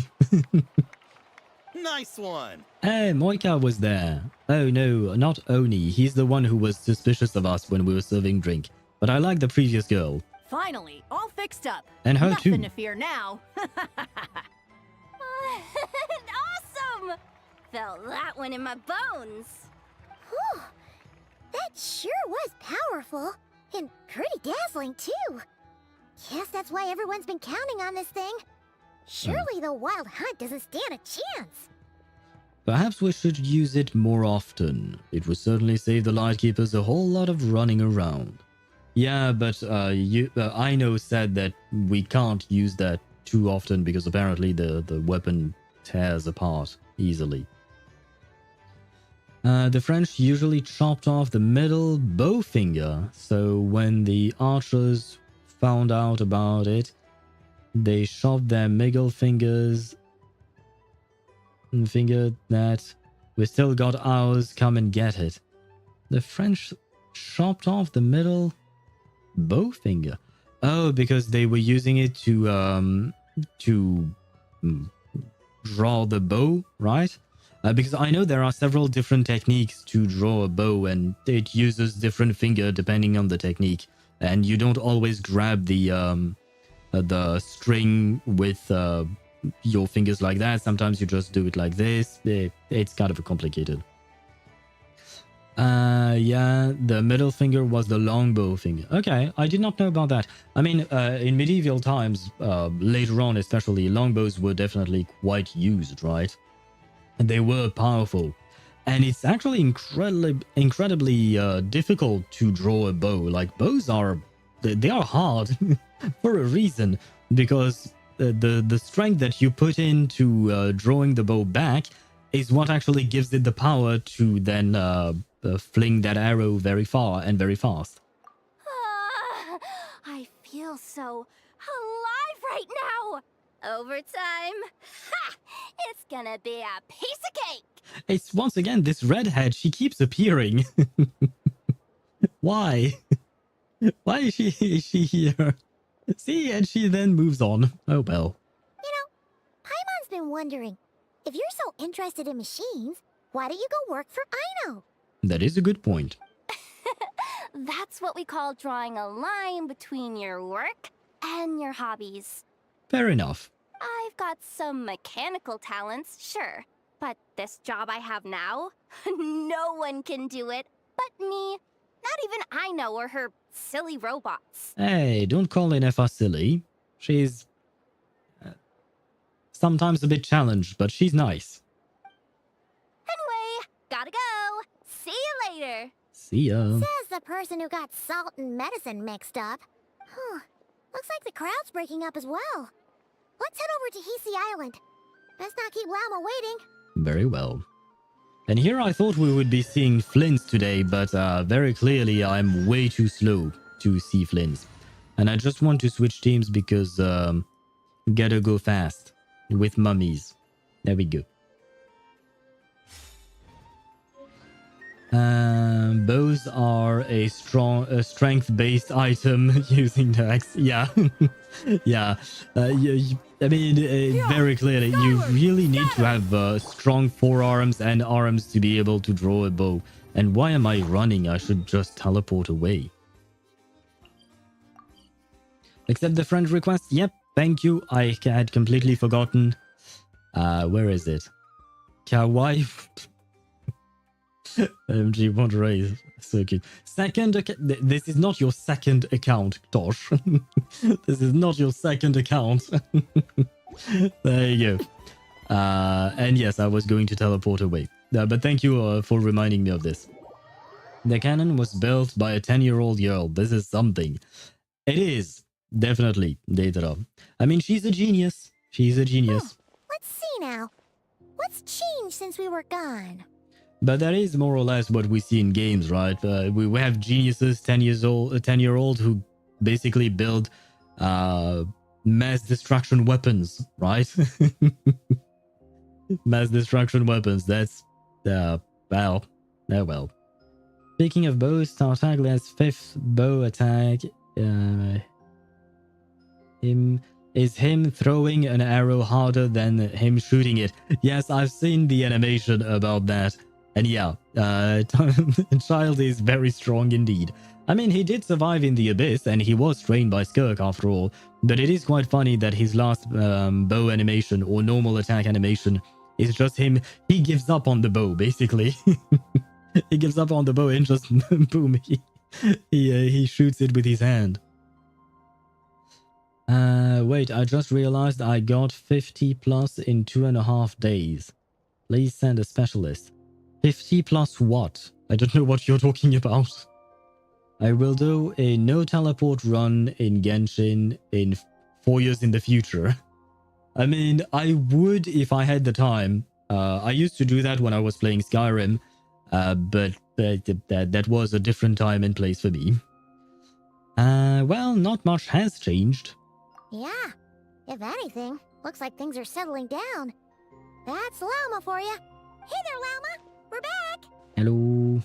How have things been these past few days? The cleanup work has been much more complicated than I expected. Really?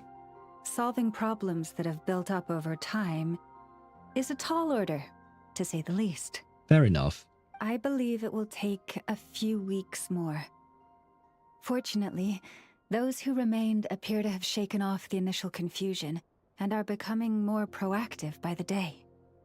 It's as if they've finally been forced to come face to face with what their faith actually is. And it's all thanks to you. No, I should have done this a lot sooner.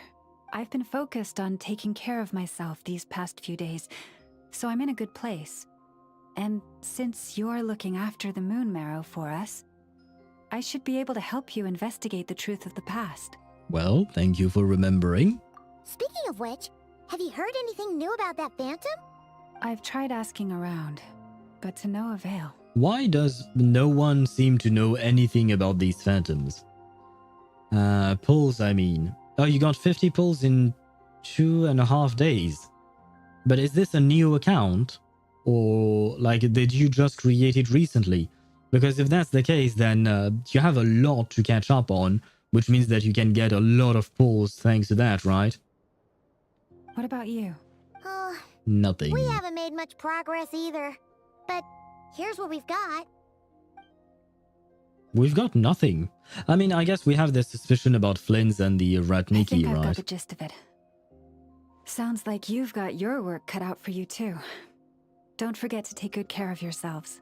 We'll be fine, but thank you. In any case, please, come this way. Oh, wait, she's actually going to help us with it now? Oh, do we get to see the spaceship?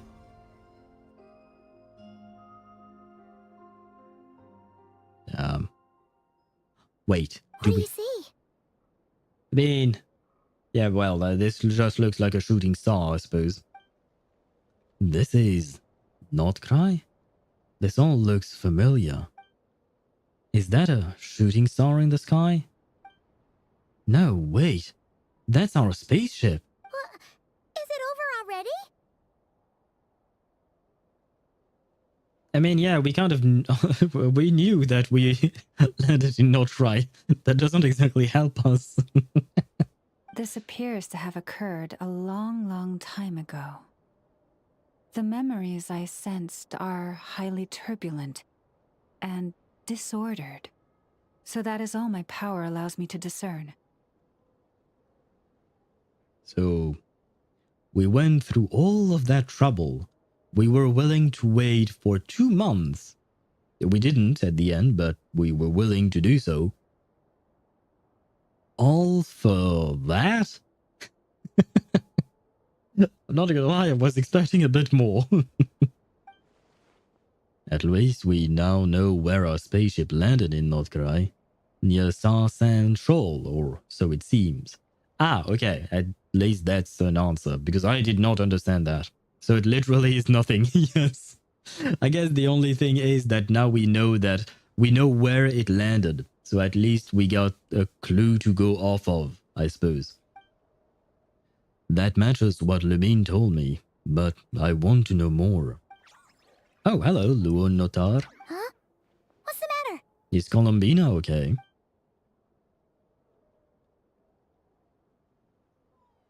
The flowers changed color. Yeah, and white means that Colombina is not feeling well. These flowers are a reflection of the damselet powers. Does that mean she's... I remember her mentioning that she wanted to use the moon marrow to restore some of her power. Paimon. Yeah, we should go see her and see if we can help her in some way. Time to start digging. But the thing is, we don't know the shape of the spaceship. We don't know how big it is. Like, this is going to take a while. I'll leave that in your hands then. I guess this is when we need Bellobog Construction, right? the crew from Zenless Zone Zero. They could probably help us with their construction company. Oh wait, here you go. This is the medicine you asked the Curatorium of Secrets to help prepare earlier. Yeah, that's actually the reason why we're here in the first place. Thanks for coming all this way with it. You've been a huge help. You're welcome. Also, if I may, I have a feeling that Kuthar might be able to help you get a more detailed glimpse at the memories about your spaceship. Oh ho! Oh, that's true. She's the Kutar after all. Yes, that's what she said. We best check if she's doing okay first. See you later then. See ya. Ether should probably remember. Well, apparently for some reason Ether does... he has some memory issues. And technically... well, I was going to say Lumine as well, but the one we saw wasn't actually Lumine, so I'm kind of confused about that, so yeah. But here very clearly, Columbina is not doing well. The flowers are white, and we know what that means. Hello? Hello? Ah, there you go. Ah, once again, feet. Droll, where are you? Oh, she doesn't look so good. Sorry for disturbing you, but are you okay? Are you alive? Still moaning, I see. So a concussion likely. Oh, okay, to be fair, we did get our head crushed in a box. Oh, a concussion. Okay, you mean in the spaceship, right? Sure, that doesn't help. But at the same time, given the traveler's constitution, I have to ask questions, you know. Has your condition worsened? Dizzy. Do you want food or do you want the moon marrow or perhaps both? It's like I'm returning to the moon. What does that mean? Are you going to disappear? Wait, it's not that bad, is it?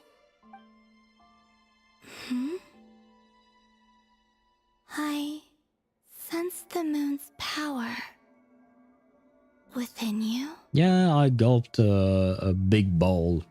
We got the moon marrow back from the Fatui. Can it help you in any way?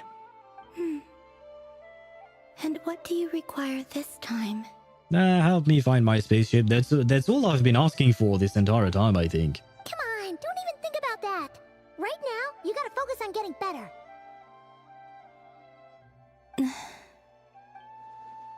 Has this just become habitual for her?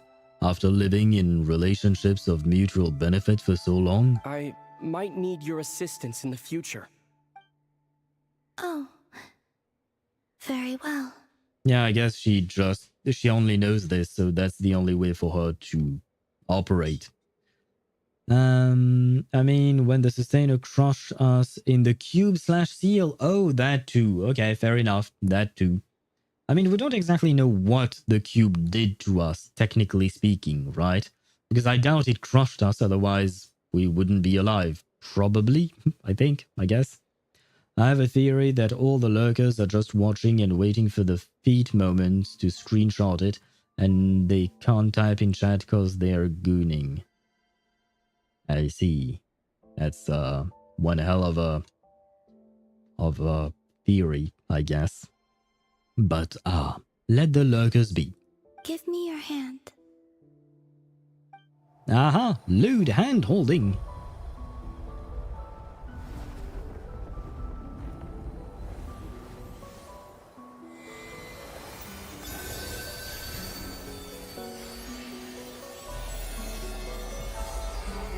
I guess this is Columbina gooning then, but she's gooning with hands. And it seems that she feels better. Back to Earth. My thanks. You're welcome. Your feet never left the ground. But anyway, feeling any better?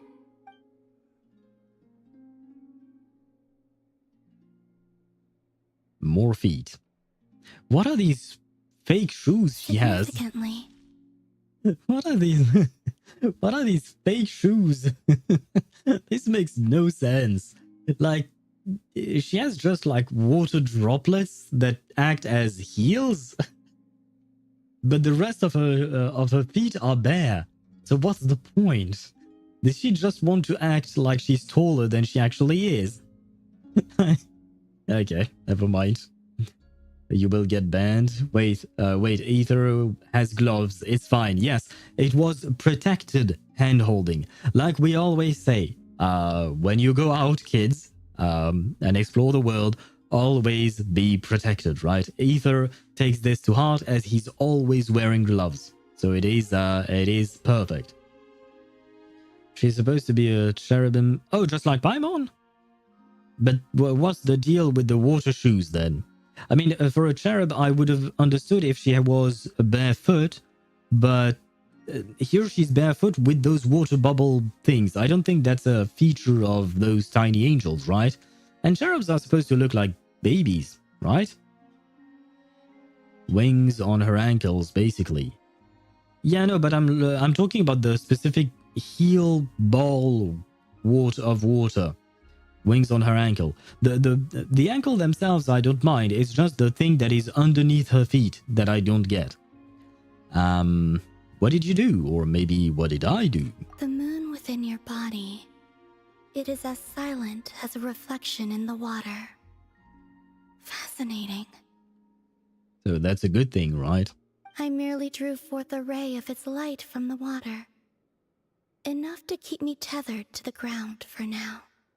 I guess this maybe confirms that Columbina, if she becomes playable, might be a Hydro character, probably. I think I sense some other changes as well. Oh? That is the moon goddess's favor. All things I come into contact with will bear this mark. And you have come into my contact, so... It is harmless, and will fade over time. Well, that's kind of disappointing. Speaking of which, do you want to be the Moon Marrow's custodian, now that you've got your power back? That is a good point. It's supposed to be something that belongs to a god in any case, right? It is the remains of Arya, goddess of the eternal moon. So it does have to do with... Wait, what? What do you mean, wait, what? Did you not know this already? I mean, I did, but apparently Paimon did not. Lauma just said it was different from the other fragments, and that she could sense divine power within it. Well, yeah. And she is correct. When I drew that ray of moonlight from the marrow, I also drew some memories from within. Oh? May I ask what you saw? That is how I know that it belongs to the goddess of the eternal moon. But Lauma also saw the past by using the Moon Marrow.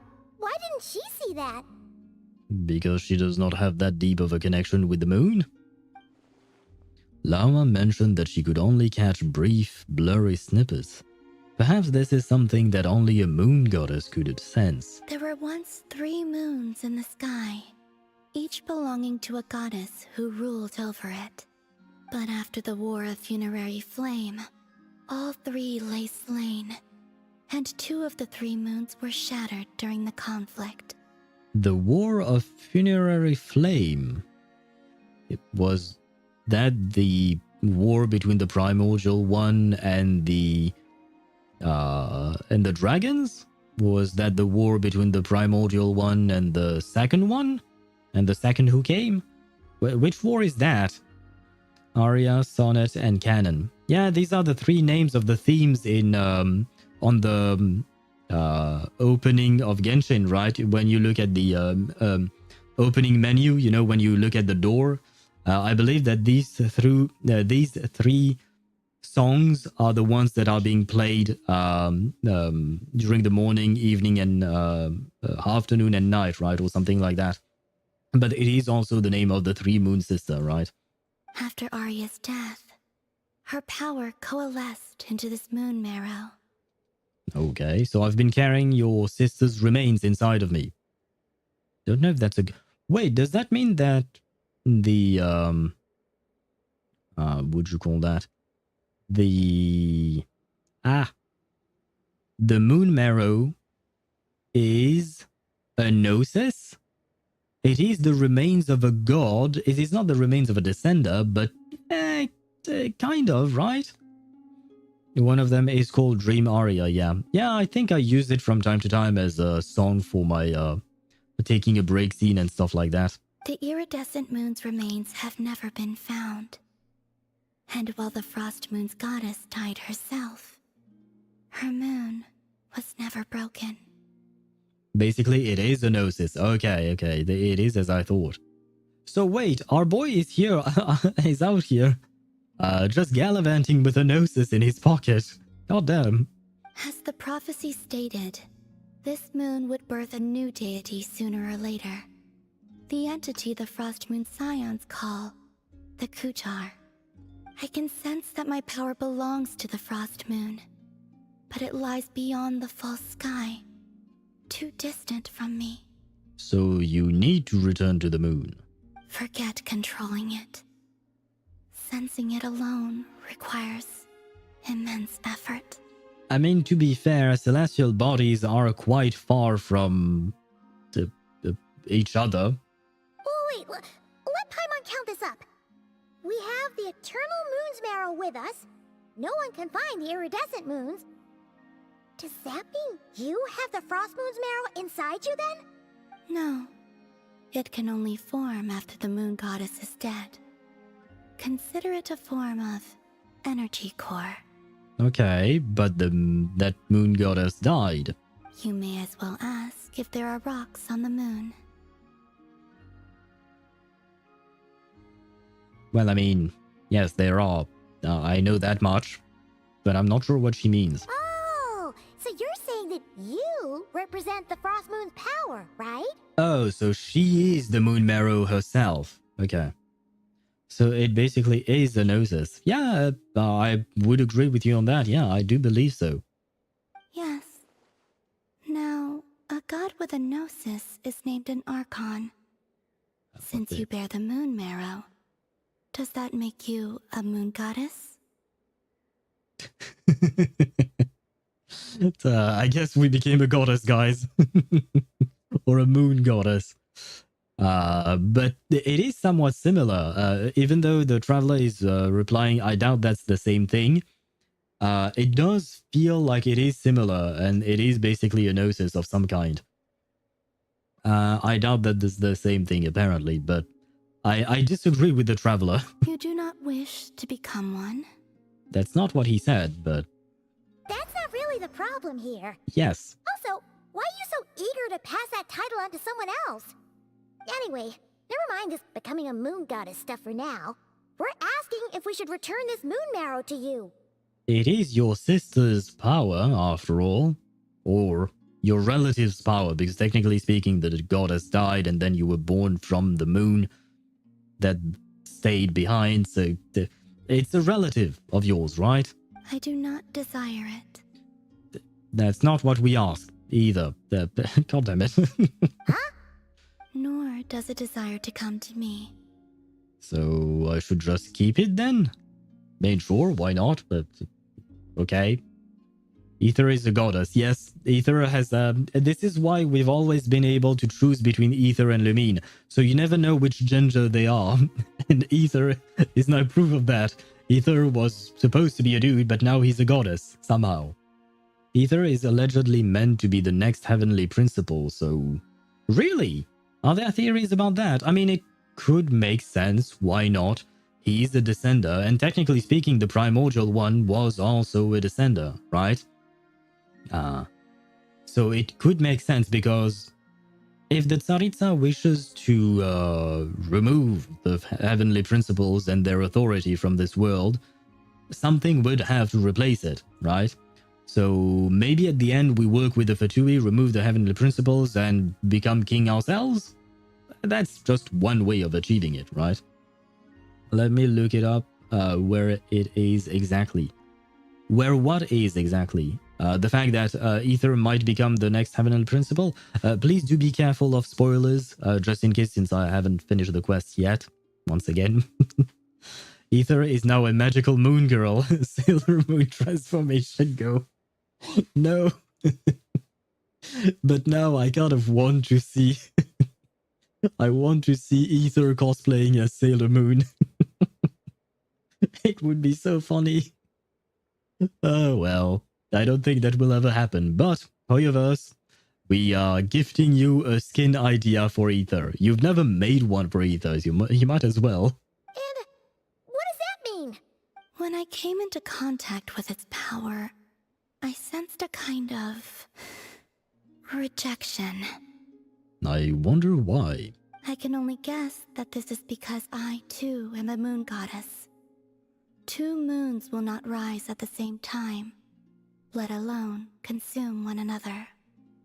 Okay, that answers my question right away. Guess it's stuck with me for now then. Yay for me? You sure that's gonna be okay? Lauma did say that you've hidden its power well, but the damselette sensed it just fine. Yes, but she is a moon goddess once again. And it's the wild hunt we're dealing with here, not some run-of-the-mill enemy. If it detects the marrow... Well, I mean, we are going to have to face the wild hunt at some point or another. You know that, Paimon. Doesn't really change anything. The wild hunt? You speak of that phenomenon as if you were describing a person. Well, it sure looks like there's a person behind it all. Someone with a super clear goal, too. They've been after the moon marrow non-stop. That seems to ring a bell. Oh? Huh? Does it really? My colleagues used to mention someone, back when I was still with the Fatui. Oh? He hailed from Conria, gaining abyssal power during the Cataclysm, and he had a consuming fixation on the moons. Who is it? Is it Piero? Conria? Well, we don't know if the phantom we saw has anything to do with that, but the details kind of match. What was his name? The only 2 Conrians we know of in the Fatui are Piero and Capitano. We all know what happened to Capitano, so... I only know what others called him. The Rehir of Solnari. I don't remember that particular one. I remember the 5 sinners of Conria. One of them being Dainsliv's brother, one of them being Rhine-daughter, another one being Sertology. I don't remember this one specifically, unfortunately. How the fuck do you pronounce that name? Rerir? What is up with these names, man? Rerir the Moon Hunter. Oh. I actually saw, when I was on the wiki, I saw a, you know, there like in front of you on the page, there is the main page in the middle, and to the sides there are some other things, right? And I saw, like in the trending pages, I saw someone named Rerir. I didn't click on it because I didn't want to know anything about that, right? But now I understand. I understand why it's a trending page. People are looking up, who the fuck is this guy? Or this girl. Oh no, this guy. She said him. But okay. One of the 5 sinners. And he is part of the... Wait, is this the 10th Fatui on the list? Because the 10th one has always been unknown, right? So is he the one? Because the Piero has never been named this, as far as I know. Capitano either, and I don't think Capitano would make sense for this point in the story to be named here. So the only place I can find would be the 10th. Huh. There was that title too. Yes. Wait a second. Dane mentioned him, didn't he? Does that mean that our enemy is Rerir, one of the 5? Well, I guess so, yes. If that was the case, surely he'd be stronger than this, though. Well, I mean, we don't know his circumstances, his current circumstances. He's probably very powerful, yeah, sure, but we don't know if he can exert his power on the planet at this moment. I have heard that he disappeared not long after the Cataclysm. Fair enough. But when I asked my colleagues where he went, they replied, "Do you really not know?" Well, no. Why would they say that? The tale of his final fate has it that he fell into the moon's reflection, from which there can be no return. What does that mean? Wait, hold up, pause. There's just too much information. No, there isn't too much. It's just too vague. I felt the same. They seemed to think that I should be the one who would know everything about the moons. But as I said, my prologue lies beyond the false skies. I do not even remember my name. Okay, so because she's not connected to her moon of some kind, of some sort, she cannot remember these things. Fair enough. Fine. So all we need is to get her to the moon. So, what do you call that?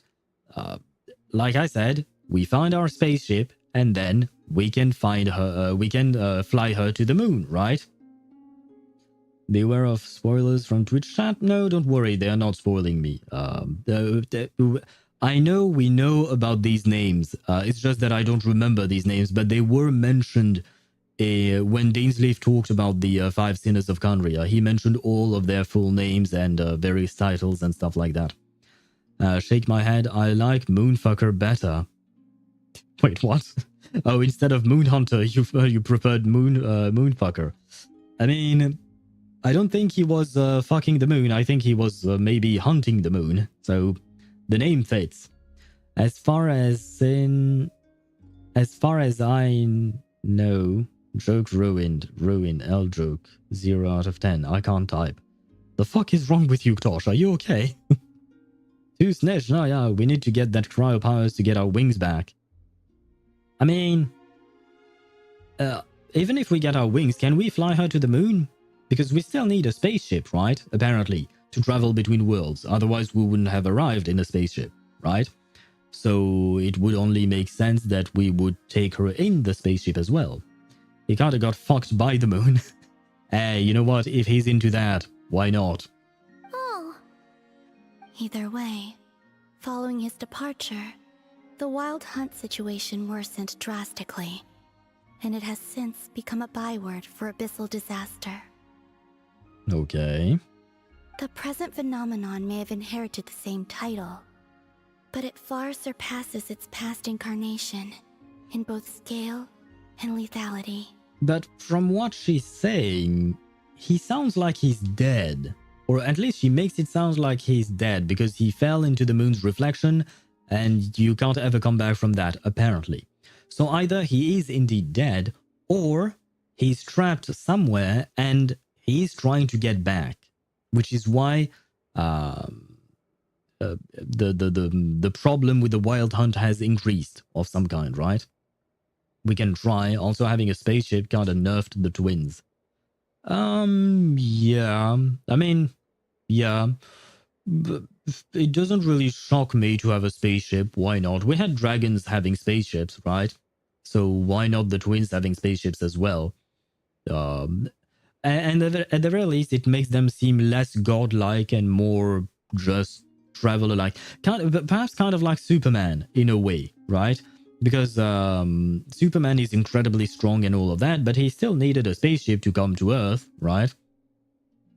Moonfucked instead of Moonfucker? Yeah, I guess that would be his name. Does that mean you're happy or you're disappointed, Swivy? Oh, to think that we're up against one of the infamous 5 sinners. I mean, yeah, that might be a bit of a problem, right? Because, like, they are notoriously strong. I mean, one of them managed to fuse themselves with the Shade of Life, so there is that. That's way too much for us to handle. That incident on Star Sand Shoal must have been luck then. Or maybe he wasn't giving it his all. Or once again, if he's trapped in whatever the moon's reflection is, maybe he can't do all that he wants to. And even then, he still defeated Marionette. Oh? What did you just say? Would you mind repeating that? Marionette lost. That's your ex-colleague? So, we were on Star Sand Shoal together, and she was beaten by the Wild Hunt too. Look at her smile, and you heard the noise, right? So I see she did not like the marionette. Fair enough. Understandable. Did you just laugh? Yes, she did. No. Oh, come on. Don't lie to us. She totally did. Yes, she Are you two did. on bad terms or something? No. I simply imagined the put-out expression she must have worn in that moment, and found it interesting. You were mocking her. You can say it. You were mocking her. She seemed quite shaken. Oh, she'll adjust soon enough. She's very good at that. Okay, anyway, we've gotten off topic. Now that we know how dangerous the guy targeting the moon marrow is, you sure you want to carry it around with you, Traveler? Well, it's not like we have a better choice. What is your other plan? Put it in the Serenity pot. Same problem. If Fatui intelligence is to be believed, Rerir would prevail even if all of Nod-Krai were to stand against him. Yeah, they're probably not wrong. Perhaps something restricts him, if only for the moment. Yes, that's what I've been saying. Before I decide, there's a favor I'd like to ask you, Columbina. But before you decide what is your option if the Traveler is not the one carrying the moon marrow? Like, what is the alternative? What is the plan here? Yeah, but being able to just straight up fly to other realms/worlds with their own strength is much more badass. Fair enough. Traveler is kind of the most safe place for this thing. Yes, I agree with you, Sparta. Unless you give it to an Archon, and even then, I think maybe the 5 Sinners of Khaenri'ah could be stronger than an Archon. Maybe, probably. Some of them, at least, definitely are. I mean, Rhindaughter definitely is, now that she's half Shade of Life. Yeah, I don't really see what other plans they might have. And the other said Teyvat is full of weaklings. I'm going to travel to the universe. True, that was Sir Elegy. But he was sad that everyone was weak on Teyvat, so he wanted to find someone else to fight. Besides Mawika pulling on Renova's power, can beat Rerir. Maybe. Maybe. Why not? But I don't think Mawika could pull on Renova's power again, because she was only able to do that because of the deal that what's his face, the kid that we saw in Mawika's quest, the first Pyro Archon. He had a name that I forgot, but anyway, that kid, you know who I'm talking about. The fact is that he made a deal with Renova, and that's the only reason Mawika got that power. Otherwise, she wouldn't. That's the problem. So we are the safest option. Yeah, I definitely agree with you on that. And it almost cost her life. True, on top of that. Xbalanque, yes, thank you. Xbalanque, he's not exactly the GOAT, because he looked like a child, and I was very disappointed by that. But he was still an interesting character. Yeah, Xbalanque indeed. What do you need? Do you think you'd be able to show me what happened when my sister and I arrived in Nod-Krai? I mean, when our spaceship first landed. Sure.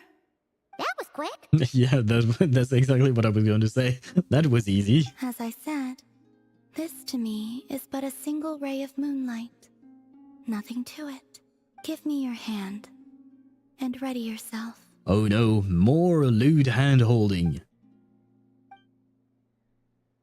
Prepare to goon.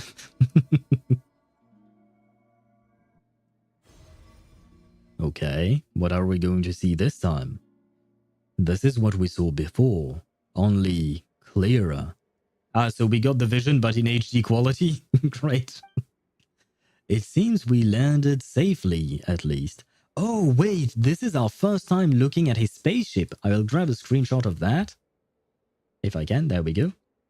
Oh yeah, it looks good, it looks nice. It looks a bit tiny, although it's kind of difficult to judge the size of it.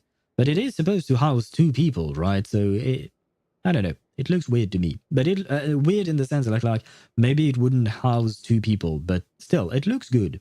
I want to see more of it, but it's half buried inside the mountain.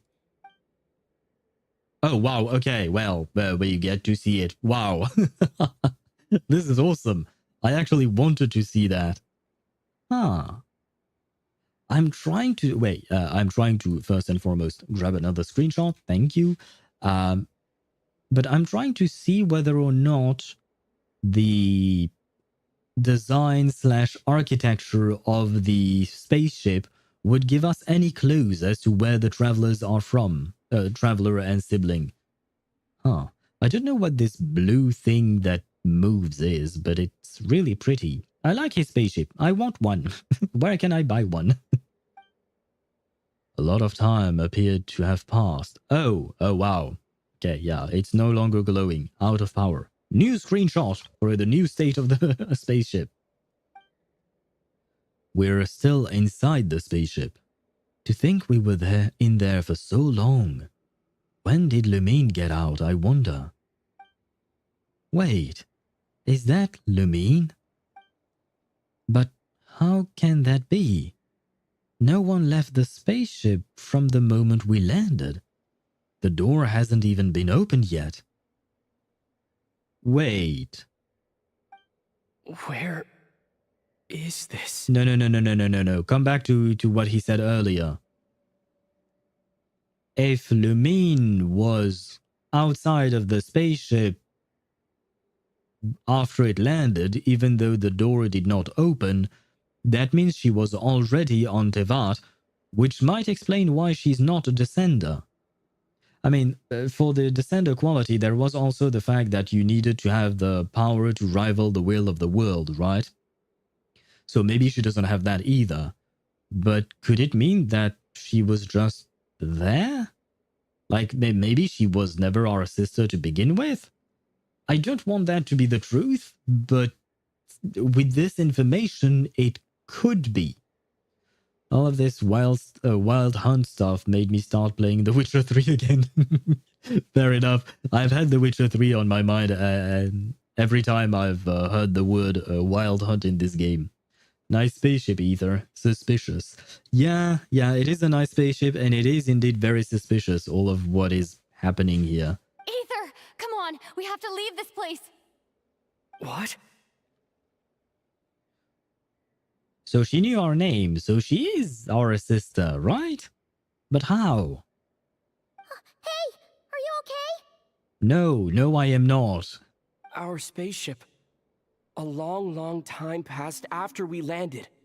No one left the ship during that time, but Lumine found me from outside of it somehow.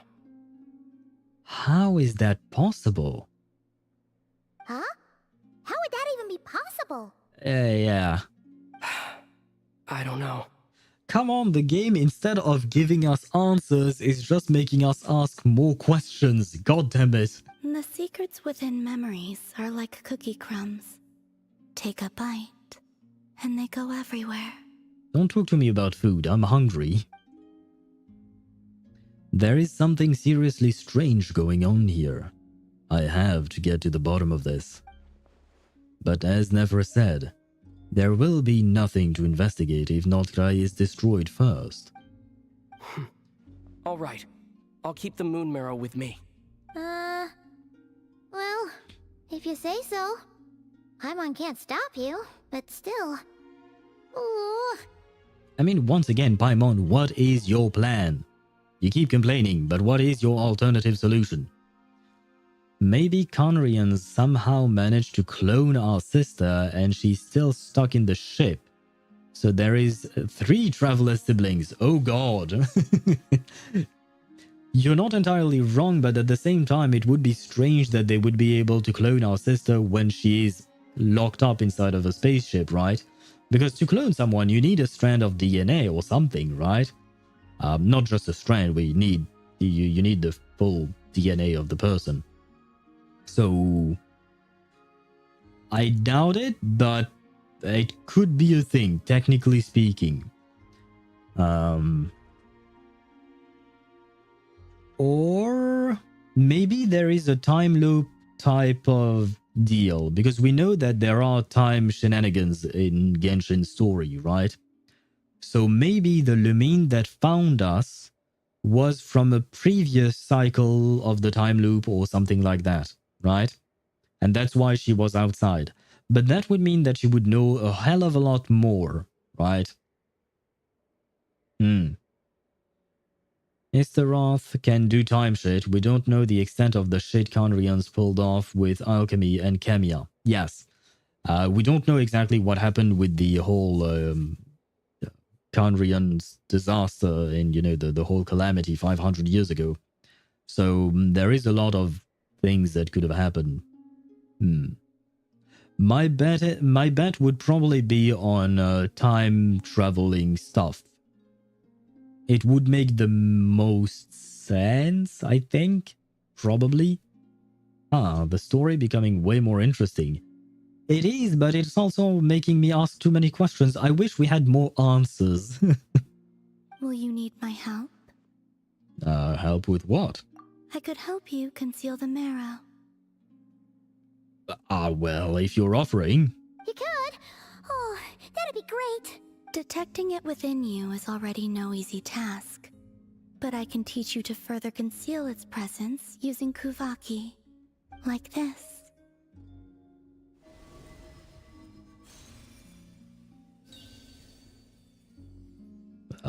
Sure, if you say so. Ooh, looks like a shield. This feels so soft and gentle, just like the moonlight. Can you sense it? Now, try to maintain it. You learn quickly. Huh. Looks pretty sturdy. Could probably be used in self-defense in a pinch, huh? Wait, does that mean that now the Traveler is a shielder? Thanks for teaching me that. Are you always here, Columbina? It's kind of dangerous out there, sure, but have you, like, taken a walk outside or something? I dislike strangers. So, okay. I was going to ask that same question. And where do we rate on this scale? Slightly better. Okay. Once this whole business with the wild hunt is over, let's go out for a walk. Yeah, the Frost Moon Scions have changed since you last saw them. Who knows? You might actually like them. Are we gathering a new wife? Oh wait, wrong game. Are we building more of a harem for Ether? It certainly feels that way. Now I want the Traveler to get a horse and some actual armor. And undo that braid. Why the horse and the actual armor? We are gathering another wife, yes. We are building Ether's harem, which is nice enough, I suppose, but we just got a date with Columbina. Yay! Never mind. Wait, she didn't accept yet. We need consent first. I will consider it. That's half consent. Okay, we'll try to get the other half by promising her food or something. That's usually how dates goes, right? She seems kind of tired. You eat food, you go out on a walk. Probably hasn't spoken this much in a while. Either way, thanks for agreeing to help us. Couldn't be me. The not speaking for a while, I mean. Good night. It wasn't much. The flowers here. They like guests like you. Oh ho ho ho. I think she likes us. No. Silver Moon Hall, Selenic Chronicles. The fuck? You can visit Silver Moon Hall from time to time to meet the damselette. For a certain time after completing the quest, your party will gain the new Moon's Embrace effect. When in Nod-Krai, your party's moon sign level will always be Ascendant Gleam. Additionally, after completing a certain number of quests, you can claim a variety of other rewards. That's interesting, although it only works in Nod-Krai, right? It doesn't work outside of it. New Moon's Embrace obtained.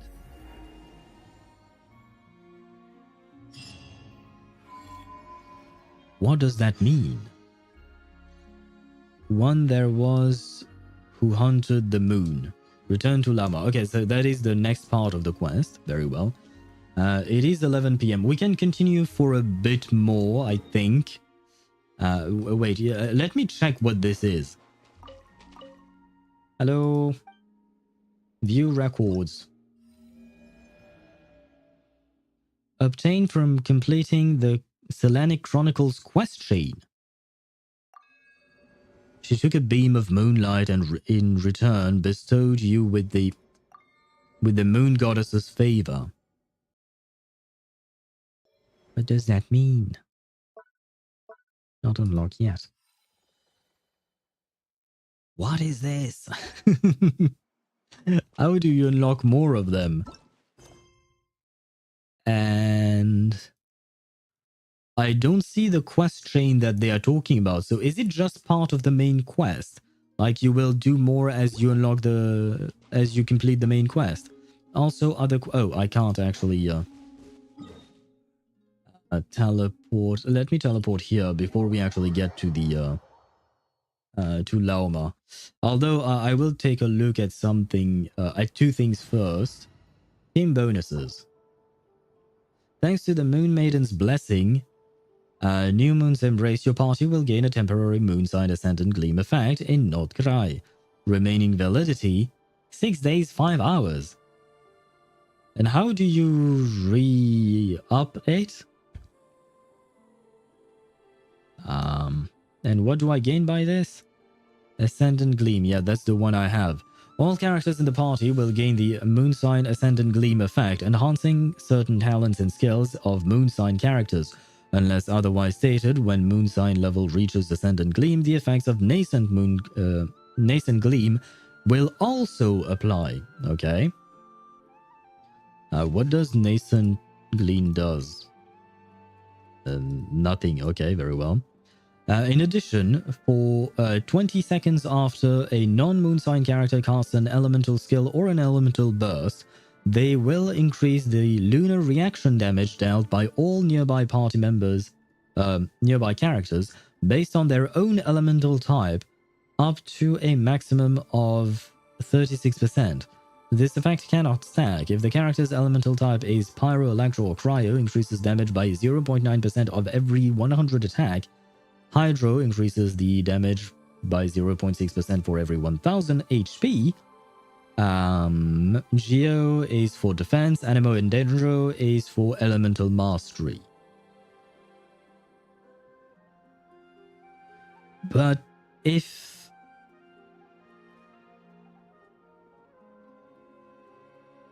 we don't have any kind of lunar type character, non-Moonsign character as they put it, like basically a character that is not from Nod-Krai, we are not dealing any kind of lunar reaction damage, right?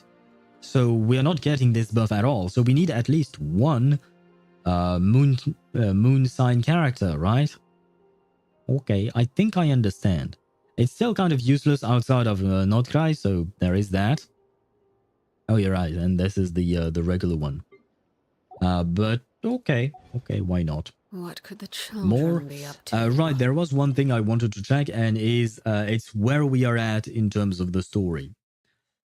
Genshin, Wiki, because some ads are going to run on Twitch, so I'm going to let them run. I just want to find a proper spot to stop, because I'm not going to stop right away, because I do want to continue, not going to lie, I am curious.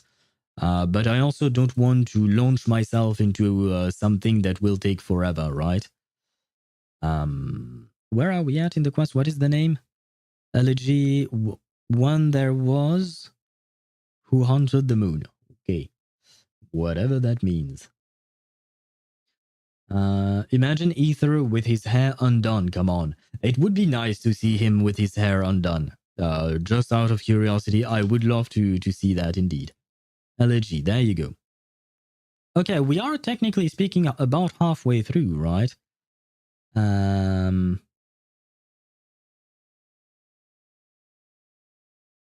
Yes, okay, we are. Okay, we can do a bit more. Okay, from what I see... yeah, okay, wait. If we do a bit more today, I think we might be able to finish tomorrow. Because I don't think we can finish it today, that's for sure. But if we do a bit more today, we might be able to finish tomorrow. So, finally, I will see my moon goddess, but in Wuthering Waves.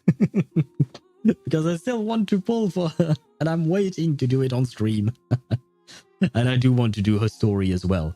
On top of that, it would be actually kind of perfect, because that means that we play Wuthering Waves on Saturday, which would mean that next week, we would probably be able to start with Reverse 1999. So we would delay Honkai Star Rail for a bit, but we would be able to start Reverse 1999. Okay, so hopefully we manage to finish this by tomorrow. So I'm just waiting another minute and 4 seconds until the ads are gone on Twitch. But afterwards we are going to continue. Let them do as they please. At least for a bit. Where am I going? Oh, I'm going to Lagland, I guess, because I'm lagging. I don't like it. I'll teleport here just to not start the quest straight away. Yes, tomorrow.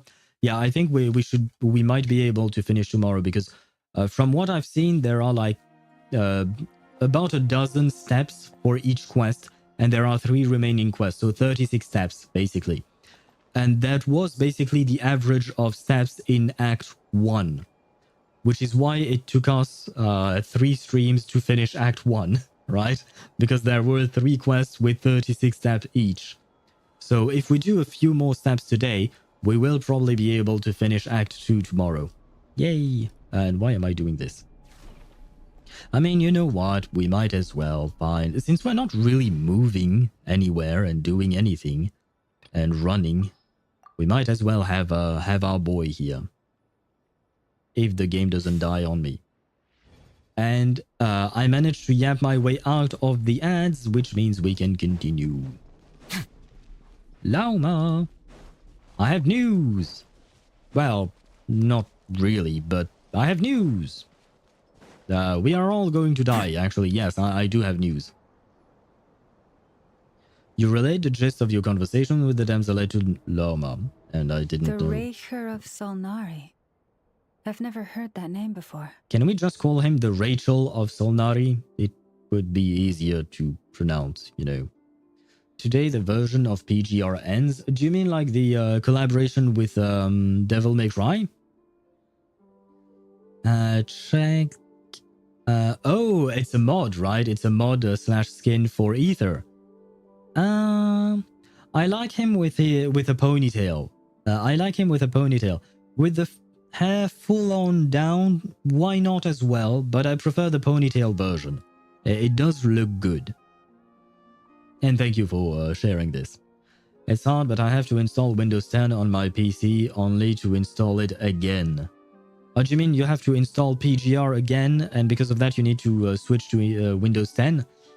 I mean, it's kind of too bad that you install Windows 10, because in October they are going to stop supporting Windows 10. Unfortunately, Microsoft ends Windows 10 supports. So there is that. They want you to upgrade to Windows 11. Unfortunately, only specific newer types of computers can do that. My computer, for instance, cannot run Windows 11. It kept prompting me to switch or change, but at the same time, every time it shows me that it wants me to change, it tells me, "Oh no, it's too bad. You can't change. Your CPU is shit." Well, sorry. Anyway. They're going to rip Windows 10 out of cold, rotting hands. Yeah, I mean, Windows 10... I think that Windows 7 was still probably the best, but Windows 10 is not as bad as Windows 8, right? I don't need the support, I only need the launcher of PGR to update and run the game, then I will open it on Windows 7. Is that something that you can do? I guess so, probably. I will take your word for it. Windows 7 was the GOAT? Yes, it was. I don't know why they decided to change anything. It was great as it was. but I will have to sacrifice 50 gigabytes or more only for Windows 10. Yeah, it does take a bit of space. And as long as it is running on your machine, it does take up more resources than Windows 7. You can do a lot of funky shit dual booting. I've never tried that. I've never had two operating systems at once on my computer. I've always run Windows because, well, it's kind of easy. Not gonna lie. It's kind of the easy thing to do. Let's keep this news confidential for the time being. It would only cause even more panic amongst the people of Nod-Krai. Yeah, I agree. There is no reason in panicking the people here, or making them panic, sorry. Because, like, there isn't much they can do. But if this Rarier is as you describe, he will be a truly formidable opponent if we try to take him on by our strength alone. Yeah. Things might be okay if everyone was willing to work together, but right now... Yeah, if we don't stick together, we'll be picked off one by one. Oh wait, is this turning into some kind of political alliance between the Fatui, the Frostmoon Scions, and Nasha Town maybe, and like the Light Keepers? That would be interesting. Huh. It would once again turn up to be the power of friendship, I guess, but it would be presented in a more interesting way, I would say. Maybe. We'll see. Exactly. Whatever the case, let's start by telling those we can get to join up about the crisis. Well, Nefer will definitely join, I think. Yehoda by proxy. She doesn't have a choice. Lauma is definitely in. We are already talking to her. Aino and Nefer will probably join in as well. Marionette, on the other hand, well, she might be a bit harder to convince. Not my ass intending to run 4 OSs on my future rig. Surely not. 4 OSs? Why? Why 4? Which one? I assume one of them is Windows, one of them is an iOS one perhaps, and another one is a Linux based? Maybe?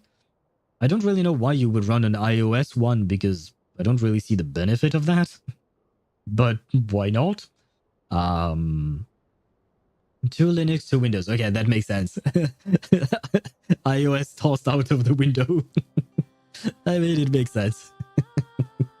I really don't see the benefit of running an iOS operating system because, like, outside of just using Apple-specific products, right? Outside of that, I don't see the point. Purely because I'm able to, and I'm insane like that, very well. As it happens, we have our own reasons to protect Nod-Krai. But even if we didn't, we'd never leave people in the lurch. That ain't our style. She's got a point. Thank you. The Frostmoon Scions will stand with you to prevent this crisis as best we can.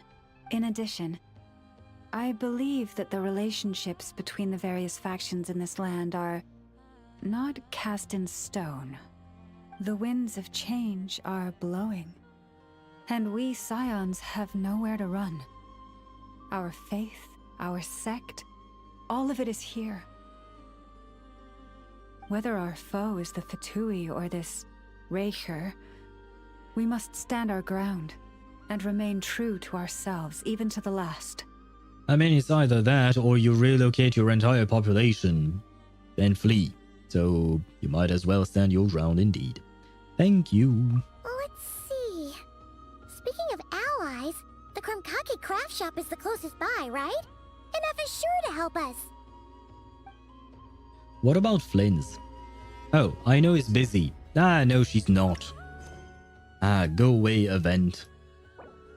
There we go. Oh, she's busy in 2 quests. I like my case? What are you talking about, Deidara? Do you mean like your computer case? Like the actual box? I like pushing the shit I own to their limits. As long as it works. Why not? And wait, I'm going to have to change the name of my stream and the name of and my thumbnail on YouTube, because there was no Flins at all in this stream, and I don't like clickbaiting people. Oh shit! Well, I'll do it tomorrow. Hopefully, people won't be mad at me, because I don't feel like doing that after the stream. I just want to eat and then sleep. But I will probably do it, unless we get to see at least a second of Flins in this stream. Then Friendly maybe approach detected. We meet again. I won't be a clickbaiter, right? Hopefully. I need Windows 10 only to open my damn game, Kuro. Why you did this to Windows 7 users? Are there still a lot of Windows 7 users? I know a lot of people really, really like Windows 7 for good reasons, but are there that many of them? And I think I know why probably Kuro is also switching things around because they don't want to support an older operating system that not a whole lot of people use anymore. There are a shitload of 7 users left. Okay, they dug in. Okay. But at the same time, for a company, it doesn't really make sense, because that means that I assume that they have to dedicate time and resources for Windows 7, for Windows 10, and every operating system, right? Probably. Feel free to correct me if I'm wrong and you know more about the subject, because I don't. This is just me speculating here. So they're just saving costs, probably, just like why Microsoft is no longer supporting Windows 7 and soon no longer supporting Windows 10. They just don't want to spend that. Microsoft has the resources. We don't care. I mean, they don't. Yeah, no, they have the resources. They just don't want to. You have a fair point. They have the money to do it. It's just that I assume that to them it is a waste of resources. Listen! We've got updates on the Wild Hunt situation. You tell them what happened. She does not seem concerned at all. And yet she's a 10-year-old child. Either she's a genius or she's dumb as fuck. Threat level exceeds expectations. Yeah. Phew, it doesn't matter if he's the Rahira Solnari or Solari or whatever. One volley from my cannon, and he'll be blown to smithereens! Okay, she's dumb as fuck then. Because I don't think that is going to work. I don't think your cannon will be enough. Unless we give it another power source, but then you would have to refit the entire cannon in order to be able to use that power source. Wait, the Traveler could be the power source. The Traveler is capable of... The Traveler is basically a sponge for elemental power, right? So maybe that could be a thing. And by the way, I noted the Solari. Maybe if you added an S, maybe it could have been a reference to Wuthering Waves. I don't think Hoyo would reference Kuro games, but hey, it is a reference in my heart. You were there when we fired it, right? If that isn't the kind of firepower that helps you sleep at night, I don't know what is. I mean, for most threats, yeah, sure, but not this one. This one is too big of a threat, I think. Remember, she's your adoptive daughter. Wait, no, you decreed that, but I never agreed to that. I didn't agree to adopt her. For now, she's in the very capable hands of a maid waifu here. True, but the cannon only works against shambling monsters, right? What if Rearier's super fast? Yeah, there is that, I suppose.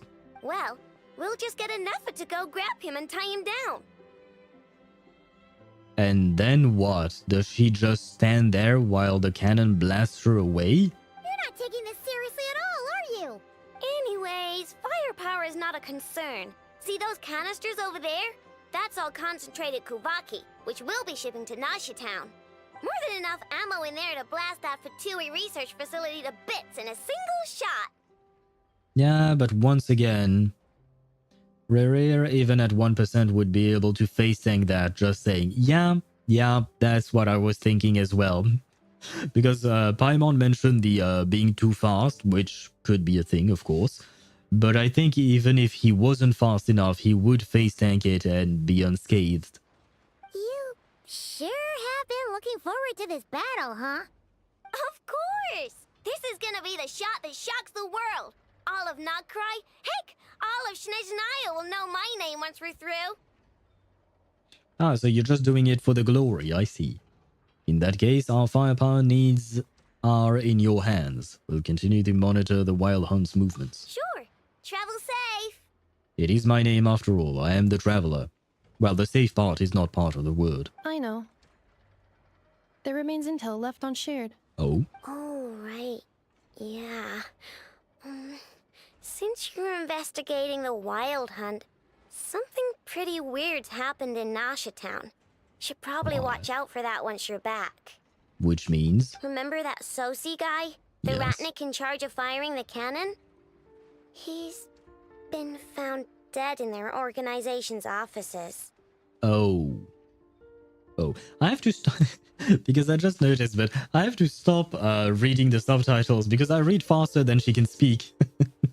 And thus you will often see me reacting to the news before she even said it. But that's because I'm reading the subtitles. But, oh fuck. That's actually kind of sad. He seemed like a nice guy. I mean, we didn't really spend much time with him, but I didn't expect him to die. The only people who actually takes these fuckers seriously is the Tsaritsa. I'm not joking. Yeah, but I think that's because she knows the power that these people wield. I think that people like Aino and probably just, you know, the most people in Teyvat don't really understand the concept of this much power in front of them. They just don't realize how huge of a difference there is between regular humans and the sinners of Khaenri'ah, right? Wait, what? Didn't we just see him like half a day ago? Yep. Yeah, it's still new news. So not many people are in the know. We were only informed because we'd worked together closely. And even then, only just now. I'll send a Nepha over to Nasha Town with some flowers later. He seemed like a good guy. Didn't put on any airs despite being a superior officer either. Yeah, he did seem nice. The data concurs. This gentleman appears to have been one of the most accomplished amongst the Lightkeeper's sergeant majors. Do we know exactly what happened to him? His character has also received commendation. Most would have lacked the motivation to fatally attack him. Oh, that makes it even worse. Wait. Ah. Ah. Ah.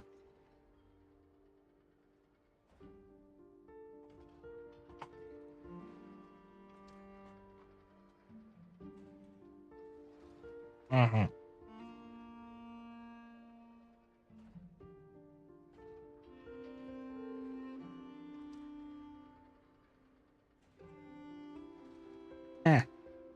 Sorry about that. Yeah. I've had a runny nose this morning and it seems to be coming back for some reason. The difference between a vision bearer and a regular human is night and day. The gap between the sinners and a normal vision wielder is astronomical. Yeah, I agree. But I think people in Teyvat don't realize this because it's a type of power and an amount of power they've never witnessed in their life, right? And they don't know about it. God damn it. Something is tickling me. There we go. Could it have been the Wild Hunt? Is Rhaenyra actually afraid of the cannon? I mean, killing him wouldn't change anything. Someone else would take his place, right? Sure, let's ask the question. Hey! What do you mean, actually? Because we don't think he is. Either way, I'm not clued in on the details. Only Ratniki have been allowed on site to investigate the scene. You'll have to find some way in if you want to check it out for yourselves. Well, we have to go talk to Flins. Got it. Let's go then. You coming along, Inefa? My tasks are incomplete. The last few batches of ammunition must be randomly inspected. You go ahead. Alright, we'll see you later. See ya. Are we going to go first? Go check on the light keepers. Okay, wait. Are we going to see Flins? Because if we are going to see Flins, then maybe I won't be a liar. Hopefully. Reria can't die. He is immortal too. Runova slapped him with the curse too, because he's Kandrian. Oh, you've got a point there. So I guess we're fucked either way, right? Basically. How does one get up there? While lagging.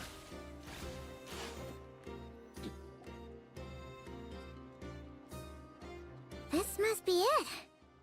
Oh, doesn't look like there's any chance of us getting in with that ratnik guarding the door, though. Should we go speak to the guard first? Might as well try squeezing blood from a stone. That would be probably very difficult. Never! When did you? Just now. I came over to take a look as soon as I received the news just now. Aino told you about this then?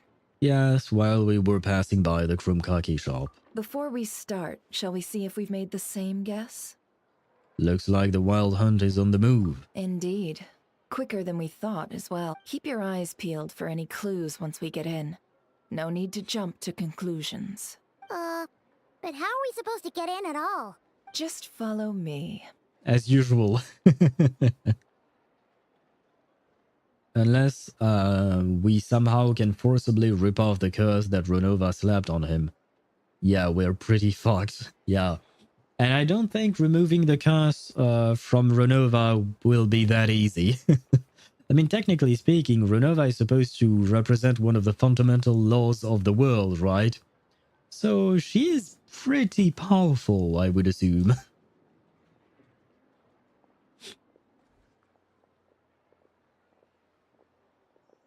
I'm sorry, but we're not open to guests right now. Sorry about that. They're here to investigate. Are you a friend of Nefer's or a business associate of hers? All of them? The paperwork checks out. All right then. Enter. Once again, that was easy. Thanks, Nefer. She really comes in handy, doesn't she?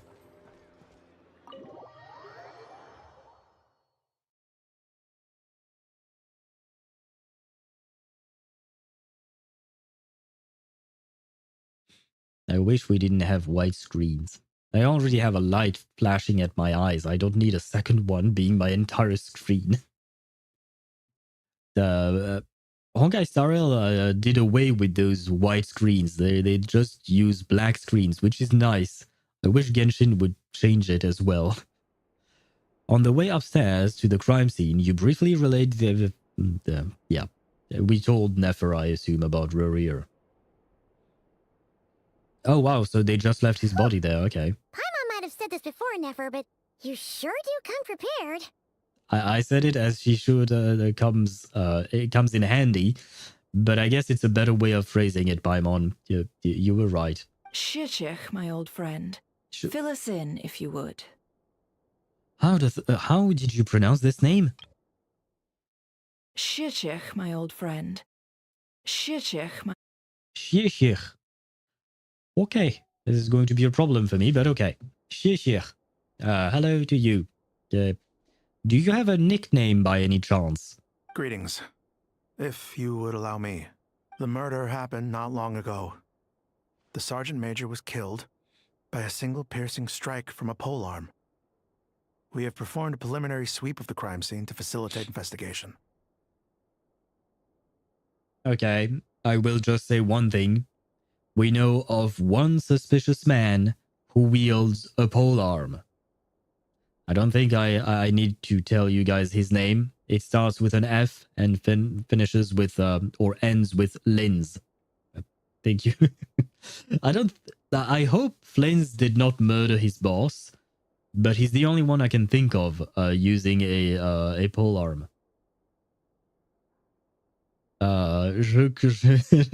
Almost like Zhugzhizhit's name. Yeah, I mean, it makes sense. Her name is Russian, and it actually means something. in Russian. I don't know if his name means something in Russian. And welcome back, Chip. Does that mean you have awakened? Welcome back. Good morning to you. I hope you slept well enough, despite the fact that you didn't sleep much. No obvious signs of a violent struggle. No damaged doors or windows. The culprit must have used some other means to enter the room unopposed before performing the deed. So perhaps it was someone who knew him, or he knew the guy who murdered him. And that still fit Flins, right? Rerir also wields a polearm. It was revealed when they released the new endgame mode. Oh, really? Wait, Rerir is in the new endgame mode? Wait, what new endgame mode? There is no new endgame mode in Genshin. There is one that will be released in Honkai Star Rail. But there is no new endgame mode in Genshin. Unless you're talking about this, the Apocalyptic Shadow equivalent. Stygian Onslaught? You mean Stygian Onslaught? But how is it connected to Rerir? That? Okay. The third boss, I assume you're talking about the third boss, because the first boss is the Eon Blight Drake, and it's a robot dragon, so it's not that. The second boss is a Dendro chicken Pokemon turtle crab. It's a crab, so it's not that one. The last one, on the other hand, the last boss is a polearm wielding...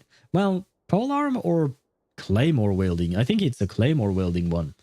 With a Electro, and he does look Snezhnayan. That's all that I can say about it. They've revealed it through the skins you can get from the mode. Oh, the weapon skins.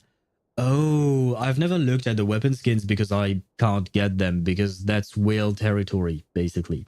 Only whales with heavy investment can get those weapon skins, and they're only temporary. Every sinner has a corresponding weapon. Oh, okay. That I did not know. Wait, Deidre is saying that you're trolling me, Sparta. Are you trolling me? Trust in our beloved Flins. He lives in a grave, but he's a good guy. Says every guy who lives in a grave, right? Yes, of course I'm a good guy. I live with corpses, but yes. I mean, technically speaking, that does not mean he's a bad guy. Entering unopposed. So, do you think there's a chance that the culprit would usually have right of entry? Probably. It could have been Rerir in disguise, like how he turned into Lumine. Ah, wait. Maybe it could have been Rerir disguised as Flins, right? So maybe our boy is innocent. At the moment, the most valuable lead we have is based on an eyewitness report from a nearby resident. Specifically, that Flint's was seen entering and leaving this place in the time period when the crime most likely occurred. Okay, well, we were a bit more quick on the uptake, I guess. Well, technically speaking, the poor guy could not speak because I was speaking, but don't mention that. Flint's? We have tried to contact him, but he has not replied. I know where he lives. I think technically speaking I'm not supposed to yet, but I know where he lives. I've explored the island. Very odd indeed. So, he's the prime suspect right now, right? To be honest, I'm not particularly inclined to believe that this was an inside job. Flint's can come across a bit eccentric, but he does well in missions on the whole. He also had no disagreements with the Sergeant Major that we know of. So he lacks the motive to commit such a terrible crime.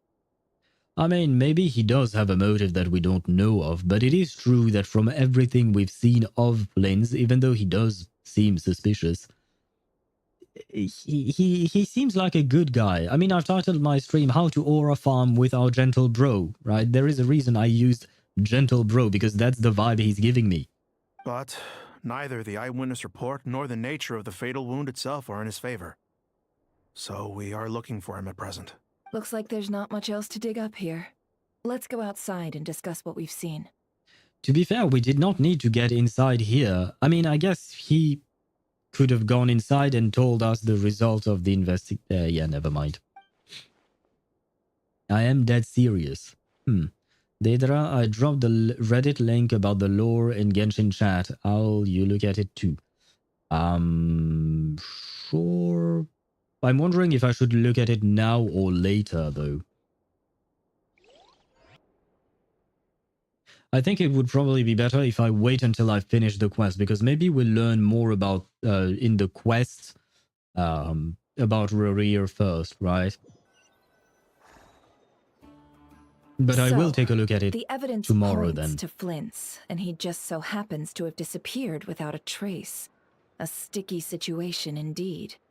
Because I'm afraid of, while the Reddit post itself might be safe, I'm afraid of the comments, and I don't want to scroll down and see something that I was not supposed to see. So I'll probably take a look at it tomorrow then, after the end of the quest, I mean. We know that this Flint's could have been Rerir in disguise, but we lack the evidence to prove this to anyone else. Furthermore, Flint's has left us with many questions, all of which will require a reasonable explanation. Yeah! He said he would report back to headquarters, but it seems he hasn't gone at all. What could he be doing? What? Sparta has sent a link in the Genshin chat in my Discord server about what he was talking about the weapons of the sinners, etc. So if you want to take a look at it, you can there. I myself, like I said before, I will look at it tomorrow because I'm afraid of what it may spoil me or not. Yes, exactly, Deidra. I'm not going to read it today, but you can, since you've already seen the quest in its entirety, so it won't be a spoiler to you. But I will wait until I'm done with the quest before I do anything like that. Like I said, I need to be very cautious about spoilers, and unfortunately they can come out of nowhere. The first time I met Flins, I did notice there was something odd about his lantern. Some power concealed within it. Now that I think about it, that power was somewhat similar to abyssal energy I've encountered before. Ah, maybe you should have thought of that before. In the worst case scenario, Flins might be an entirely fabricated entity. Oh, no, he's not. No, I mean, I've done the quest with him. I don't think he would be, what do you call that? An entity, a fabricated entity. There you go. I do my best not to spoil you, but some shit slips through even by my hands. Yeah, no, it can happen. That I understand that it does happen. I appreciate the fact that you do try not to spoil me. I don't consider anything you've said thus far to be spoilery, I would say. But the Reddit thread is something that I dread, just because, you know, there will be the post, of course, but I will want to read the comments to see what people say about it. Because sometimes some commenters can correct whatever was wrong in the post and stuff like that. But the problem is that they might use information that I haven't seen yet, and thus I might get spoiled because of that. So once again, it is better that I just look at it tomorrow. Let's approach the issue this way. First, we must determine our culprit. Was it Flint's or Rerir in disguise? It's gotta be the latter. Yeah. What reason would Flins have to murder Sosie anyway? None, as far as I know. And even if he had a motive, it would have been easier to do so out in the wild, rather than in Nasha Town. Good point. Yeah. They would have often gone out on missions together. Plenty of chances there. Even if it were Rerir, though, his motives would have been just as unclear. Yes, but there's one thing worth noting here. Remember the intel we got back at the tavern? No one has ever seen a phantom that can take the form of other humans within the Wild Hunt. I do remember that, yes. This means that he has been hesitant to abuse this ability, or allow it to become common knowledge. Likely so that he could act in secret under other guises. But no matter what, borrowing identities comes with risks, right? What if you bump into the person you're imitating along the way? Precisely. In other words, his goal must have been worth the risk, similar to how he came in disguise to obtain the moon marrow. Mm-hmm. Okay, so he probably disguised himself as Flins and murdered the boss. But what was the goal of the murder? He likely knew then that the real Flins would not appear and get in his way during this time. And why was he able to determine that? We'd have to ask Flins ourselves, I'm afraid. But we shouldn't jump to any conclusions here. We Fair can't enough. discount the possibility that he might actually be the murderer himself. Not yet, at least. We are merely speculating at this point. It is true, Nefer. But I actually have a way of distracting Flins. Or rather, not me, but Rerir. If he has control over the wild hunt, he can just pop up a few murder zombies, right? Or monster zombies, and Flins would go and take care of that, right? Boom, problem solved. Flins is away on his mission, and Rerir can come and kill people. And there are other, less likely scenarios. For instance, Rerir may have already killed Flins long ago, and been living as him for some time now. I refuse that explanation. I don't want that. I don't want Flins to be dead. But it could be it. So, regardless, we have to find him. Yes, that is our ticket to a breakthrough. Then we've got to find him before the Lightkeepers do, or we might never see him again. Steady now. Our friend should be back soon. Who? Fuck it. I don't remember how to pronounce the guy's name, sorry. We've tracked him down to a beach north of Nasha Town. The Wild Hunt is present too, so we're putting a force together. Shishir, right? Yeah, never mind. I'll have you know that this is top secret information I'm leaking here. Don't worry, you'll receive a top-class reward in return. The beach is all yours. I'll stay and slow the Lightkeepers down. Things might go south if you bump into one another. Thank you. Oh, right. Before we go, should we reveal Rarir's secret? What is his secret? Since he's trying to keep it all hush-hush, why don't we just pull the curtains on his little trick? That'll teach him to sneak around pretending to be other people. Hey, why are you laughing? Oh, I was just imagining how satisfying that would feel. But I'm afraid this revelation would only stir up more chaos. Yeah, because then we would have to explain who Rerir is, how powerful he is. People would have too many questions, and they would start panicking. How is his name written? S-I-E-C-I-E-C-H.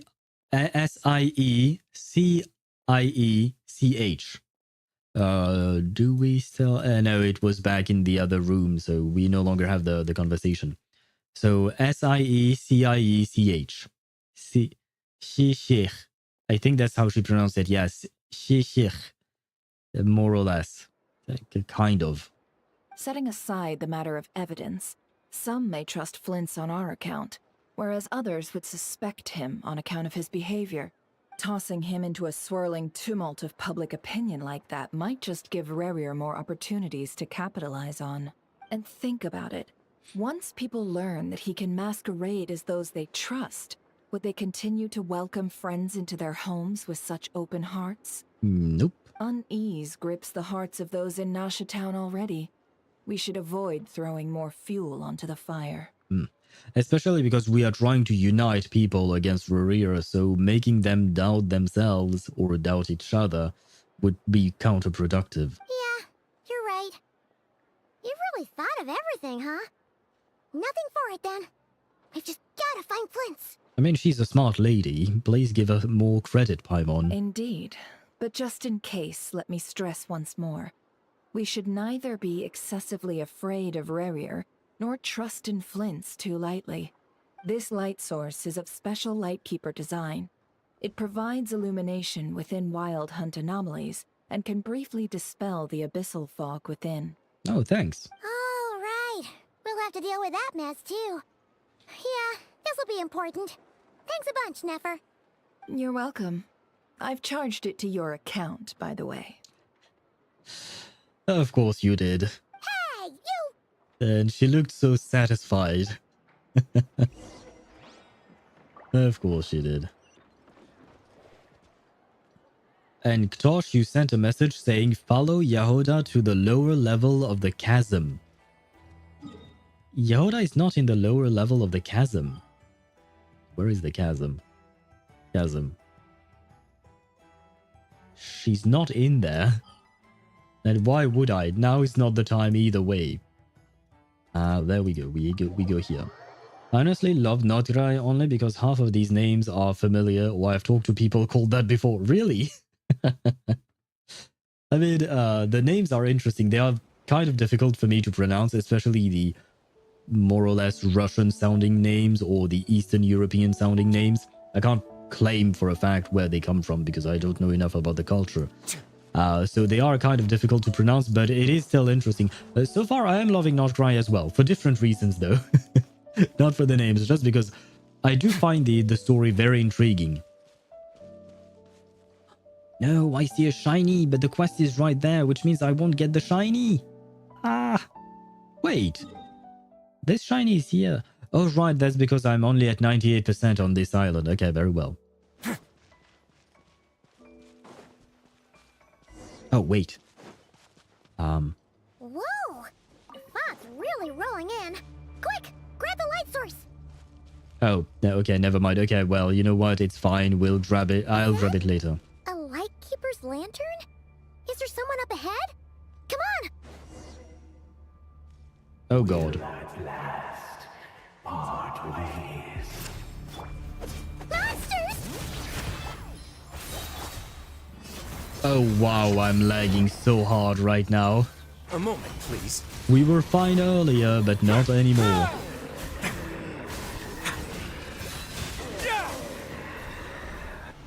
The zombies are attacking my computer. This monster was lurking near the lamp. That must have been a planned ambush. We're not falling for that again. There's something inside it. Some small device. Huh? Why isn't it giving off light anymore? Is it broken? Oh, we better take it with us. No, I think it might have just run out of batteries or something. Okay, I am surrounded by Slavs. So easy for me.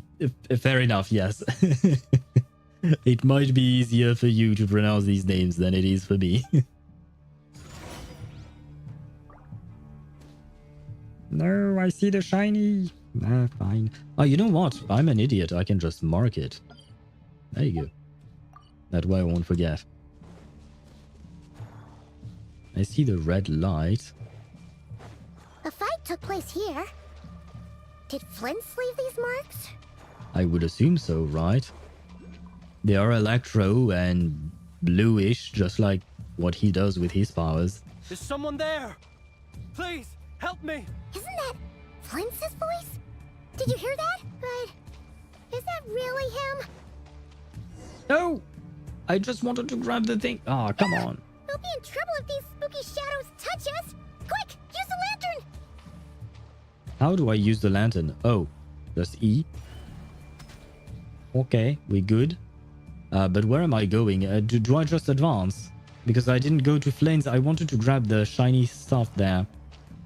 Too bad for me. I got distracted by the... Wait. Now? Okay. Because there is a tiny cooldown on them, so I need to be careful. Oh, God. Ah, so I can't... Okay. So it's an AoE, but only in front of you. It's not an AoE to the side. Oh, but you regenerate your health. Okay, we're fine. Except I don't know where I'm supposed to go. I guess just follow the marks? Probably. Oh, they go that way, I think. Oh, God. That's a lot of them. Oh, God. No. Why cannot... Well, it was too late. I wasted that one. Yeah, how am I supposed to do anything here because of the cooldown? Okay, come on. You know you want to, right? You know, yep. Go away. And why can I only walk and not run? I mean, I speak one of them, so I can't have an unfair advantage. Yes, you do. one thing I do want to mention is that I really like the atmosphere that they are creating here. It's very spooky. And yet we're not in, what do you call that? Halloween season yet. Oh.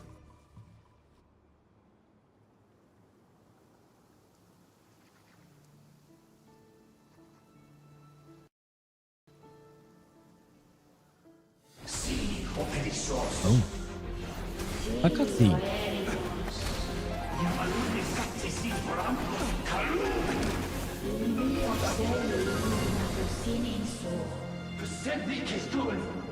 Aha, he's aura farming.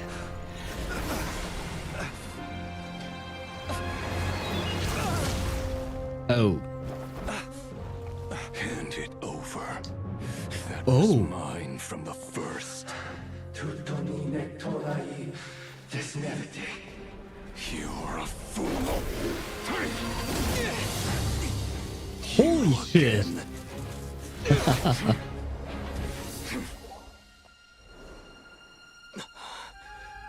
What the? It's stronger than before.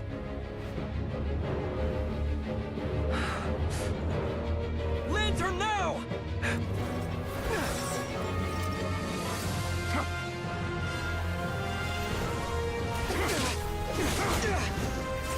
What is going on? I mean, we're fighting, that much I understand. No, no, no! Yes! Oh, nice. Nice assist there, Flins. What? Oh, we can purify it. And he didn't like it. So he's connected to it, I think.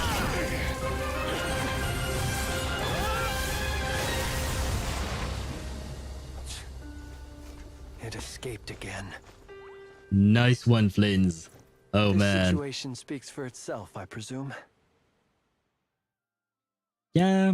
So, you were tangling with Rara out here all by yourself. Brother, how powerful is he? How powerful is Flins to be able to fight off Rerir on his own? I mean, once again, maybe Rerir is inconvenienced in some way, shape, or form, and he cannot use his full power. We should take that into account. But this fight was awesome. That being said, I noticed a few things. I think, because Rerir said that I think the lantern was belonged to him in the first place, right? I think. And when Ether absorbed the abyssal energy from the lantern and it turned from purple to blue, Rerir also showed some blue lights on him. So I feel like maybe they are connected. The East/Russia is oftentimes pretty spooky, especially at night. More like how ballsy dude is a Slav, alright. Fair enough. But yeah, I do agree they do paint Russia/Eastern cultures as being a bit spooky and scary. But it works. Technically, it works, right? Minecraft alt? I don't know what that means, what the second word means.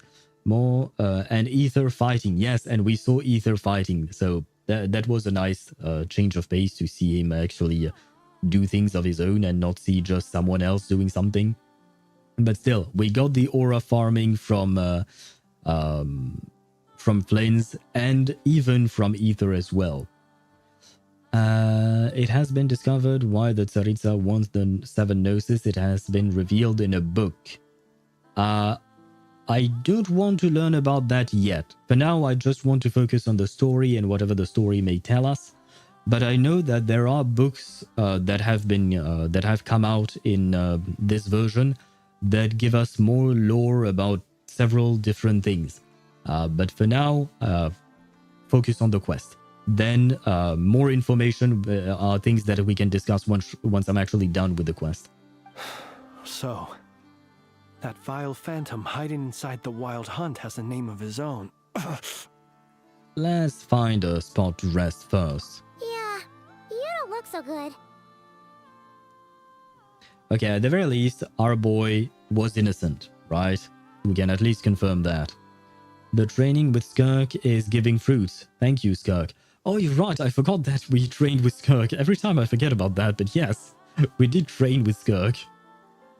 It's still not 1000% confirmed, but odds are the book is right. I mean, to be fair, there are, if I recall correctly, even in Genshin, there are books that contradict themselves, right? On purpose. They did that in Skyrim too, because I used to read a lot of the books in Skyrim, and some of them contradicted themselves because they were written by different narrators of the story, so they had different perspective. And it makes sense because that is how in real life we find stuff as well. So some things contradict each other. But I believe that there is this concept as well in Genshin, right?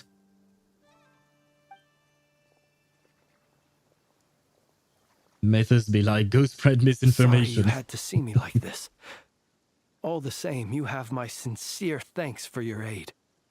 Mythos is ever present, I suppose. Wait, maybe we will see Gallagher again. And Gallagher was not an emanator, but he was part of the history fictionologist, right? Or something like that. And they are tied to Mythos, right? And Flins is sad that we saw him not aura farming. It's okay, Flins. We still love you. To think you had the power to so easily cleanse the filth staining the lantern, which tormented me so. You should have asked for my help long ago. Well, you didn't know about my power, but you could have confessed. Not confessed, but confided. That's the word, confided. Might I ask what magic that was? Or whose pupil you are? I believe I might have saved some face had I mastered just a fraction of such abilities. I don't understand it either, just my constitution. Bro is basically telling him, I'm just built different. I'm just built different, so what? And an enviable constitution it is. Yeah. A pity that such abilities cannot be acquired. Why did abyssal power just burst out of your lantern anyway? That is a long story. Many moons ago, when on Wild Hunt clearance duty, I shattered one of its cores only for a special crystalline object to fall out.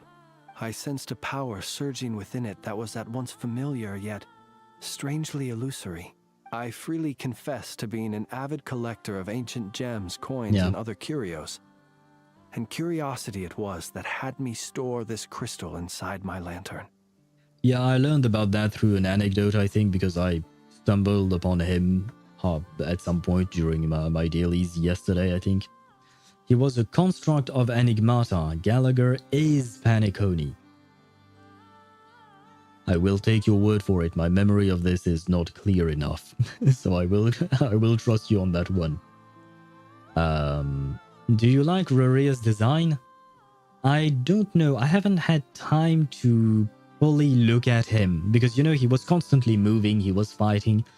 He was aura farming. Sometimes I wanted to try and read the subtitles because they were speaking the Fey language, apparently. So it was kind of hard to really analyze his design. I would have to go back and look at it again. He looked interesting. Lacked a bit of detail, I would say, because we couldn't properly see him. Oh god. Is the Kuru-Kuru bugging out, or do you guys hear it properly? Because for me, it's completely bugging out. I hope you guys heard it, though. Rariel looks like a damn corpse. Yeah, he does.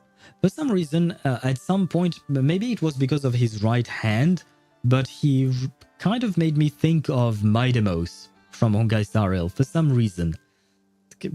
I don't know. I don't really have any kind of proof or anything to back up what I'm saying. It's just a gut feeling that I got when I saw him. Afterwards, I wound up collecting a few more such crystals quite by accident, and discovered that they could merge into a single piece without my prompting. Though my understanding ends there. It was only recently that they began slowly emitting abyssal energy, which could neither be dispelled nor weakened. Is that what rarer clink belong to him? That must be what he's after then. I concur. And here's the kicker. Before he was exceedingly weak. In fact, I've already beaten him several times, though I could not destroy him completely. Brother. Even though he was weakened in a weakened state for some reason, Flins can boast about having kicked one of the 5 sinners of Khaenri'ah's ass on his own several times. Even if there was an issue with Rhaenyra to begin with, that is still a feat, right? That is still something. But I noticed while engaging him that the crystal fragment would restrict my powers. Oh. As such, it occurred to me that I should hide it rather than tangle with him any longer. Alas, he has proved most fixated upon this fragment. And for some reason, his strength has grown by leaps and bounds since I last encountered him. If this object is contaminated by the abyss, why carry it on your person? Bugging? It was bugging the Kurukuru. Nah, I think my computer is on its last legs. Like I said, I am saving up to buy a new one. It will probably take a couple more months at the very least. But I will invest. You are a pretty big badass if you can brawl even with a nerfed sinner. Yes, I definitely agree with you. And where, might I ask, would it be safe? Or do you think it wiser I threw it away?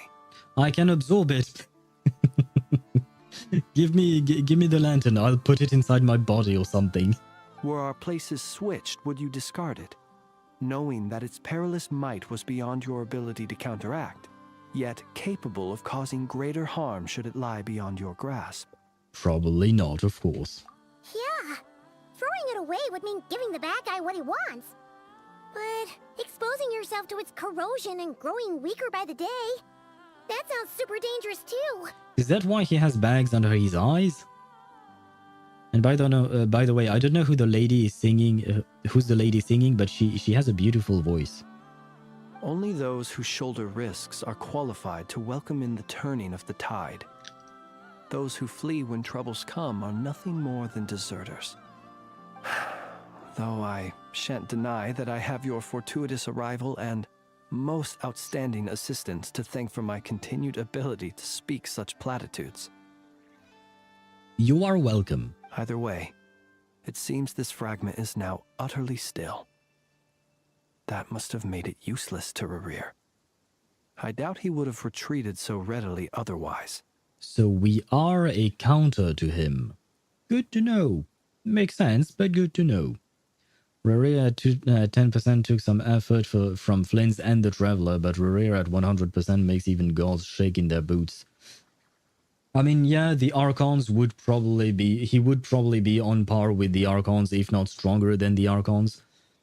He might even be as powerful as a Shade. I mean, I've said it before, but Rhine-Daughter is also a sinner of Khaenri'ah, and she managed to fuse herself with the Shade of Life, which means that she probably had to coerce the Shade, or she tricked it. So either she went through by force, which means that she's incredibly powerful, or she managed to trick her, which means that she's incredibly smart. Either way, good for her, I suppose. But yeah, the sinners are not people to be trifled with. Give me a second, Flynn's extremely loud crunching noises. Oh yeah. Right, we just destroy it and Paimon can eat it, right? I imagine this wasn't the only reason you came looking for me, though? No, we just wanted to see whether or not you were a murderer. Sorry. Well, no, but... You briefly tell Flins about Rhaenyra's murder of Cersei about that person. I see. He does sound a tiny bit sad. The reaction is very muted, which is to be expected from a character like him, given the personality he's shown. But he does sound a bit sad about it. Ah, shit, we have some ads on Twitch. Ah, well. We just eat it, yeah. I mean, either way it works, right? But apparently we don't need to, because we rendered its powers mute or useless to Rerir, so no need to eat glass, I suppose. Goddamn ad from Chio Chips oven with fucking sea salt. I don't even know what that is. Chio Chips oven with sea salt. I don't think I've ever heard of that. I've had some pretty strange ads as well on Twitch. I think it was when I was watching Kiwi stream, but I don't remember what ad that was. But for some reason, it did leave an impact on me in the sense that, like, I was like, why would you even show me that? But I can't recall what it was, unfortunately. But yeah, ads don't really make sense, right? I've talked about it before, but it was on YouTube once. I had an ad for a cream to treat vaginal infections from mushrooms or something like that. Fungi, I should say, not mushrooms.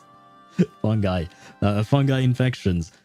And I'm like, I don't have the specific body part to use that cream, so. And on top of that, I did not have a mushroom or a fungi infection. I've never had one, so why? Why would I need this cream? Why are you showing me this, Google? I didn't look it up. I didn't what do you call that? Search for things like that back then. So I have no idea why Google would show me that. But oh well. Fungi are mushrooms, though. I mean, yeah, but when I think of mushrooms, I think about the things that we can eat.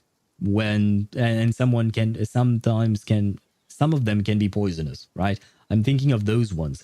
Whereas for fungi, I'm mostly thinking of well, every other type of fungi, basically, which are there are a large amount of them.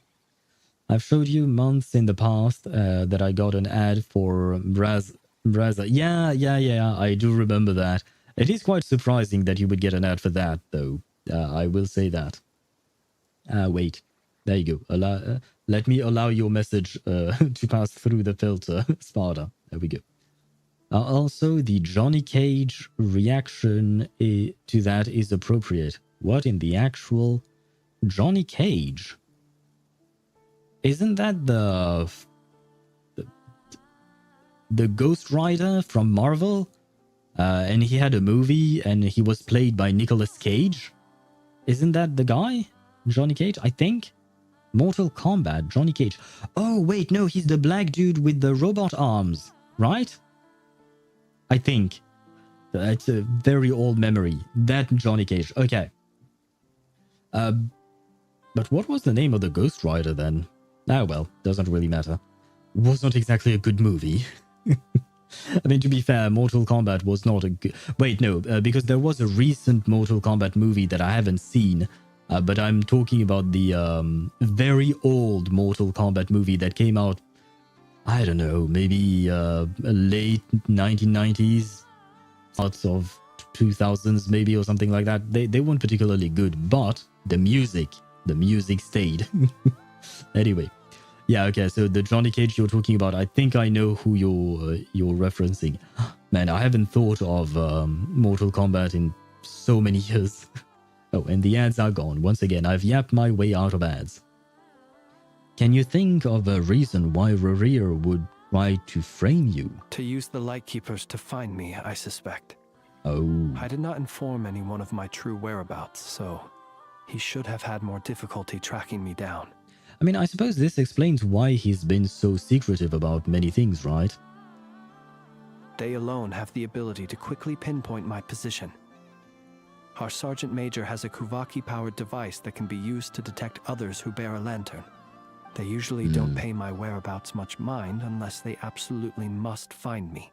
You mean this thing? Yes. Where did you pick this up? On our way to you, actually. You look at that later with food. Look at what? I'm confused. Wait, what are we talking about? But I am hungry. It is 10 past midnight for me. We found it a lantern when we first charged into the Wild Hunt anomaly. It must belong to a Ratnik dispatched to investigate the area, who, it seems, dropped everything and fled the moment they saw the Wild Hunt massing to strike. Well, at least they're not dead. Guess it's not surprising how they found you so fast, then. But if Rurir could have shapeshifted into Sosi, why didn't he just use that Kavaki device to find you himself?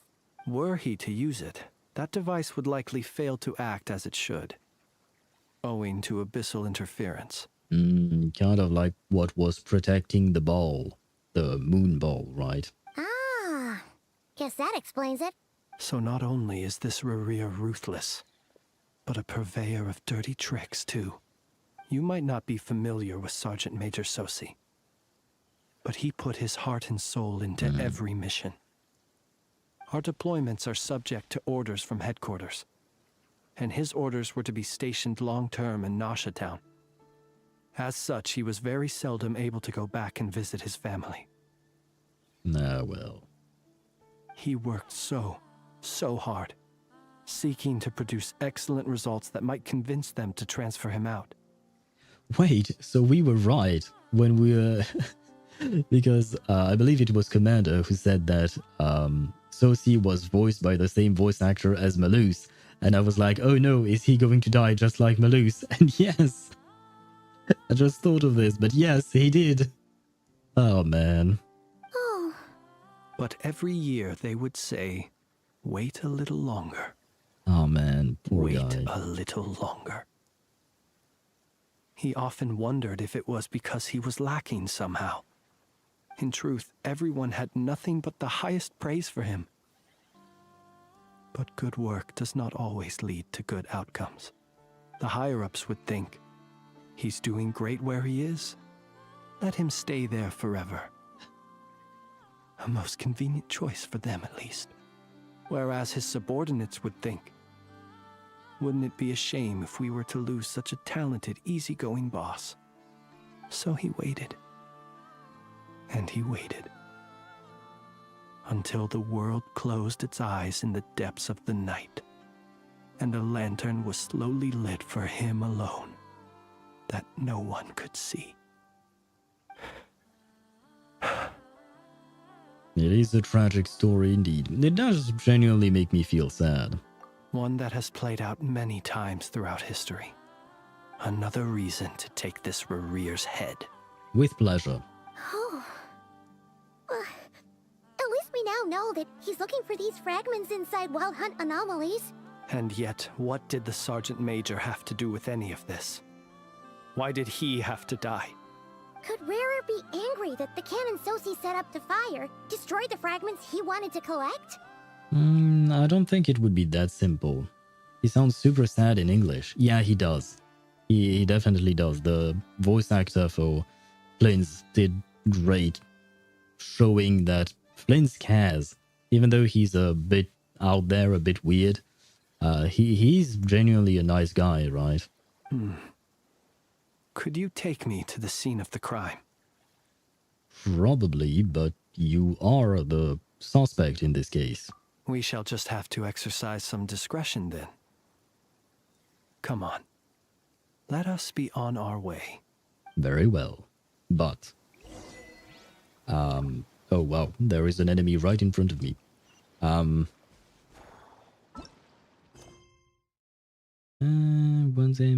Yeah, okay, we're still in the middle of that.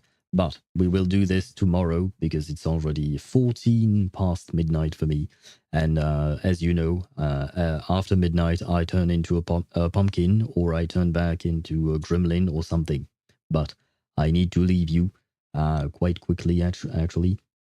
So we will continue the story tomorrow. And hopefully, I do believe that we'll be able to finish the story tomorrow. So I hope everyone enjoyed your time on the stream. I certainly did. The quest ended on a sad note, that is true, but it was great nonetheless. Thank you so much for watching. I wish you all a great rest of your day, and I shall see you tomorrow at 6 p.m. Central European Summer Time. Bye-bye, everyone.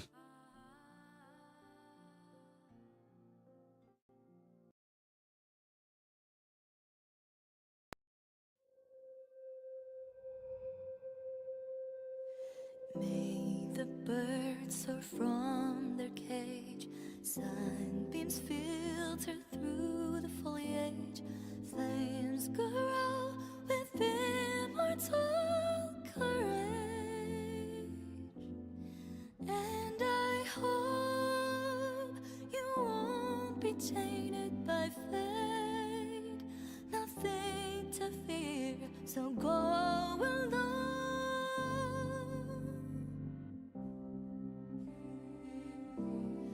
By the grace of pain, hundreds of times you'll fight in